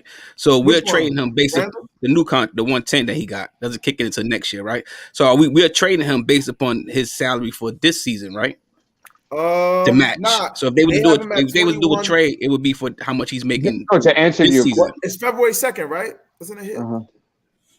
Let me see. I thought it was February 3rd. I thought it was the 3rd. I think it's the 3rd. Yeah. That's when the new contract comes into play, right? Yeah. No, not this one. Not this one, right? This one kicks in at the end of the season, right? No, I think it kicks in February 3rd. Yep. It kicks in February 3rd. Yes, sir. Yes, indeed. So we need to trade him. So we need to trade him now, then, right? Yes, sir. Like you've been saying, brother, you on it. You know exactly. I'm thinking because I know he signed an extension, but the extension wasn't supposed to kick in into this offseason. So the money that he's making this year. Honestly, I don't think that works for us. I think we got to play with what it is, because I don't think we can move him until February 3rd. Yeah, that's correct. That's correct. February 3rd. Yeah. But the contract at February 3rd is going to be 21.78. That's what it's going to be at that. So time. that's a low number. Then you can match them numbers with some players out there, as opposed to it being the new contract. I don't want to be a Debbie Downer about your Jalen Brunson thing, but shout out to Foxy and shout out to Sports 5 TV. Foxy actually brought this to my attention, and then we went through it. His on and off stats, right? Yeah. For his expected win is 0. That means that he's not impacting winning or losing. And now he won a super bag. Nah, I'm telling you, a lot of that has to do with the construct of that team, bro. That could be possible. I think the construct of that team is one where we're now starting to see what he really can do because of Doncic's timeout, and now they have the confidence. So he really hasn't been able to impact because he really wasn't seen as the guy that should get the opportunity and the volume that he's getting now. Now that he's getting the volume, we're seeing a guy that, and I 100%, I can't, I don't argue with data because I'm a data guy. I spend more time with data on the baseball side because I'm a big baseball guy. But I can't argue with that, but some things. Me being a basketball guy, I love data, but I'm also a basketball guy. I know you probably a basketball guy too. But when I see a guy that can handle it on the court and guys trust him, there's something to be said for that can't be quantified. And that's one of the things that I love about Jalen Brunson. He's a championship player in college. He's been the consummate teammate in Dallas when there's been more in his toolkit. He's been a star in his role, like at every single moment as a Dallas Maverick. He's been a star in his role. And I think in New York, you got to also remember he's got those bloodlines. His bloodlines are in New York, bro. I mean, that adds some value for him, I think, in that, But I mean, when you say that, I'm like, yeah, I can't argue with that data, bro. That's how I am. So, but I do think that some of this is not going to be quantifiable in terms of the return on that. Due to his usage, the way he is, being that he comes off behind Luka. Because when he was starting, like when Luka was out, it was good stuff, bro. Right. I think he's started now in a secondary role, and they're playing really well, like they are, So it's like, and also too, he's a defensive liability as well. I'll give you that. Yeah. I mean, he's not as much of a liability as Kimba, but he's still a liability. It's still a liability. Correct. Yeah, I'll give you that, bro. I will give you that for sure. and so it's like, he doesn't have the size that we would like to have at that position. Yeah, I need big guards, bro. And that's us going back to the Lilliputian. Ron, you got a question from was that Amani the Great, Minneapolis? I have a question for the panel. Don't be mad if Brunson gets traded, though. Okay, I see it. Just saying. To stay dude, he's not number one, but we do need a number 3. Have you seen how he's acted, Amani? Yeah, you imagine him at the number 3. Yeah, you can't have a guy with that type of attitude. That's not a winning type of player. That's not a guy that's going to take you to the next level when you try, especially with young dudes around watching him and seeing how he's doing, carrying himself. It sends a bad message organizationally if you keep a guy like that and you act like it's not a big deal. It's a big deal. It really is a big deal. So I'm going to make a case for somebody right now. All right. And I think because I see where the team is going, I see their standings, I see that they want to blow it up. Why can't I do a Julius Randle for a DeMonte Sabonis? I knew you was gonna say Indiana. And why, I knew you were going to Indiana. And look, I'll even sweeten the pot for them. I'll give them a first rounder in the future, and I'll give them a couple of seconds because I understand that Julius is a little bit older. Won't work. It can't Why work. not? You know why? Because Sabonis, his value on the market is like he's like one of the best players in the league. Randle is. I agree with that. Randle's not even. I mean, again, I'm not trying to be a jerk to Randle, but he's not even a top 10 guy. DeMontis is a top 10. He's not even a top 25 guy. Yeah, agreed. but DeMontis is really a top 10 guy when you look at his production. Like, there's no question. Like, so what young guy would you be willing to part with to sweeten the pot? And before you answer that, that doesn't mean that DeMontis can't be had in a Randle trade. You just might have to give them something else. Give a little more right. That's why I came to the young guy. What young guy? Because I'm also giving a pick and I'm also giving a second rounder. So what young guy do you want? It's tough for them over there because, look, they are in a spot where it's got to be a young guy that has now ability, like that's going to go step right in now because they have LeVert, they have Brogdon, they have Miles Turner. Unless they blow up all of those pieces, they haven't signaled that they are going with a full rebuild. But they haven't said they're not because the fact that they want to put LeVert, Sabonis, Turner on, that's like it's not a full rebuild, but it's kind of blowing up your core. But I don't think the Knicks have anybody that's potent enough to add to Randle as a young player. That if I'm in the you know what? That's the piece because I look at Grimes, but don't downsize Randle that much because when Randle was playing earlier in the season at the top of his game for this season, I don't want to say at the top of his game because last year he was a much better player.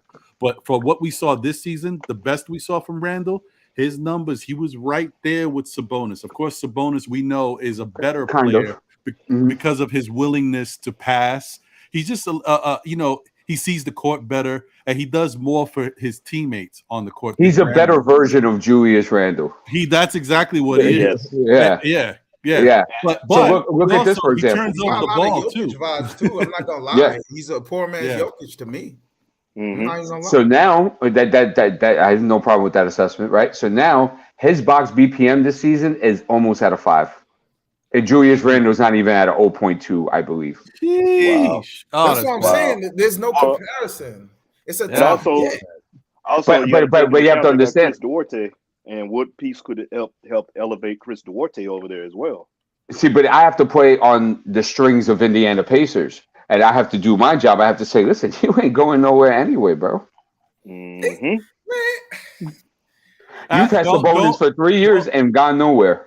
That's a fact. And don't give me that closet pacer stuff. Closet pacer. No. But so it depends how you swing it too. You know what I'm saying? Because they do have some young pieces moving forward with Duarte, and they got some draft picks too that are kind of interested too. Yeah, Isaiah Jackson's a nice piece. So I why not? Why can't? Especially you don't have Turner this year. You're not going anywhere. Yeah. I don't know. I mean, from Sabonis, I need everything you got, yo. But you a big Sabonis guy, man. You've been losing with him. I ain't giving you. I'll give you this. I'll give you Randle. I'll give you a first rounder. I'll give you a young guy if you're choosing, except Grimes, right? And I'll give you a couple of second rounds. I think the reason they lost was the coaching hires, not the personnel. But they've had some big coaches that have come. I know that's their bonus. Problem. It's not my problem. But I think we probably already answered it for Amani the Great. But another thing that I was going to say from my perspective is I never wanted to get rid of Julius. I think the Knicks were loyal to Julius for what he did last season. They gave him the money. He took a discount. Whether you guys, some people feel like, well, he had no choice but to take that. But I think he did take a discount. And we appreciate that as a Knicks fan base and organization. But I told you to sell him high. I know you did. I understand where he going with it. No, but hold on, El, because the one thing I want to say is this is the reason why I've changed my viewpoint on Julius is you can't all the stuff, the speculation that's happening, the thumbs down, everything that's took place this season. You've been in it, Then the news story was that he got a fan thrown out in the game the other day when they played Miami. But I will say that that's still kind of iffy. It's up in the air because there's a lot of fans that apparently were in the building next to that fan and said that fan was on Julius the whole game, and they heard it, and they know that it wasn't just Julius getting rid of him for no reason. That fan was giving it to Julius the entire game. So I'm not saying it's right, but when fans get a little too wild, they get tossed out. This is what it is. Yeah, he was being a jackass, and then in the article I read, now he's trying to play the victim, and you just feel like you can go sit behind the Knicks bench, say all kinds of reckless stuff to the man while he's in the middle of the game because they're down, and then you get the boot, and now you want to be a victim. Man, get up out of here, bro. And already that none of this stuff would even matter if Julius was playing well, but because he's not playing well, those fans in the stands he hears. Because when you're playing well, you don't hear nothing. But when you're not going good, you hear everything. So what I was going to say is if it had stayed there and Julius had said, you know what, because this is his comments that came out, I want to be a part of this team. I want to see it through. I want to get us to a championship. I want to be here for all that. And then you play after these comments, you play Milwaukee and you played like that and you don't big up your teammates. You're not in the huddles. You're sitting off to the side. Obi goes down on the ground. You don't pick Obi up. You got to get up out of here. You got to go. I got a statement. Oh, sorry, my bad. You go. I was just answering the question. Yeah, see, that's the thing, Amani. It's not about the talent, and Tibbs is playing Randle. We talked about that. Everyone knows that. You know what I mean? You ain't even got to see the game. You could listen to the game on the radio and know that Tibbs is playing him wrong. That's the shock about the whole, and he keeps trying to force feed him. So it's more on Tibbs. But the other part of Randle is the body language, everything that's coming along. the not being engaged with his teammates. Like they just said, he ain't pick up. Why he walked away from Obi like that? Why he didn't pick that boy up off the floor? Why you don't bring the team together when you see the Bucks making a run and huddle them up and get them going like, yo, come on, fellas, let's keep it together. They about to make it they run, like a leader's supposed to do. He signed up to be the leader. I didn't sign up to be the leader. He did. So that's what come along with it. And he's not living up to that what he signed up for. Yeah, so. And then you got the young guy in RJ who's doing these type of things when you should be the one doing this. It's not a good look. It's not a good look, man. And to veggie back real quick, Rob, what you said about what they had said he had said, right? That's called the PR. Me and El made fun of this one night. That's the PR department saying, Julius, we have this official statement for you to give to the press. And I thought that was bad. All that is. I thought that was really bad. Remember I said that, D? I thought that apology, when he came out with that apology, was bad. Yeah, it was bad timing. You shouldn't have came out with nothing. Shouldn't have said nothing. Should have just let it go. And it would have all been forgotten about. Or people only care about what you're doing on the court. No one really cares about nothing else that's going on. They only care about what's going on in the court. So him initiating that apology, she shouldn't have did that. She just left it alone. But he did. And the Knicks thought they was smart too. So they all brought it on themselves. Yeah, it's true. Okay. 1 second, probably. This is the last thing I want to say real quick. Just want to answer Marvin S. I appreciate you, man. No, unfortunately, we don't have a call-in number at this time. That may be something we get to in the future, but we still our goal right now is to continue to give content to everybody and build up the fan base. We're at 400 subscribers right now, so thank you guys. But we want to get to 1,000 by say May or June, and then hopefully go from there. Then we can kind of talk about, because I just wanted to put this out there because I know from the fan perspective, obviously you want to be as involved as you can, and being able to talk and get your points out, by a phone call would be great. But the other thing is I want to also be in a position where we set it up correctly and are able to protect ourselves, because a lot of wild stuff happens when you open up things to fans through video, through phone call. Wild stuff happens. So I want to be ready for all that and make sure we're at the right point. But thank you. That is something we'll think about in the future. Go ahead, Prof. My bad. I was looking at the Sabo money, and Randle makes more straight up than Sabo. And if you add pieces, you get further away with the money. So that's a tough get. But again, it's got to be all picks. So I could see it potentially if you want to add those draft picks.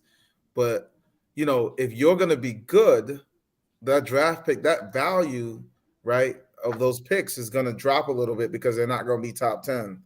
You know what I'm saying? They're not going to be those true. I mean, they may be late lottery, but so it's a unique fit. But I mean, I really would want. I mean, maybe I don't know. Maybe the Knicks would have to kind of ask for more back, if anything, which is weird. Brogdon straight up before I saw somebody put Brogdon straight up for Randle does work, but I don't know. But and the other thing is we can't even. I know Marvin Smith. Believe me, there's a lot of Knicks fans, myself included. We're fans of Brogdon, but we can't even trade for Brogdon because Brogdon, the way his extension works, he can't be moved until April. So, and that's after the trade deadline. So that's basically that's an off-season move. Yeah. I don't know. It's a tough thing, the Randle trade. When you put it's the money makes it an issue, but then also the fit. Like, who wants him? I mean, I'm not saying that he's a bad player, but he's got to fit where you trade him. And it's a weird fit right now, especially with all the extra stuff right now. And the Knicks did a very poor job of making the rest of the NBA kind of understand where that fit could be. Yes, sir. Yes, sir. So, 100% right, sir. Yeah, it's true. And I'll tell you, the Knicks young players are in between in terms of I would think league-wide attractiveness. They're in between, and a lot of that is tied to Tibbs' usage. The way he uses them doesn't allow people to really get an accurate assessment of just how good they could be. Man, say that again. Say it again. It's true, bro.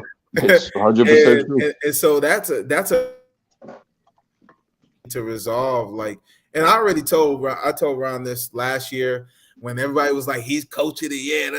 I said, look, he's done this before. The first year it looks pretty, but it doesn't change. It doesn't change. He is the same guy every single day, and that's great. But you have to be able to make adjustments to be a great coach in the NBA.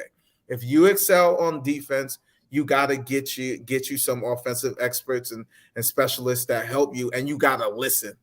And so the key is, honestly, get rid of Tibbs, get a coach who's all in on what the approach is, and then we ride out with the coach. We take our lumps, but have the best, a semblance of players and potential that we can put together, and then we just shoot our shot and see what happens.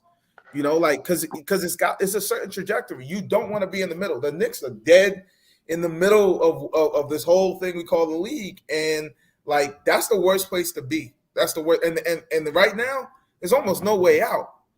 I mean, honestly, because the contracts. And I think it's very essential too. I'm sorry, Ron. Go ahead. Oh no. I just wanted to say this real quick. I'm ending the poll right now. So I'm going to put the results out there. For the question, do we trade Julius Randle by any means necessary, or should we keep him? 60% out of 50 votes said yes, we need to trade him. So that's the consensus, guys. So you know what's going on and how people feel right now currently. Go ahead, D. Yeah, just real quick that, and I think the key with the whole Tibbs thing is that if you see it's not going in the direction as you want, and you're having all these issues with the team and the direction where you're going, I think the best thing to do is to get rid of him as quickly as possible. Because if you are going to go with a Johnny Bryant and say he doesn't pan out, right, at least you have a half a season to evaluate if that would work. Excellent. Right. And then if it's not working, it gives you the time to go ahead and build and say, okay, this is the type of thing we're looking for, but let's see if we can get something. It gives us a lot of wiggle room. And it gives the time for the young guys to develop. Are we going to take steps back? Of course we are. We don't have a foundational piece to build around. So, I mean, these are the hits that we're unfortunately going to have to take. But you got to do it smart. And I'm thinking about the Knicks roster construct. And, I mean, there is a way to get out of this. But you're going to have to say what teams have an absolute need and they are championship-type contenders, and they want to fill their holes with a Kemba, with a Fournier, with a Burks. Those are the only teams that are going to take those guys. They're not going to be add-ons with Randle. It ain't happening because the numbers are too bad. Like, you got $9 million on a contract, you're adding it to 21, you got $30 million you're trying to flip. Now, you taking back some trash if you're going to trade $30 million. If you're going to flip $30 million, you're going to have to take back some trash and stock it in your pocket and wait for it to expire if you're going to make something work. Or you can find a contender that needs a backup point guard and they want a real vet that say, I'll take Kemba. You needed somebody that needs a nice guard off the bench. I mean, you could honestly try to sell Burks back to Utah. I think Utah, he'd be a nice fit in Utah if you could fit the money right. Because, he would help to extend their bench a little bit, and they want to do that. That's something they want to do. Fournier, he's catch and shoot guy, really, really good shooter when he's going. I mean, there's a lot. There are needs, but it's not going to all happen in one deal. It's going to be 4 or 5 deals, and they're going to be small deals, and they're going to be deals where you might take back an expiring, might take back a bad contract to get free of it in a year. But you do it because it's going to help you get your roster back under your control. Because right now they don't control their roster because the contracts control the roster. So yeah. That's why I proposed Philly, and that's why I proposed Julius Randle, Evan Fournier, and try to ship Tobias Harris and help them out with that because that would work perfectly. It would. Yeah, I think that does make sense. I think that could help them. Yeah, no, I'm not opposed to that at all. Let me get my man Kent the Haitian up in here. What's going on, Kent? How you doing, brother? Salute, fellas. Salute. Respect. What's going down, Kent? Not much, my brothers. What's good, Kent? Not much. Just been watching the show. Salute. Congratulations on the 400 subscribers. Thank you, brother. I appreciate that, man. It's a process. We're here for the long haul, man. We just want to keep growing, and thank you to everybody being a part of that growth, man. Let me also get my man SS Cash up in the building. What's going on, Cash? How you doing, man? What's going on, Mr. Ron? Yes, sir. How's everything? You good? Yes, sir. I did gig on this blizzard day right now. Right. I hear you, brother. I hear you. Tonight. Yeah, man. Listen, guys, I just want to, continue to keep chopping up. I like where this conversation is going. I want to hopefully, if Marvin S, because he wanted to call in because he had some perspective on the poll that I put up, but obviously we don't have a call-in number. So I told him if he could put whatever question or whatever his thoughts are in the chat. Obviously, I know it's easier to say it verbally. It's tougher to type all this stuff in, and then maybe we can kind of, talk about it and get into a discussion about it. But that being said, I do think that, I appreciate you, Prophet, for bringing us these different trade scenarios and trade options, giving us something to think about. And I think, obviously if I had my choice, I still like Diaz Ballin's trade option the most because that allows us to get Ben Simmons. But we got to see. We don't know what can happen right now. I mean, there's a lot going on. We still got to wait. We can't even speculate too much because there's nothing really concrete out there that seems like, oh, we definitely know that this is in the air. Is how can we make it work? So we'll just keep plugging along, man. We'll see, right, what we think, works, what might possibly be that avenue that we can take as a Knicks organization, and how we can support as a fan base, because we just want the best for our team. And we've seen a lot of poor play. We've had a lot of losing seasons. We've had a lot of false promises. So you know what? We try we hoping for the best, man. Right. Let me get my man in here. And while I throw this question out there, we've already kind of talked about it, Prophet. But so I know people are on the fire Tibbs trail too. People are not happy with the way Tibbs uses, the players, the rotations, definitely these young players. But one of the things that I brought up is because the Knicks are mired in a level of this, dysfunction over the years, wouldn't it make more sense to try to keep Tibbs right now, because we've only had him for a year and a half, and then we look like an organization that can't keep a head coach? Wouldn't it be better to build our roster the way we want it and then force Tibbs to acquiesce to that roster? And if he doesn't, then we can pull the trigger on him and say, listen, this is not going to work out because this is our direction, and you obviously don't feel comfortable with it, or you're not the right man for the job. But by doing it now, it's kind of premature, because it's not like we have a team that can win right now. We're still looking at pieces to acquire. So I'm thinking maybe we hold on to Tibbs, even though I do like what D has said about firing him and then giving Johnny Bryant the keys, and he has a trial period so we can see how it works. Right. But it's just like my whole thing is about the dysfunction as an organization. Bro. It's tough. Well, hold on. Let me get my man Uncle Freezy in here, so he also can add to the. What up, Freezy? Yo, what's good? Party people in the place to be. It's your man Uncle Freezy coming to rock the spot. What's good? How y'all gents this Saturday afternoon? Chilling, bro. Chilling. Good. Chilling. How that weather? Oh, where I'm at, man, it's about 40 degrees. The wind is blowing it's like a stiff breeze, but my wife got the debit card, so the weather don't matter. That debit card gonna take a beating regardless. You know what I'm saying? So to keep it a buck, it don't matter if it's 80 or 40. She got the debit card. That debit card is gonna take a beating. So it don't matter. What's good, fellas? What's up with y'all? Hey, man, we chilling. I hear you, brother. I hear you. You know what? Let me do this, because I know I just said something. I gave you something to think about, but I also want to be respectful to Marvin S. I didn't think he was going to put this stuff in the chat so quick, so I want to get to what he put out there. So his thing about the poll, my poll that I put up, Freezy and Cash and Kent, was: should we trade Julius Randle by any means necessary right now, or should we hold on to him? And so out of 50 people, 60% of the chat said yes, we should trade him. So come on, bro. First of all, when you put stuff up on your channel, I participate. right? First of all, you know I participate, bro. I be looking out for your stuff. So you know I participate, bro. You know what I'm saying? So all right, brother. All right. So being that that's the case, my man Marvin S wanted to call in, but we don't have that set up. So I told him to put it in the chat.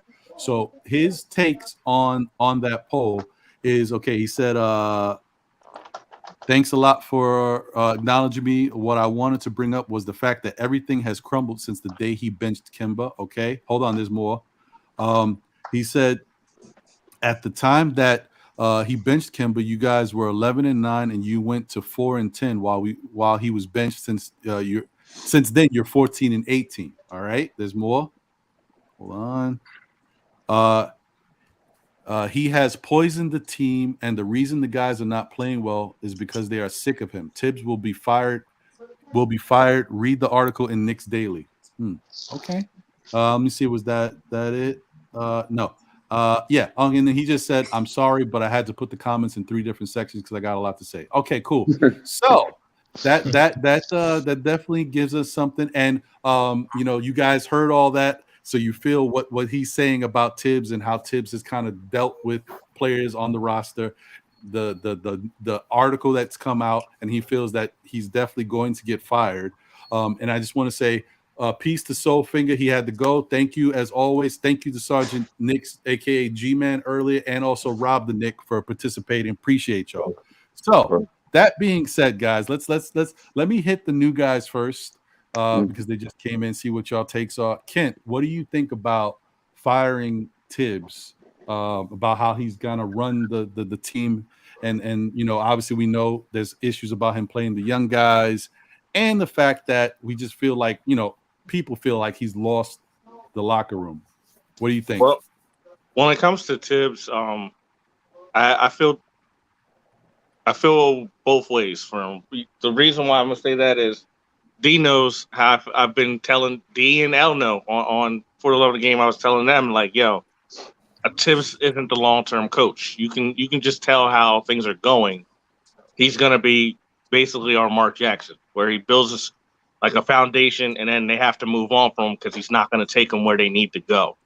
But here's my thing when it comes to Tibbs, because I've been thinking about it really long and hard about it. That the best way to see if Tibbs is the coach is actually pulling the chess piece out from under him, and that's Randle.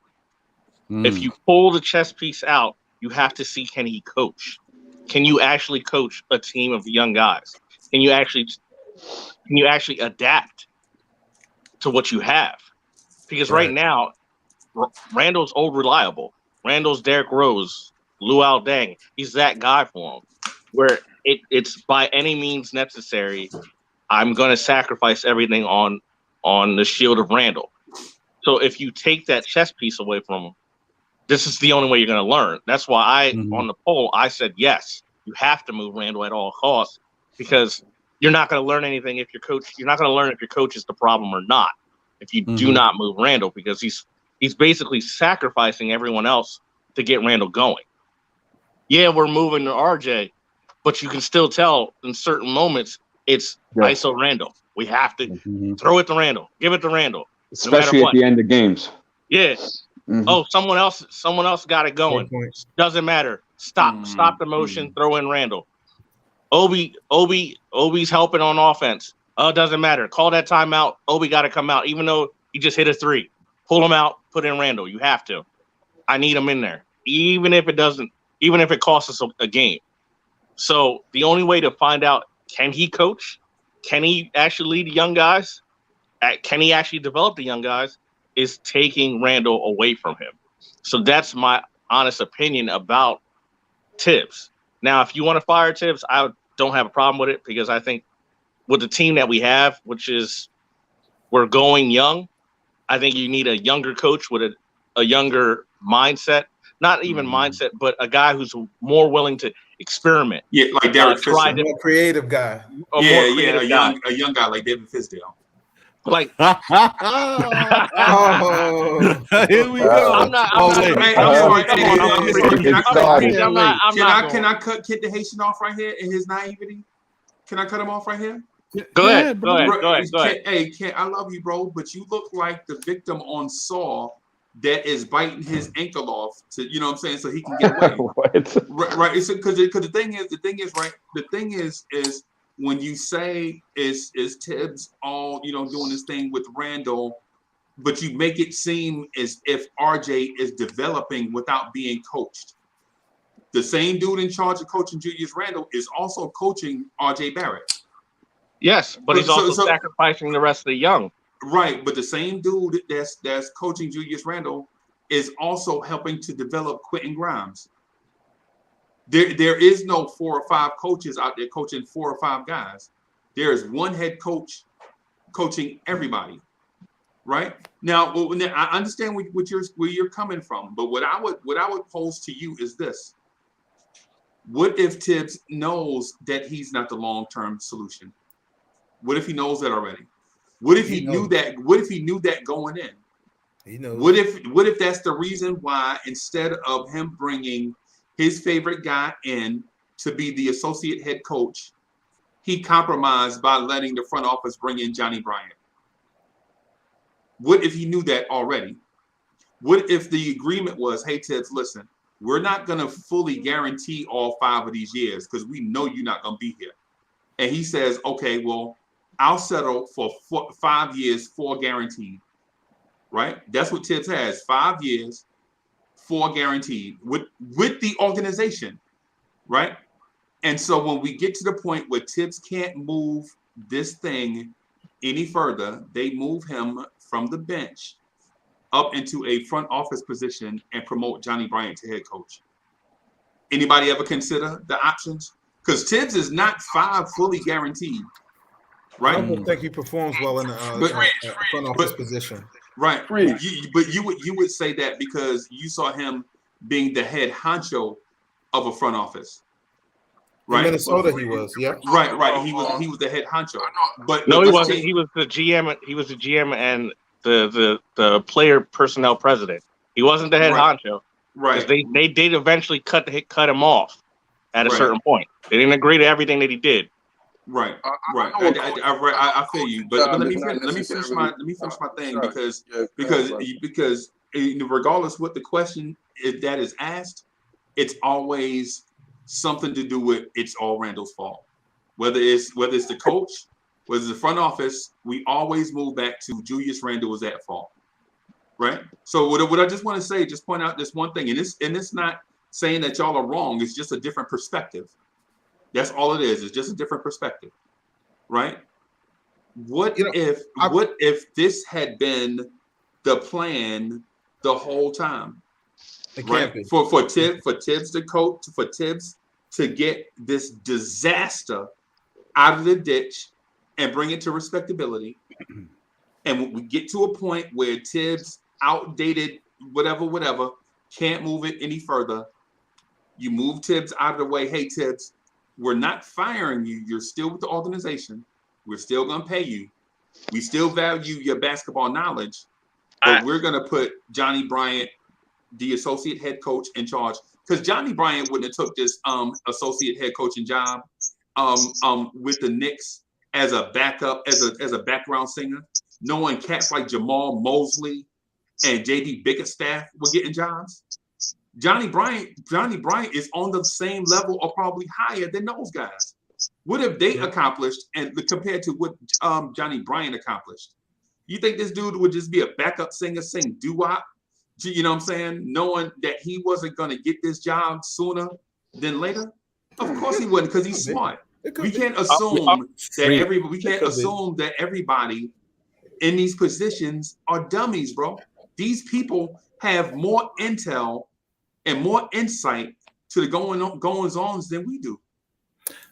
Yo, Freeze, you know the crazy part that we was talking about that last year with Johnny Bryant. So that's not even a new thought. We talked about it when he didn't accept the job to go be the head coach of the college, when he chose to stay. Him and Kenny Payne chose to stay last year. So it could be some evidence to that, you know. Johnny Bryant turned down the interview. He didn't even turn down the job.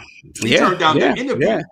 So we were saying it last year that it might be something, and to what you're saying, as far as he might be next man up if it get rocky or whatever. We said that last year too. Yeah, sure enough, we sure enough did. Right.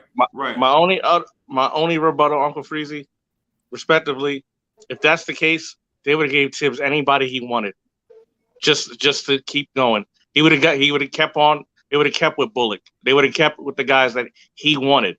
If they knew that, all right, we're moving on from you eventually, but we're gonna give you the ingredients so you can keep cooking. And I also think structurally, this makes a really complex situation to fix. So I don't know if you do this in a planned manner. Like you get rid of Tibbs, you have to get rid of Randle. Barrett grows. You don't have the depth and the offensive potency, to stay competitive. If you trade Randle, and you don't questions tied to this, approach. So I definitely agree that Johnny Bryant may have been the coach in waiting, that may have been the plan, but I don't think that it's all intentional. I think that part is there, but other than that, so they don't the have rest of it, the development, the outcomes of Randle, I don't think that they expected such a negative progression from him from last year to this year. In terms of the front office is flying by the seat of their pants. No, I don't think that they're flying by the seat of their pants, but I do think that. So which one is it? So you said you don't think they have a plan, but at the same time, you think. I'm just lost. I just want to No. Okay, let me explain. So I think that they've drafted players. I don't think that they have put the players in the right position to grow right now by having Tibbs as the guy. And that is the complex. That is the block right now. I don't think that they said, okay, we'll ride with Tibbs, knowing that it was going to retard the growth of those young players to that degree. Because it's a huge setback for these young players to have Tibbs, but he's done this everywhere. I don't know. I'm not a big fan of Tibbs. I wasn't a fan last year because I know I've seen this before from him. But I think it's really imperative for them to move now because I think D said it earlier. You want to see what Johnny Bryant can do. You want to see how he's going to work with this group. It's imperative to see a little bit of that now as soon as possible as you start to game plan for the next step in the organization, I think. So, but I hear what you're saying. I think it was really interesting in terms of, I had never thought that, maybe Tibbs was really not in the plans for that long. And I think there's some truth there. But I also think that I don't think they knew he was going to retard these young players to this degree. And he may have promised them something other than that. Who knows? Wait, so you said retard their growth? Yeah. Like sitting OB, things like that. Sitting OB, like the guy that you had put as one of your foundational draft putting picks. IQ as a point guard. Yeah, just not positioning guys in the optimal and offensively they're very like vanilla. And I don't know if they expected him to be this like behind, with their progression. I don't know, but I understand. What about the development of Mitchell Robinson and RJ Barrett? Did he retard their development? Mitchell, I don't see much. I mean, Mitchell is a tinge better. RJ, in this month, I've seen true, the potential growth there. But other than that, I mean, he wasn't great early in the season, and he hasn't really had an opportunity to be an alpha, and you envision him as an alpha being a top 3 pick.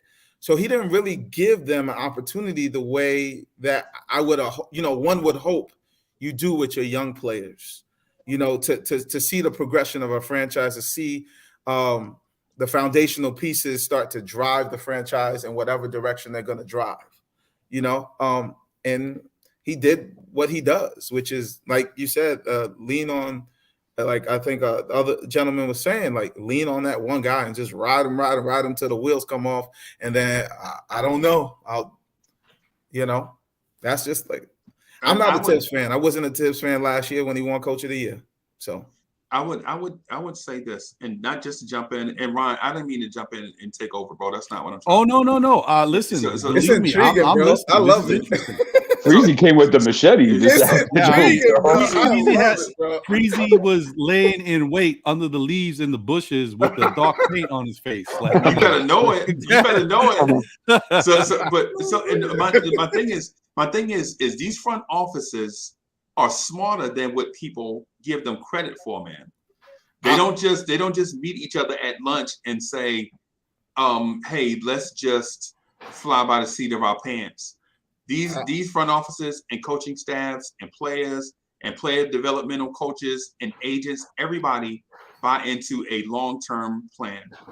They do, and if not, they will definitely let you know what their displeasure is, right? And so with this front office with Leon Rose, my thing is I felt like he always wanted to get the organization on the road to respectability first, set a culture first, right?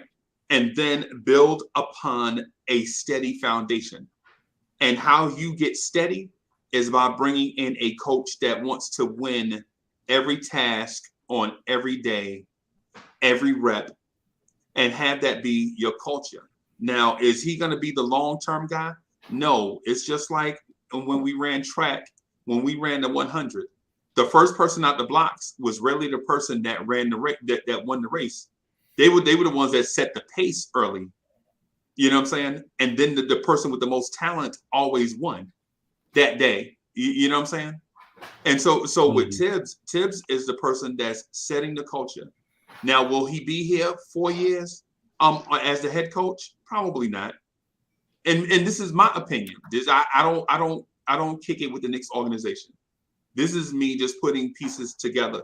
Just me being unbiased and or setting aside my like or dislike for certain players, coaches, and executives. When you just look at when you read the tea leaves tell you that the Knicks want to be a respectable organization going forward first, setting a culture, right? They want to be respectable in games, every game, right? And their long-term goal is win a championship. That's the long-term goal. That's what now, my opinion, once Mike Woodson knew that he had no shot at replacing Tibbs, whatever the best looking job was gonna be, is the job that he was gonna take, right?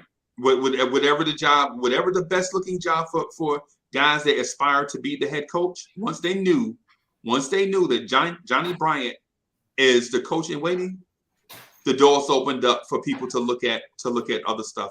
And to your point about give Tibbs what he wants, if you look at Tibbs' coaching staff, aside from Kenny Payne and Mike Woodson and Johnny Bryant, everybody else has been on his coaching staff in other places. The Greer brothers, Dice, Yashimoto, all them guys were gone. He didn't even interview Mike Miller. Remember Mike Miller was the interim coach? Mike Miller didn't even get an interview with Tom Thibodeau. You feel me? That was bad. Yeah, so it's one of them things. They gave Tibbs everything, just about everything that he wanted, except for the things that the front office felt like they had to have going forward as a franchise. They had to have a young coach in waiting because they knew Tibbs' track record was, burnt, go all out as fast as he can, get to a certain point and get stumped. That's like I'm gonna try not to be so chatty. No, it's okay. So you said all that to say what? Deep poetic look like. Nah, man, we do that during the week, bro. Check out the Knicks Morning Drive Monday to Fridays. We do that during the week. But so, what are you saying, bro? I'm gonna say this, and I'm not gonna say anything else after this. But you'd love, in a perfect world, to trust that every front office has their shit together. Honestly, you'd love to, but it's not that. That's not the case. I'm not gonna attest to myself, but in my experiences and involvement with people in those capacities, you'd be surprised how many people think that they know, but are flying by the seat of their pants. And you don't want to always just say, hey, front offices have it together, because when you look at it, sometimes you may think it is sometimes it looks, it's as bad as it looks. It really what's your proof though in this scenario? Do you have proof?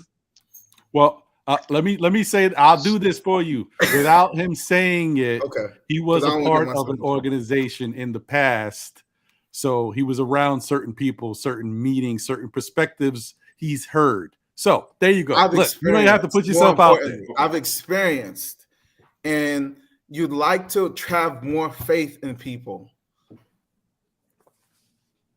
And everybody does not always get it, like in those front offices. They don't get it. And it's just where perspective, all right, people lock into one perspective, and that's the only way they see things. And sometimes people in those front offices lock into one perspective, and it's the only way they see things. And that, I think that's what happened with Tibbs. They thought, okay, Tibbs is going to be their guy. He's going to get them to the promised land. And I think they forgot how he is with young players, and they forgot their roster construct. And now they see it, and they realize, oh, we missed that. What do we do now? Sorry. Because they have to cut the cord. They have to cut the cord now, and they have to move forward. And I think it's the perfect plan that it's perfect to have Johnny Bryant there because it fits. But like D said, we got to see if it fits. We got to see. And I think if you get rid of him now, you got to get rid of Randle, because it's going to be hard to disconnect him as an alpha if he stays. So, well, I'm gonna tell you why I'm mad. Can I tell you why I'm mad? I'm gonna tell you why I'm mad, son. Why you mad, El? Why you mad, El? Hold on. Is Cash still there? Yes, sir. I'm here. I didn't want to alienate you, brother, because I know I didn't get a chance to hear what you had to say. So if you wanted to say a quick take on this, what you thinking about Tibbs, about if he should be fired or not, if Randle is to blame for a lot of the stuff that's going on, maybe he got to go. What do you think about it? Oh no, definitely Randle gets some blame, but not all the blame. You know, definitely Tibbs. Oh man, Tibbs, this is his dream job. He's doing whatever to stay here. But also, I bet we all got our dream jobs, and you know, and if we're not ready, it's like it puts you in a bad situation, because now, you know, it's. I wish there was. I'm rambling. Excuse me. Okay, No, you good. Just get it out. It's good. We with you. Yeah, Tibbs. I was with the Tibbs hiring. I really liked the Kenny Atkinson. I thought he was the more developmental coach. And when you talk about Mike Miller, you know, he was good. He held it down for the end of the season, but I wasn't rolling with him for the whole. He's not. He can't handle the New York Knicks by itself. This guy, remember, they got Mike Miller throwing up gang signs out there somewhere, man. You know, but I think that I would rather roll more so with Coach than Julius. And not for nothing, I think Julius could gain back his stature that he had maybe last season. Maybe not at the top of his game, but I think Julius is a top 50 guy in my opinion. I hear you. I hear you. Well, hey man, go ahead, Cash. Yeah, I think it's the environment. It's things that's been happening. It's just. Well, I don't know. It's confusing for me. I don't. So, understand. are you saying if you were the Knicks, would you trade Randle? Yes or no?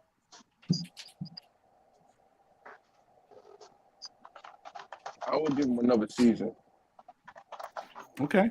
So that's a no. All right. So you feel like there's other things that have been going on with the organization that have affected Randle and what we're seeing out there, and so you're willing to give him another shot to see if he can turn things around. I got you. That's a good position. There's nothing wrong with it. That's exactly what I was trying to say, but that's why I'm here, brother. There's nothing wrong with that, man. That's it. Nah, don't worry about that, brother. I understood where you was going with it. That's a good perspective. That's fine. You're entitled to your opinion, and there's a lot of the fan base that agrees with you. Here I go again, right? I'm stuttering, but I wouldn't be mad if they traded Randle, but I would be mad if we traded Randle right now because we're doing bad, and we were supposed to do bad last season. But I would be mad if they traded him right now for not the a caliber player that could be, that could cover his position. I got you. I got that points to what D's Bowling has been saying about trading him, but trying to get as much back for his value as we can that can help our team. I got you. I hear you. I'm with you on that. So I appreciate your takes, Cash, and definitely, man, you're always welcome to come on the show. If you ever have any opinions, feel free to share them. Worldwide L, I'm sorry to cut you off, brother. I know you. Tell us why you mad, bro. Tell us why you mad. Why you mad? Tell us why you mad. In the words of the mad rapper, I'm gonna tell you why I'm mad, son. I'm gonna tell you why I'm mad. I'm mad because I gotta go, fellas, and I'm gonna miss out on the great content for the rest of the day. That's why I'm mad. I'm gonna miss out on the good takes, and I gotta go. That's why I'm mad. We appreciate you. Yeah, but if I see a lot of great comments in the comment section. Like getting rid of Tibbs, keeping Randle might work, and all that. See, all that's good, but Randle checked out on us. See, if he ain't check out on us and he just was having a bad season, then we probably could live with that. But he checked out mentally on us, and that's where the disconnect comes in that. Can I say one thing to that? I'm sorry to cut you off, brother. Pardon me, man. Yes. But it's just as minority, well, as anybody checking out, I just hate that word, man, because you don't know like what's happening. No one knows, but you know we're all old enough to know. That doesn't matter for a grown man, professional. This is your career. This is what you do. You have to build the skin to work at whatever you do. You have to be able to clock in every morning if you want to get paid. With that being said, we all know what checked out look like, right? We all know what somebody in a relationship when they checked out of their relationship. We know when somebody checked out of work when they don't show up and do their job, they're coming in late. So it's many forms. We all seen it, and I know I seen it. That's exactly what it looks like. I could tell. I know Freezy done seen his fair share when somebody checks out. I just kept hearing checked out. And I know he checked out. He checked out. See, you don't try to believe it, but I check out on them. But you know what it is. You checked out before. You ain't young. You checked out before, so you know what it is to not pretty much not give. You know what it is to do that. You know. So we all know. It's many different forms of it. And you could use it for whatever you want to use it for. But yeah, when a person checked out, and he did. So it's no disputing that. So with that, I gotta go, fellas. I love y'all guys. I appreciate you, brother. Take care, brother. Thank you, bro. All right, y'all. I gotta go. One more thing. You got one more. You got one more for me, SS? Yes, sir. All right, boom. Go ahead. All right. When a person checks out, right? Mm-hmm. Do they need people around them? Maybe to well, that's enabling people. I don't want to enable nobody, but it's like, no more words. You got it. I'm just trying to just figure it out on the spectrum because I'm looking at it from every day, and it's not every day. This is big business NBA stuff.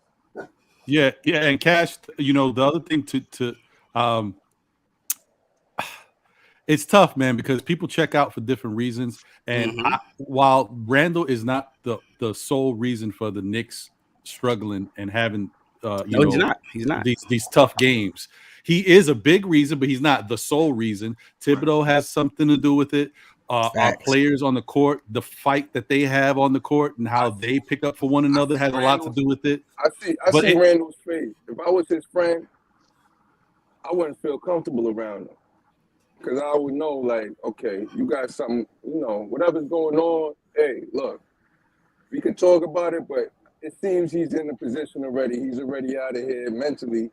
And that's where I was kind of trying to put my mind around because I'm like, well, that's where it goes to the whole point of what L's saying that he's checked out. And look, the bottom line is, let me say this real quick, Cash. It's one thing if you're not playing well, right? And if you're mad at the fans, right? It's another thing when you're not there for your teammates. No matter what happens, you gotta pick up your teammates. That's your number one. Outside of your family, who your relationship is. When you go to work and you're a player on any team, your team is they're like your brothers. You got to be there for your brothers. And he's looking like he's not there for his brothers. Right. But listen, he is the one with the Mount Olympus struggle. Are his teammates there for him? That's a good question. I see RJ. I see RJ talk to him. I've seen Kimba talk to him. So I know RJ. I can't vouch for nobody else, but I've seen that. I'm not talking about on the court stuff. I'm talking about. I can't answer that. Well, you know what? I will tell you this, Freezy. This is the thing. Freezy, you said something the other day. You said, before you were talking about, violent stuff. You said, you've seen things and certain people have that experience. Times we had to figure things out. Yeah, I've been through a lot of stuff in my life, bro. A lot of stuff. And I don't wish that stuff on nobody. And just off you saying it like that, I take that to heed and I understand. And I say that maybe dudes don't know how to get to this brother. Because dudes is not going through what he going through. Ain't nobody on the team been the number one man. Ain't nobody on the team been in any position to maybe D Rose. Right. So you got a question: is he built to be the number one? That's the thing. Is it in him? It's not even that. It's that we really don't know what's going on with the situation. Julius Randle could be standoffish. You know what I'm saying? Yeah. Or he could just be misunderstood. Or maybe the team chronomy. I always say trouble saying that word, but the team chemistry is not what it is. So I mean, it could be a lot of things, but we don't know. But my question is, I got one experience, right? And I know most big dudes, when you were the size of Julius, you never stand office. You're always the guy. Like you're always the big guy. You could always put everybody in the nugget, whatever. Like nobody put me in no nugget. I'm just saying, like, how do you talk to the guy that's supposed to be the man? I don't think he's cut out for it in New York, yo. It's just what it is. I don't think he is. Because the reactions with the cursing the fans out and this and that, New York is New York, yo. We're not changing in New York. People not changing in New York. That's immaturity on dudes, man. I just think he's too nice of a person. I think he's too nice of a person to handle New York. The stuff that come with, you know what I'm saying? Because some people, and y'all been around them, some people are just too nice, right? Yeah. They just too nice. You gotta understand what matters. When you in but New he York might be City, a small. Everybody got something to say, but then you got but I don't want Julius to get freaked out by somebody. But Cash, he lives in. You can't coddle him, yo. You can't coddle him, yo. This is New York. In New York, no coddling, right? But That's the reason. He need to be coddled, and that's the right. reason why it's not working. That's the thing. He needs to be coddled. Otherwise, he wouldn't be reacting like he is. Yeah, and that's why like if you built for it in New York, I don't think he needs to be coddled. I just think he doesn't understand like the emotions of New Yorkers. Because we're more. Like I said, I don't think he's built for New York. He's not built for New York. So basically, everybody is saying he's not the guy, so he need to be traded. Basically, that's basically what it's boiling down to. This situation is too big for him. He can't handle it, so he got to go. He's been placed in the alpha position. We got the right pieces around Randle, and he could play in his perfect position or in a system. I think we're golden. He might just be a small market player. There's nothing wrong with that. He might be the type who don't like attention. He doesn't like the attention. He just wants to play ball. He might be one of those guys. There's a lot of guys in the league. They just want to ball. They can't play in New York. He got his son on the big screen. He got his son. I think he loves being in New York. But he can't handle it.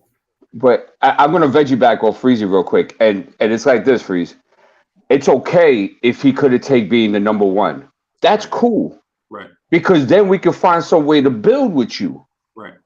But he's totally, and he has done this to himself. He has totally taken himself off the planet. You see? And now it's like, damn, what can we do with you now, son? Now, D. And he's made other people uncomfortable. And D, I'm gonna say this: it's not okay that he can't be the number one because he positioned himself. They positioned him organizationally as that with that contract and with everything they had. They made him their number one. Nah, that's not number. He don't make number one money. That is good point. In New York, I'm saying in New York, he has been positioned as their alpha. When they gave him that contract, he's positioned. No, he's not. I get that, but I'm saying. They wanted to use him in that capacity. He's not built to grow into that capacity. He is who he is. Let me ask you this though.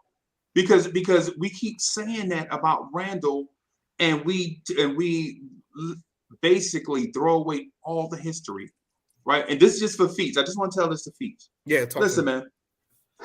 What happened is New York over the course of say the last 7, 8, 9 years have been trying to pluck lottery busts and turn them into stars into New York, right? You've seen it. You saw them sign Derek Williams. You remember Derek Williams? He was the number 2 pick in the NBA draft. Remember him? Yes, sir. Right? They plugged him. They tried to turn him into something into New York. They didn't. You remember Michael Beasley, the number 2 pick in the NBA draft? I love Beasley. Right. They tried to turn him into something into New York, right?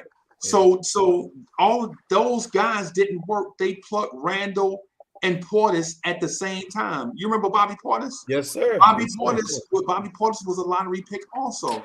They also got Marcus Morris. They got all 3 of those dudes at the same time, right? Yeah. Guess what happened?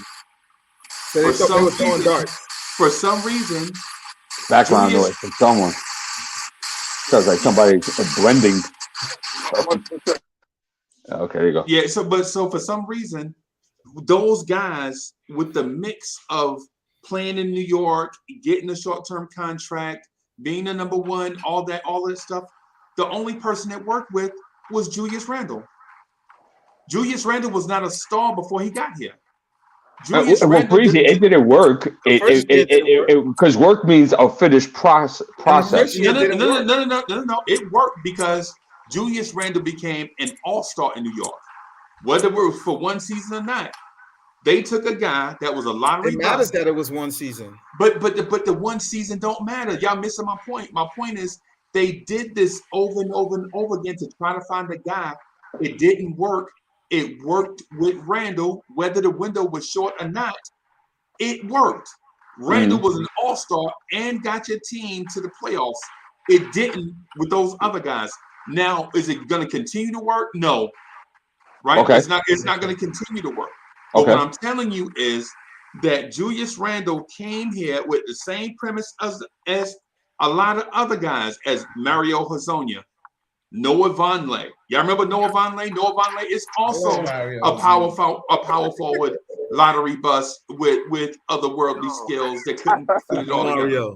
Right? But the thing is it happened with Randle. So it's like we're blaming Randle for developing in New York and getting a contract extension. And it's like we're blaming the Knicks that they're continuing this bad thing that has happened. What we need to do is have perspective. Julius Randle came here just like Noah Vonleh, just like Kyle O'Quinn, just like Quincy Acey, a whole bunch of other dudes. Here we go. Just like a bunch of other dudes that were in the same spot as Randle. And Randle blew up in New York.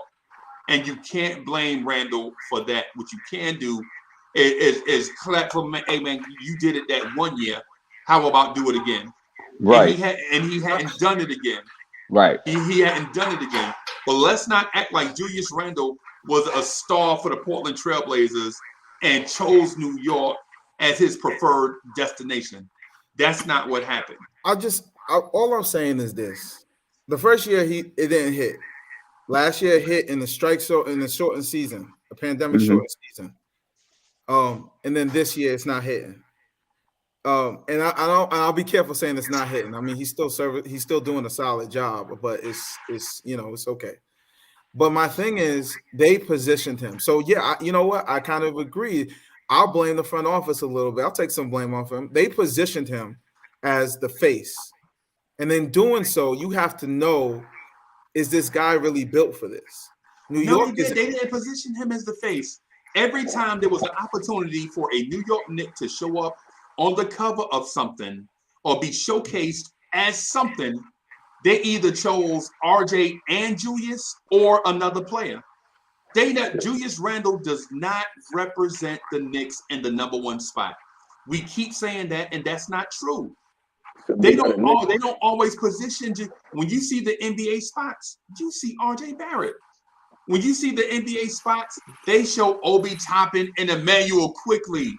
There was an NBA spot for the New York Knicks, and they showed a clip of Quickly throwing a lob to Obi Toppin as opposed to showing their All-Star. And obviously, I'm just to. I mean, Barrett wasn't an All-Star.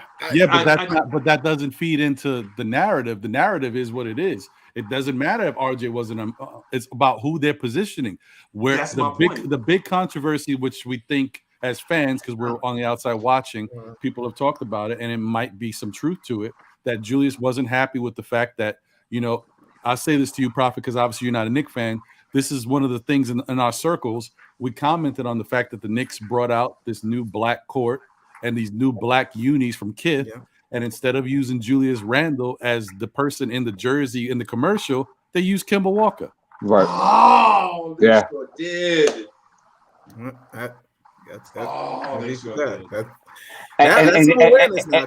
to bed you back too, and Freezy's mentioned this before, even the contract, even the amount of money he's making is that of not a number one guy either.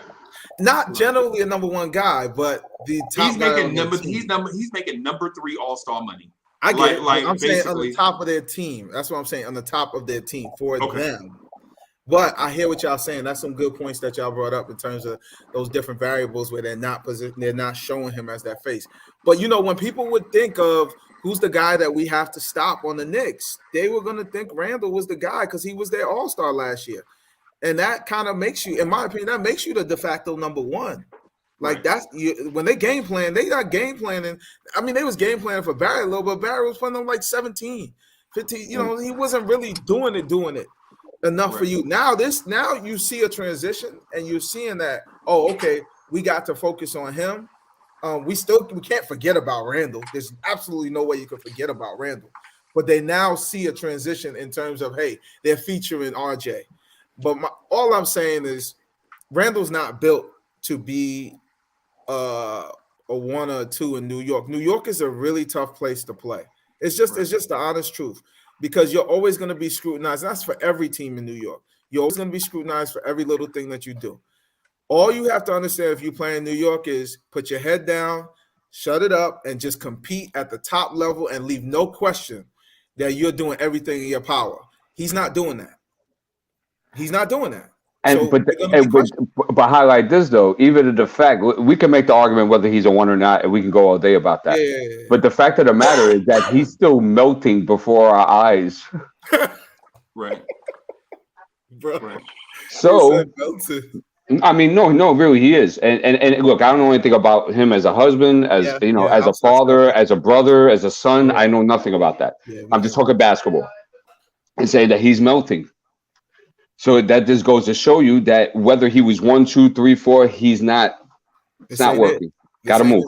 Got to move forward. Right. Hey, Ron, I gotta get out of here, man. I got a sandwich in here that's got a problem with me, and so I got to go put my hands on it. Yes, sir. You know what I'm saying? Yes, sir. But running that stuff later. But You running that stuff later? Yes. Nice. Vibes and stuff later on. Yes. So we got a vibes and stuff. Ron, you mind if I tell everybody? I was just about to tell you. Go ahead, man. Plug it, bro. So first of all, we're at 400 something subscribers on Still Knicks Fans. We want to get that number up to 500 before the end of the weekend.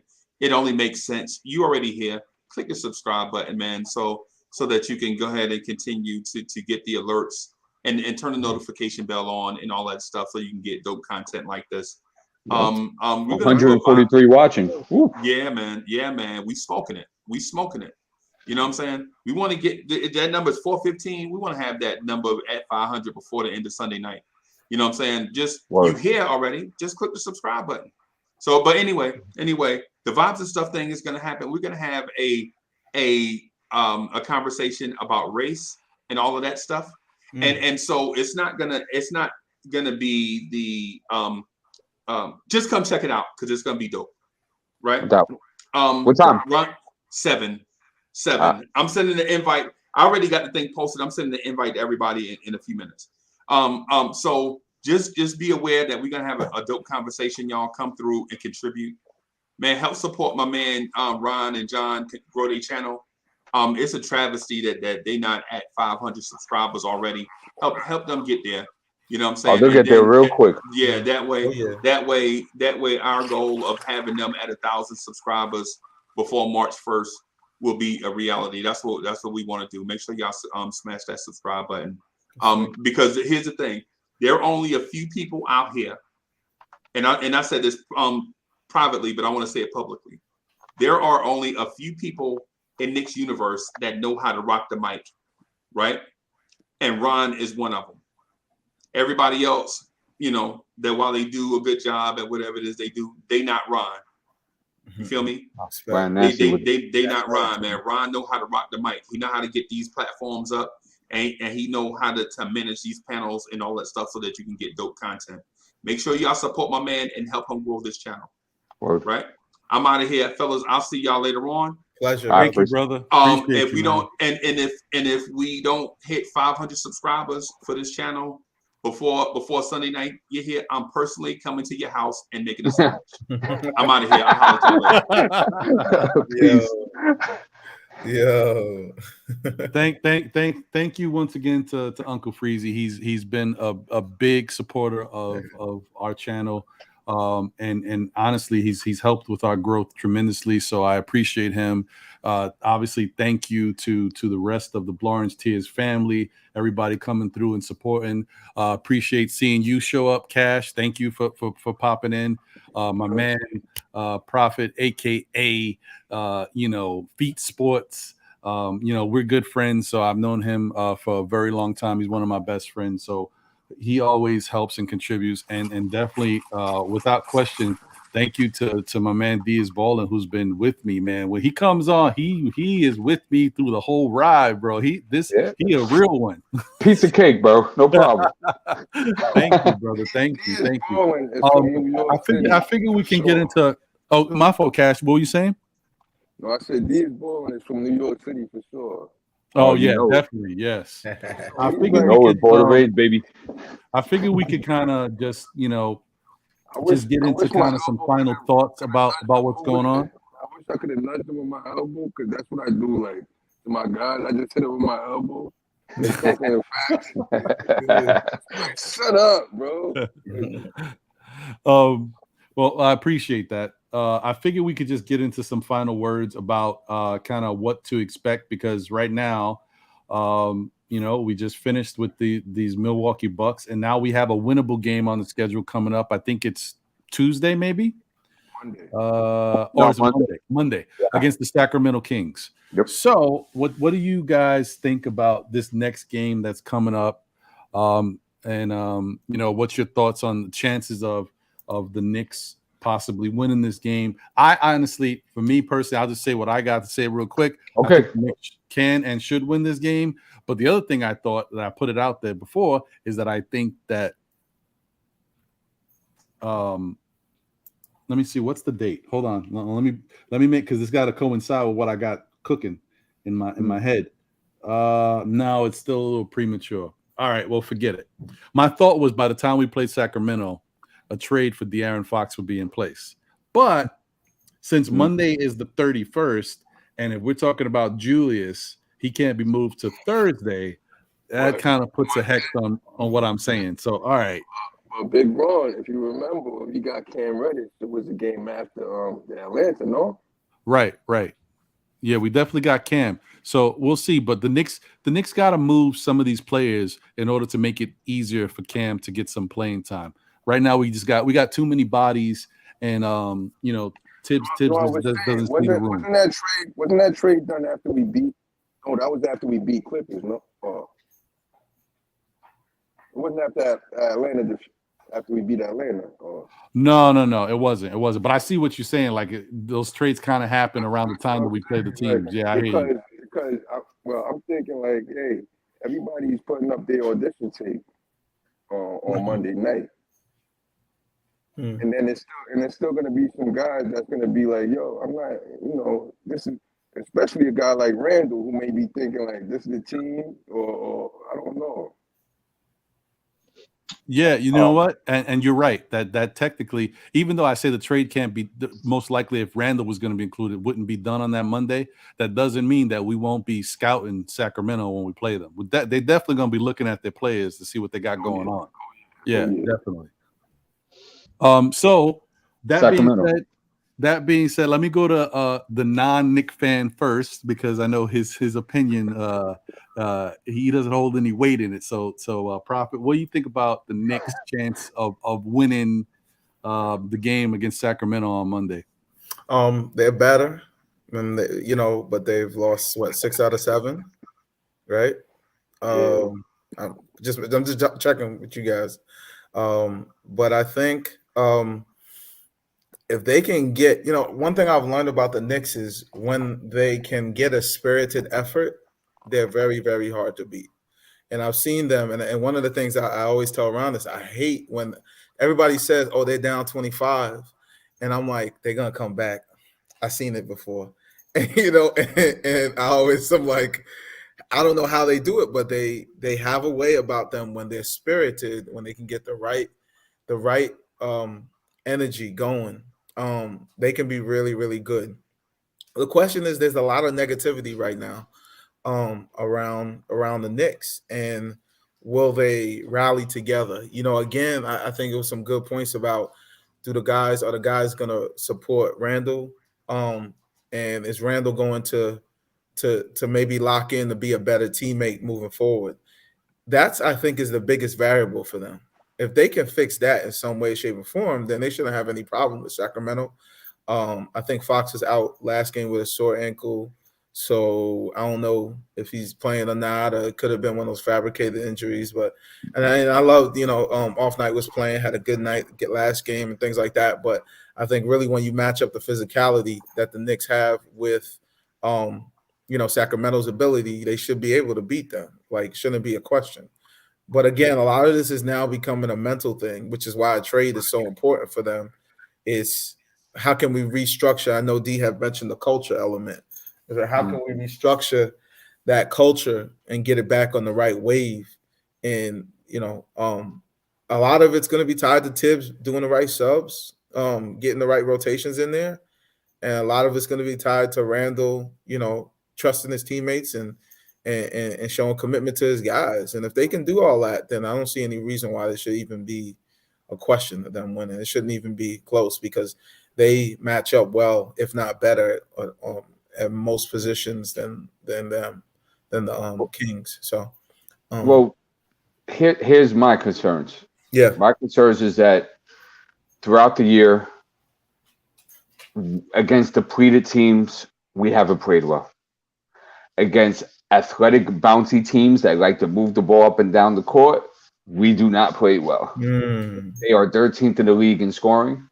They are 10th in the league in field goals made, 6th in field goals attempted, so they get it up there. Fast break points, they're 11th in the league at 12.8. We haven't played well against those type of teams this season. Rebounding? So, what are they in rebounding? Yeah, I got you. Total rebound, they're 18th. That's in the middle of the pack. I mean, defensively, they're a mess. But we've said this about other teams as well. And we've come out and we put up, 80 points, 90 points a couple of times. So, yeah, they're an enigma. The Knicks are an enigma, man. I don't know. Yeah, and I just think the athletic bouncy teams we have a big problem with. We just can't keep up with their pace. And so I'm going into Monday not with a shoe-in. I'm going in thinking, okay, this is going to have to be coached from 1 to 4 quarters. We're going to have to watch out what I wrote. I need to see Obi Toppin in a game like this. This game screams for what he does. Have to see it happen. I don't want to see Taj Gibson coming off the bench 15, 20 minutes playing against these young bouncy bigs that are coming up and down the court. Just can't happen. And plus, we don't know the status with Noel because, he plays one game, he's out the next 3. He plays 1, he's out the next 4. We don't know. So, interesting game to look forward to. And if this thing is imploding like I think it is with the team, this is one of those games where very dangerous, especially if the team's not together, everybody's not supporting each other and stuff of that nature. So good one to look out for on Monday. I hear you. What do you think, Cash? You think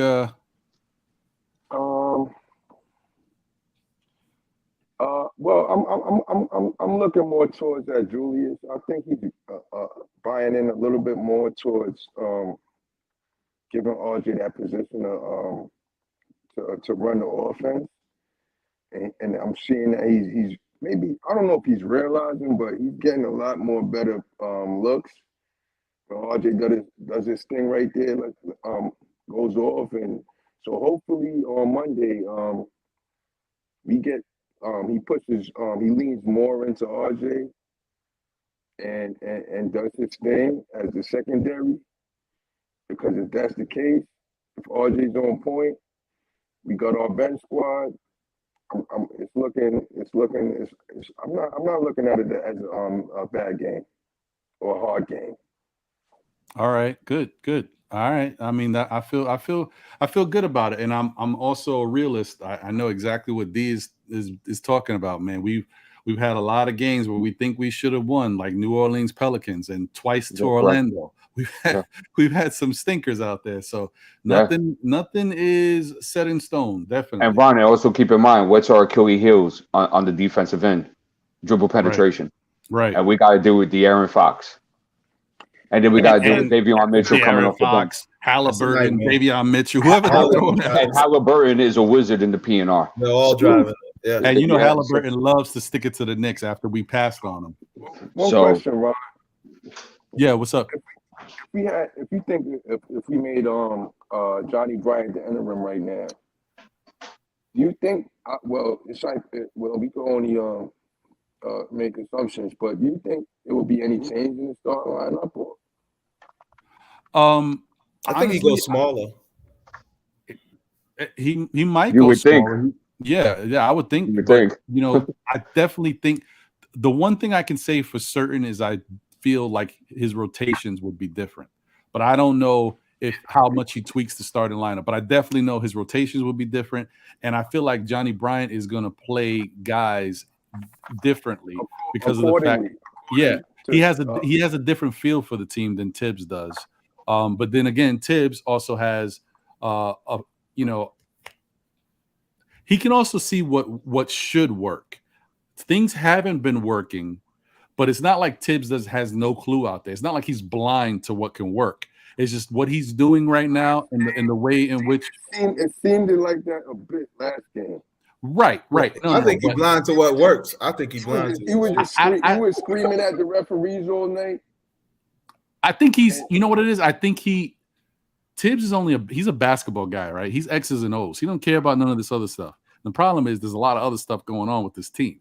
And so if you look at the team in its totality with everything going on, with how Julius's psyche is, with some of the stuff that's been going on, how you did Kemba, with the rotation issues, with having Cam Reddish on the bench when you just acquired him as an asset, certain things he doesn't care about, doesn't pay attention. He's only looking at, and that is Tibbs's problem. Because if Tibbs took everything into account, I think he would deal with the team in a better capacity, and we'd be much better off. And we wouldn't be saying Tibbs got to go. But Tibbs don't do that. So that's the big difference with him and Johnny Bryant.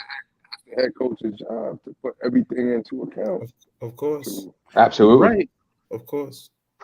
And Absolutely. I think he's just focusing on certain things, at this time. Making his guy. Well, I don't know. I'm not the smartest guy with basketball, but I'm just saying, like, it doesn't look right. It don't look right. Yeah, and another thing too. Go ahead, brother. I played organized sports before, and there's favorites on teams, but there's an extent to it. Right. And another thing last night too, if you notice, like even when like you can make the case that the game was like competitive yesterday, but I felt like Milwaukee was getting whatever the hell they wanted, and it didn't take much effort to do it either. And that's a scary thing to see. So I just didn't see any kind of adjustments. I haven't seen any real coaching from the guy, which I can't say that because I'm not a coach, but I see the guy just run out there and do the same thing every night. That's it. And that's my problem. I got practice in 3 hours. And I'm gonna tell you something. When you see something, you're getting beat the same way over and over, you make an adjustment. If I'm getting beat, right? If I got a guard, I had a guard like put 40 up on me one time, so 30 up on me in the first half. My problem, I let him handle the ball down the floor. I pressured him the length of the floor. He could not get into anything. That's an adjustment. That's what you do. Right. You can't let teams continue to do the same thing over and over. You have to constantly say, hey, where are we failing? Why is this happening? And you make an adjustment. And even when things are going right, you tweak off balance. So I'll alternate between defenses. He does none of that. He lets him play. Well, I mean, with Tibbs, Tibbs does make adjustments. Like he's a coach in the NBA, bro. Like he does make adjustments, but he doesn't make consistent adjustments. He doesn't make proper adjustments sometimes when the game's calling for it, and that's the problem. He coaches the game in a different era. That's my concern right here, right? See, this is boxing. It's two different sports, but if you're boxing and you're getting beat up the whole time, and your corner's not doing anything, they're not showing you anything, they're not telling you, yo, slip, nothing. And you keep going out because you know why? Because your coach keeps telling you you're better than him, you're bigger, you're stronger, you're this and that. But this guy over here is smaller, whatever, slow, but he has more tactics than you because he knows exactly what you're going to do. You're going to come out, you're going to keep. It doesn't. I don't think they're prepared offensively. I haven't thought they were prepared. Of course they're not. And I think that is their real flaw in the fact that he's a great defensive coach, but offensively, I think they just ride the talent, the natural talent of the players. And you got to be careful with that because you have to also position guys that aren't as talented to help your team. You have to get those guys off of off-ball screens. You got to run pick and fades. You got to run dive downs. You got to run a lot of different things. And what's funny is that offensive threat on our team. I don't think we have one. That's just a threat. Like, yo, leave. You can't leave. I don't think it's always up and down. So there could be I'm not good. To veggie back, right? Like for example. Tibbs runs some motion offense. Tibbs runs some triangle, right? Tibbs runs a couple of different offenses, but you could tell like he doesn't know them in great detail. Yes. You get what I'm saying? He doesn't fully explore the options in which the offense, for example, like with the pistol, right? When he wants the pistol, right, which is from the triangle, right? I'm a triangle baby, so I know all that stuff. I love triangle too. So yeah, I love that stuff, man. I think it's the best offense, honestly. But he never works with the pinch post, bro. He has Julius Randle on his team that can make good basic reads, and he never uses the pinch post. Wow. And it just amazes the crap out of me. So that shows me that he's not in detail with how he's running his offenses.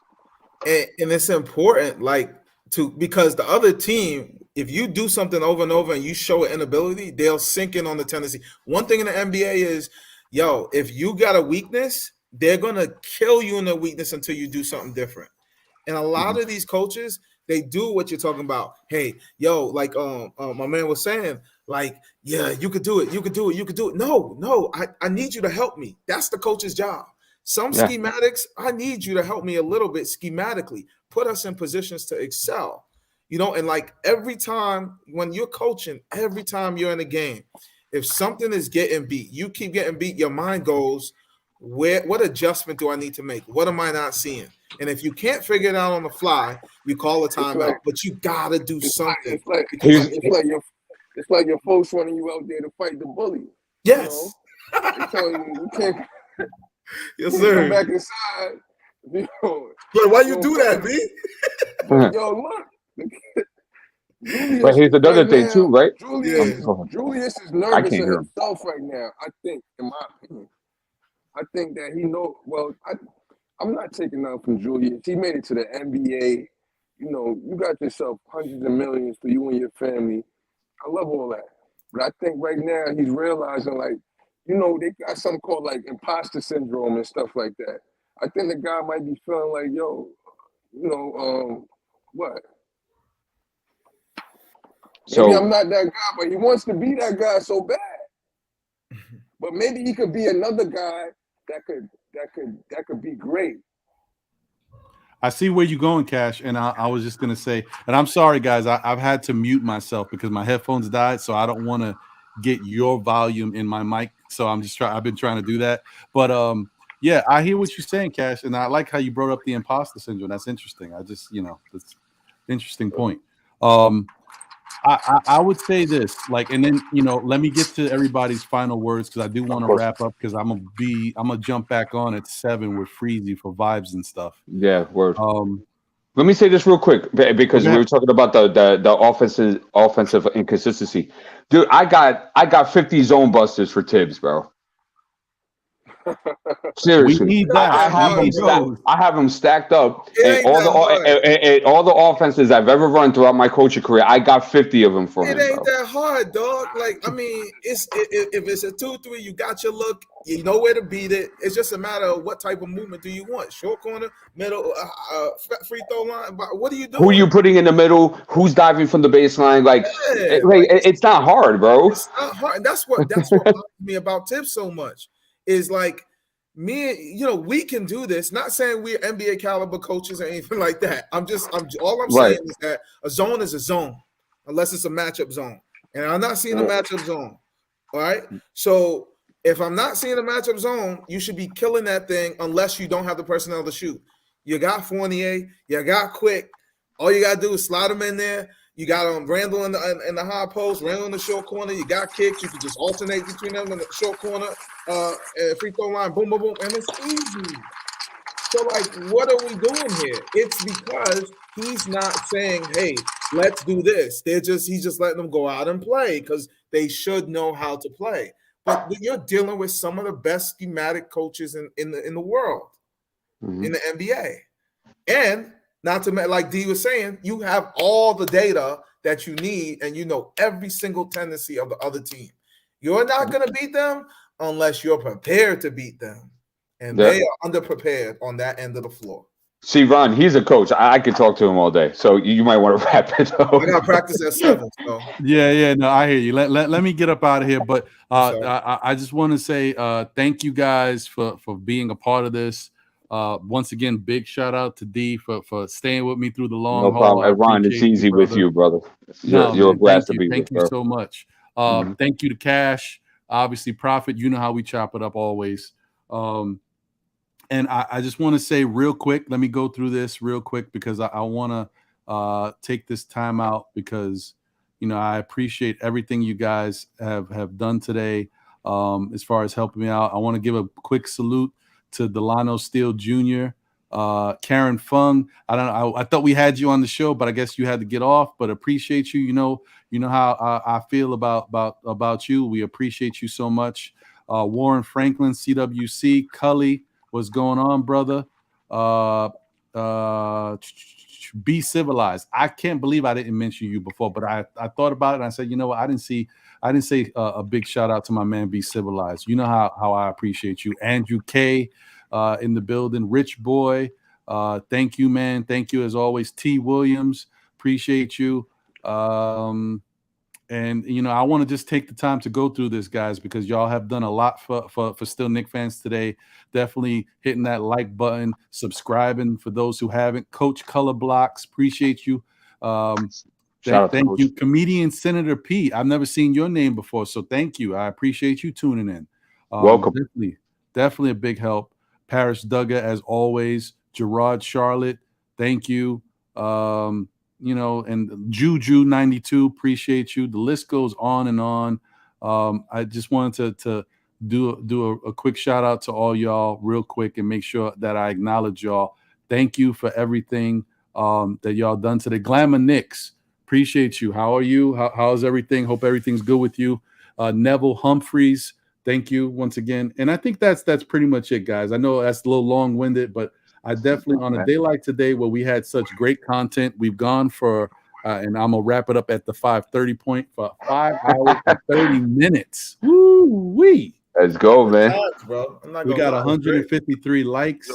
We went Ron, from. You make this Knicks chat a little comfortable. You kind of thank you. Yeah, he does a great job of that, bro. Appreciate that. Certain rooms is kind of intense, and that's probably why I started stuttering, because I don't like getting on. But I want to see what I have to say, but it's just, you know, I gotta slow it down. Like my brother. Don't worry about it, brother. I appreciate you. Thank you for tuning in and then joining up to speak. Definitely, man. Everybody's words are welcomed here. Thank you once again. And just so you guys know, before I put this up, I want to also give a big shout out to Hadouken Sharon's No Life Pod. If you guys haven't already checked out, liked, and subscribed to Hadouken puts on some really good content. And then I love the dynamic. Sometimes he'll be on there with Legion of Knicks and Ethan. And when these young guys go at it, man, the knowledge that these young guys have about Knicks basketball is great. It's really nice to watch. So check out Hadouken Sharon's No Life Pod. Like, comment, and subscribe over there. Definitely appreciate that. And then here's the last count right now, folks. Last tally. We went from 373 subscribers to 426 in 5 hours. Let's go. Thank y'all. Appreciate y'all. Definitely. Keep tuning in. We're going to keep hitting you. Keep hitting you with more and more content. That's pretty much what I got. I'm out of here. I'm hoping the Knicks win on Monday. I'm hoping the Knicks come out with some type of trade scenario that allows us to get rid of some of these players that we are ready to move on from so that we can free up spots for our talent that we currently do have. And if we can bring in a nice star-studded type player, even if he's not quite there, like a DeJounte Murray, if he's not quite there yet, but he has the potential, I'll be happy with that too. So absolutely. That's pretty much it, guys. Salute to y'all. Thank you guys for tuning in. Thank you guys for joining. And let me get up out of here. Let's hit the. Thank you for having us. No problem, brother. Thank you for Ron. being here, man. Thank you, bro. I appreciate y'all. Let me hit the outro.